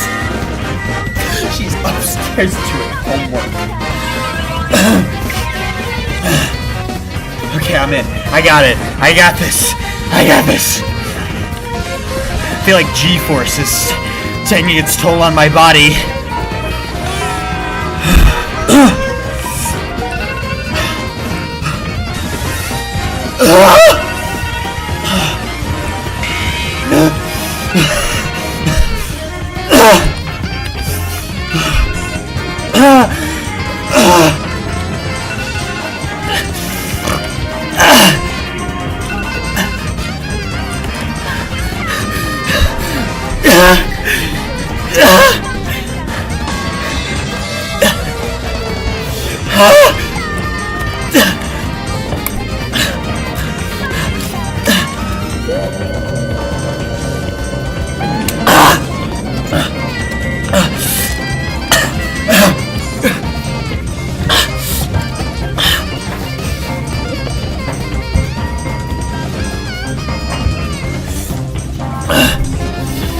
Minecraft. Yeah. We're farming.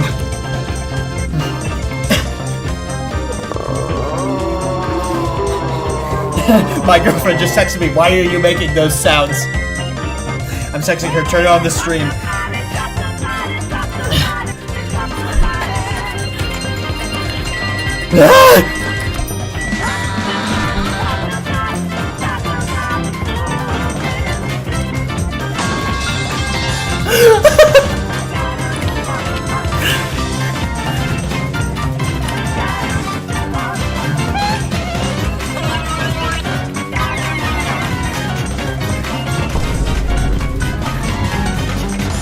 Alright, we're farming. We're farming. We're farming. We're locked in. We're locked in. We're locked in. We're locked in.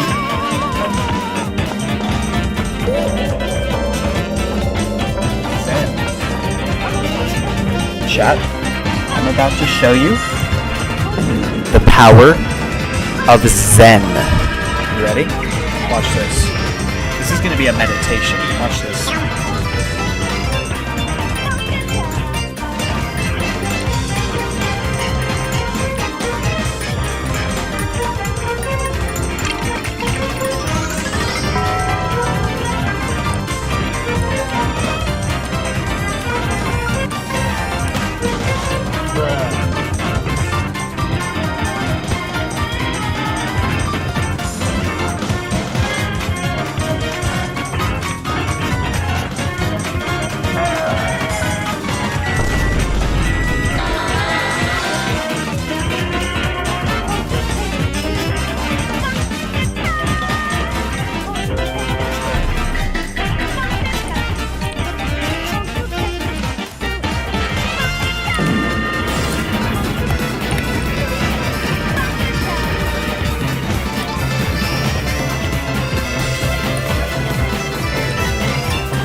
My girlfriend is doing homework upstairs. Zen.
Zen! Baba Booey.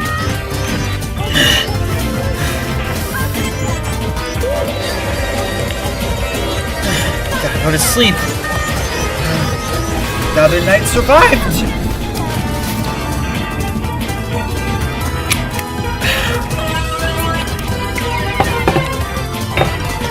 You'll be back like before. I will fight the fight and win the war.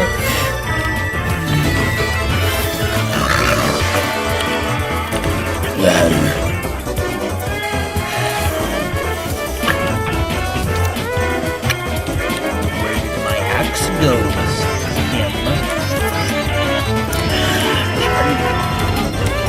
They ended smiling friends after 4 seasons.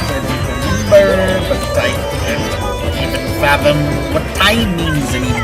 Couldn't tell ya. No, I can tell you. I don't know. What's time to freaking that circle? They always say that. What does that mean? Couldn't tell you. Couldn't tell you. Couldn't tell you. Never straight. Never straight. Couldn't tell you. Couldn't tell you. Couldn't tell you. I do love Mario Kart. Mario Kart Wii, maybe one of the best racing games out of all time. You know what I also like? Need for Speed Most Wanted. That was a fun one. I actually really liked. What was the other one? No, Most Wanted. And then, what have I been playing? Hot Pursuit? Hot Pursuit was a fun one. Need for Speed's a cool game. I really like racing. I like the high octane feeling of it. Nitrous does such an interesting thing in racing. In racing video games, the racing world. As if I know NASCAR or Formula One. What do I look like, Captain Holt?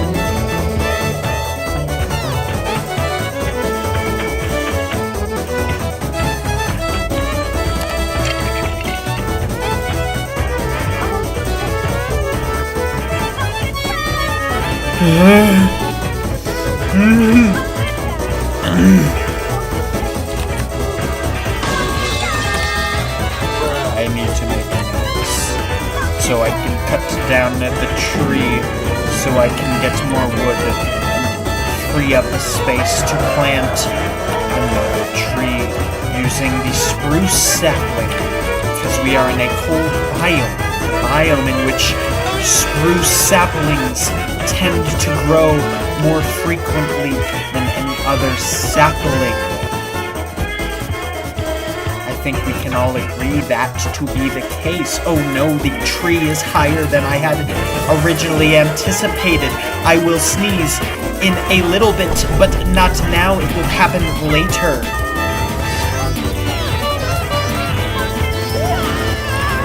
I almost fell to my death.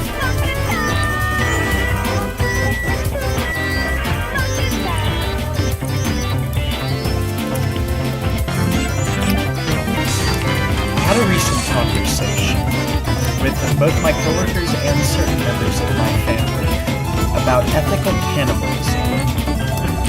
And it's really interesting. There are a number of cases of cannibalism in which the action is not actually presented as evil or unethical.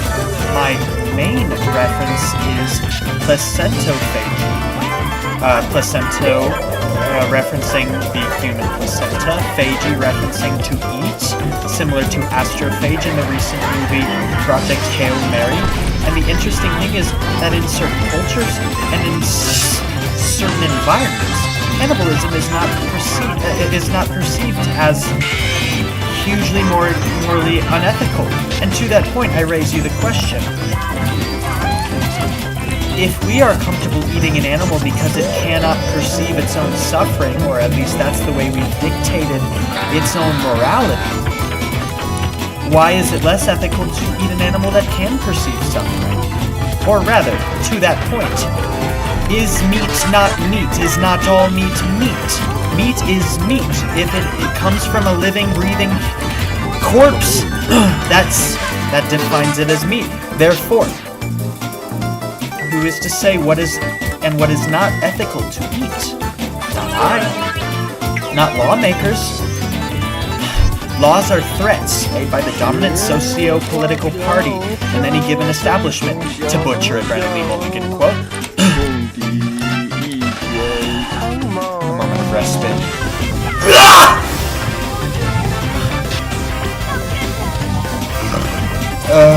I'm fine. Okay. I'm just saying. I have a standing agreement with a high school friend of mine that if he dies before I do, I'm allowed to eat him.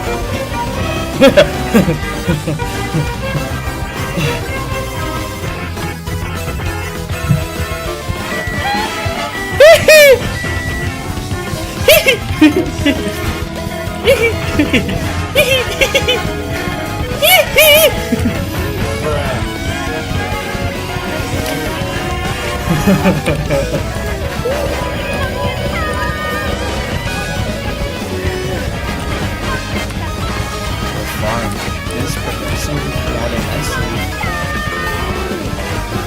We need to grow pumpkins.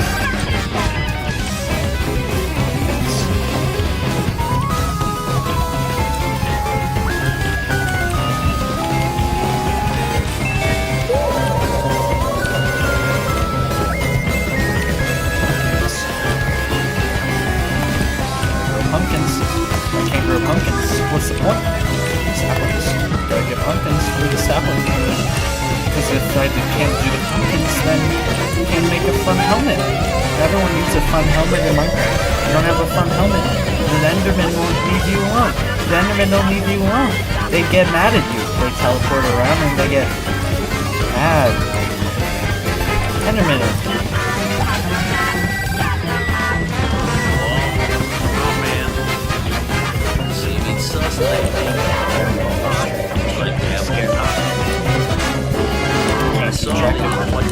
Government.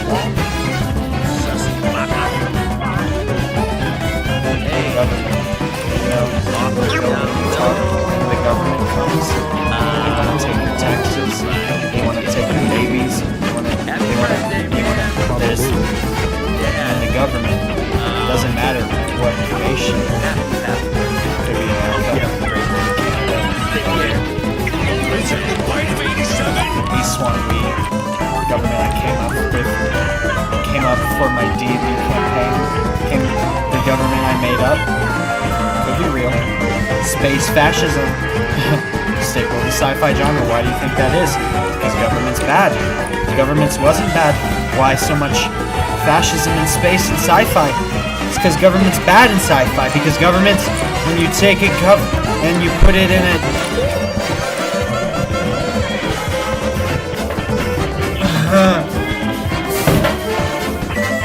this isn't real. This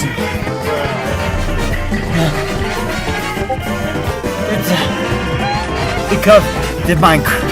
Gotta make my farm pumpkins. Where's my bucket? Do I need more iron? There's iron over there. Gotta get iron. Gotta get iron. Gotta get iron. Because to make bucket, and then I can use bucket. Make pumpkins, because then making pumpkins, self-sustaining environment, free from government. Government comes, hide UFOs, hide aliens, hide no, don't want to say that on a YouTube stream. Hide bad things happening. President, maybe not the best. Couldn't tell you. Probably not though. If I even take a little bit of fall damage, fucking over. If I take fall damage, it's probably for the stream, just for the record. Bad. It's bad. Everything's bad. It's all bad. You can't trust anyone. You can't trust your family. If you trust your family, you know who you're basically trusting. Edward Snowden actually did a great deal of work for the American population, and he was and he was treated as a criminal for exposing the fact that the government was spying on its citizens. Everyone thought he was crazy, and I say it was a conspiracy theory widely regarded, and suddenly one person brings attention to it, suddenly is accepted as a matter of fact. Same thing could be happening for many other conspiracy theories. Aliens? But what if Rocky from Project Hail Mary's real? That'd be fun. I really like that book. The movie was also good. Made me cry like 3 times. Talked about it in my podcast. I don't know if I talked about how much it made me cry. Half a heart left, but don't die.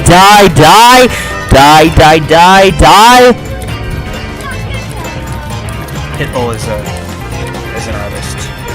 So is Captain Sparkles. If they married, they'd be Captain Pitbull. Or Pit Sparkles. Dolly. Mr. 305.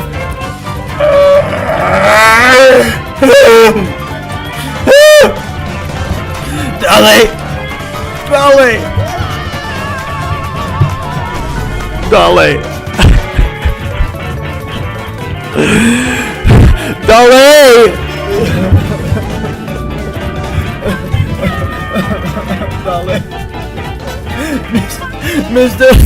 Mr. Worldwide.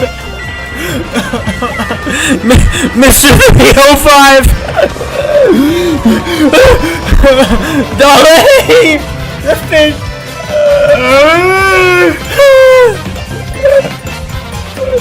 This night.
Boneheads.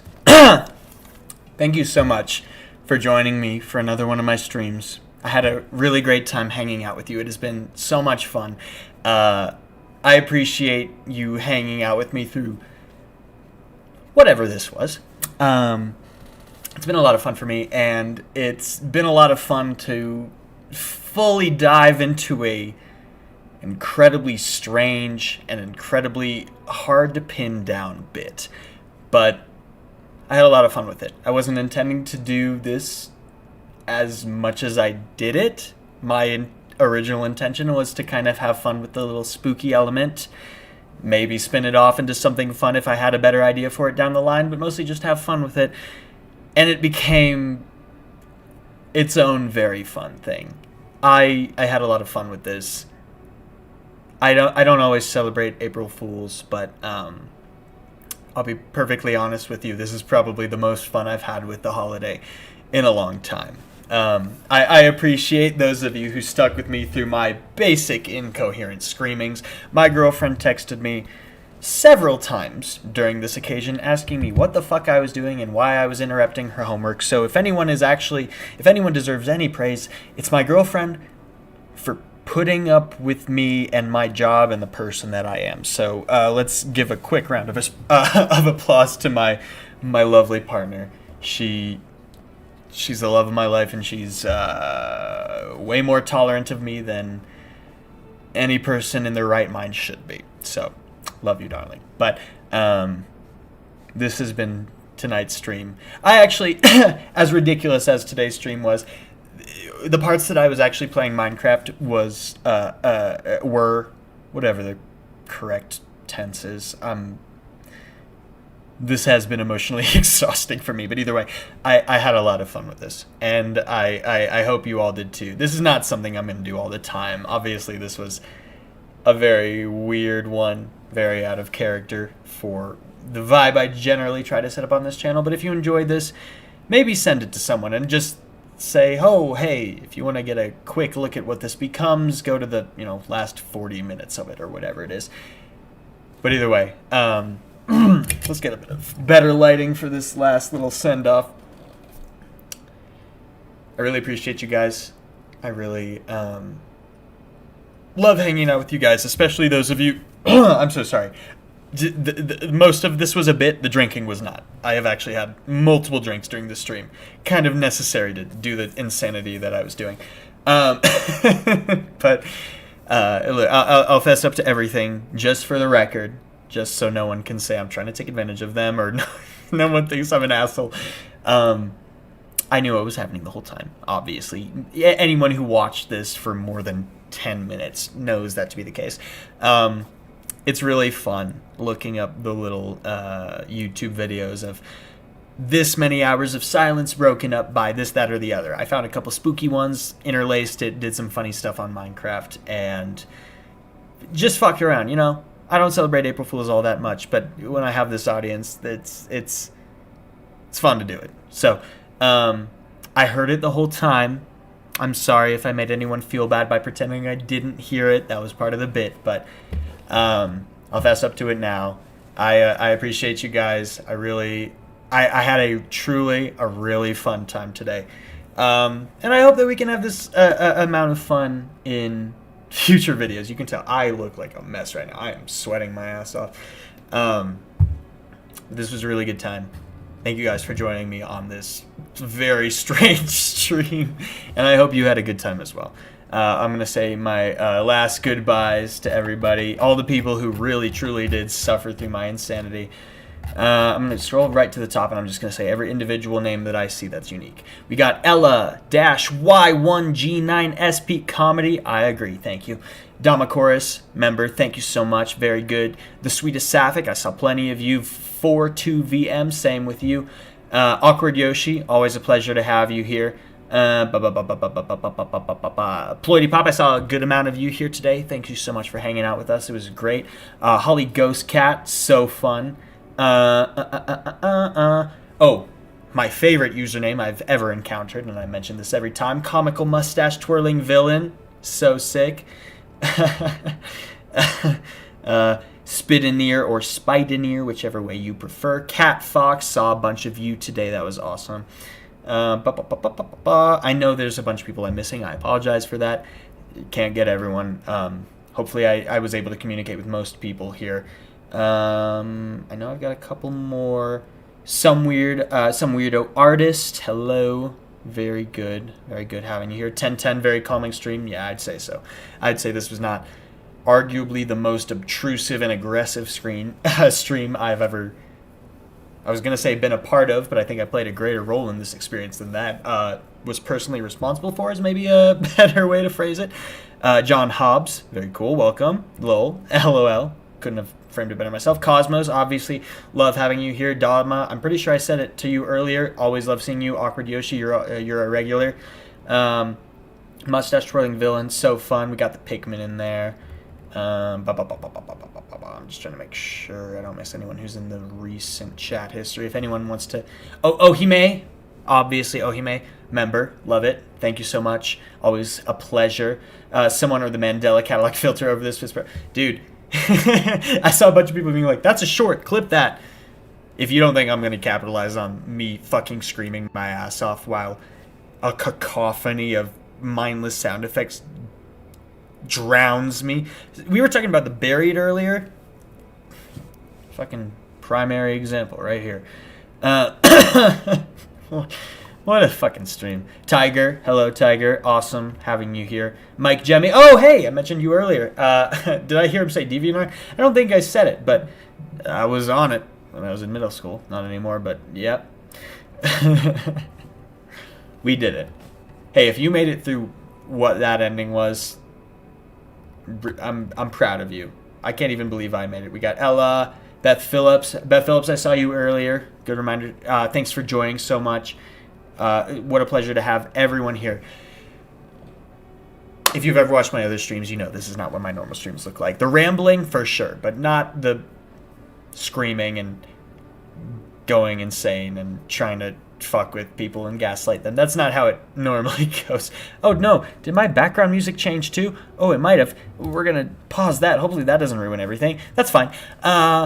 Thank you so much for joining me today. I had a great time, even if the stream does get demonetized for whatever reason, and there's probably several cases against me. Don't repeat that, just in case I have to make a case for myself. I had an awesome time. This was really fun, and I will see you guys in the next one. Thank you so much. It should be a new video coming out pretty soon, as long as I stick to my schedule pretty well, which no guarantees on that, but hey, I love y'all. Thanks for being a bonehead. Thanks for sticking with me. Thanks for everything. I will see you guys soon. Bye!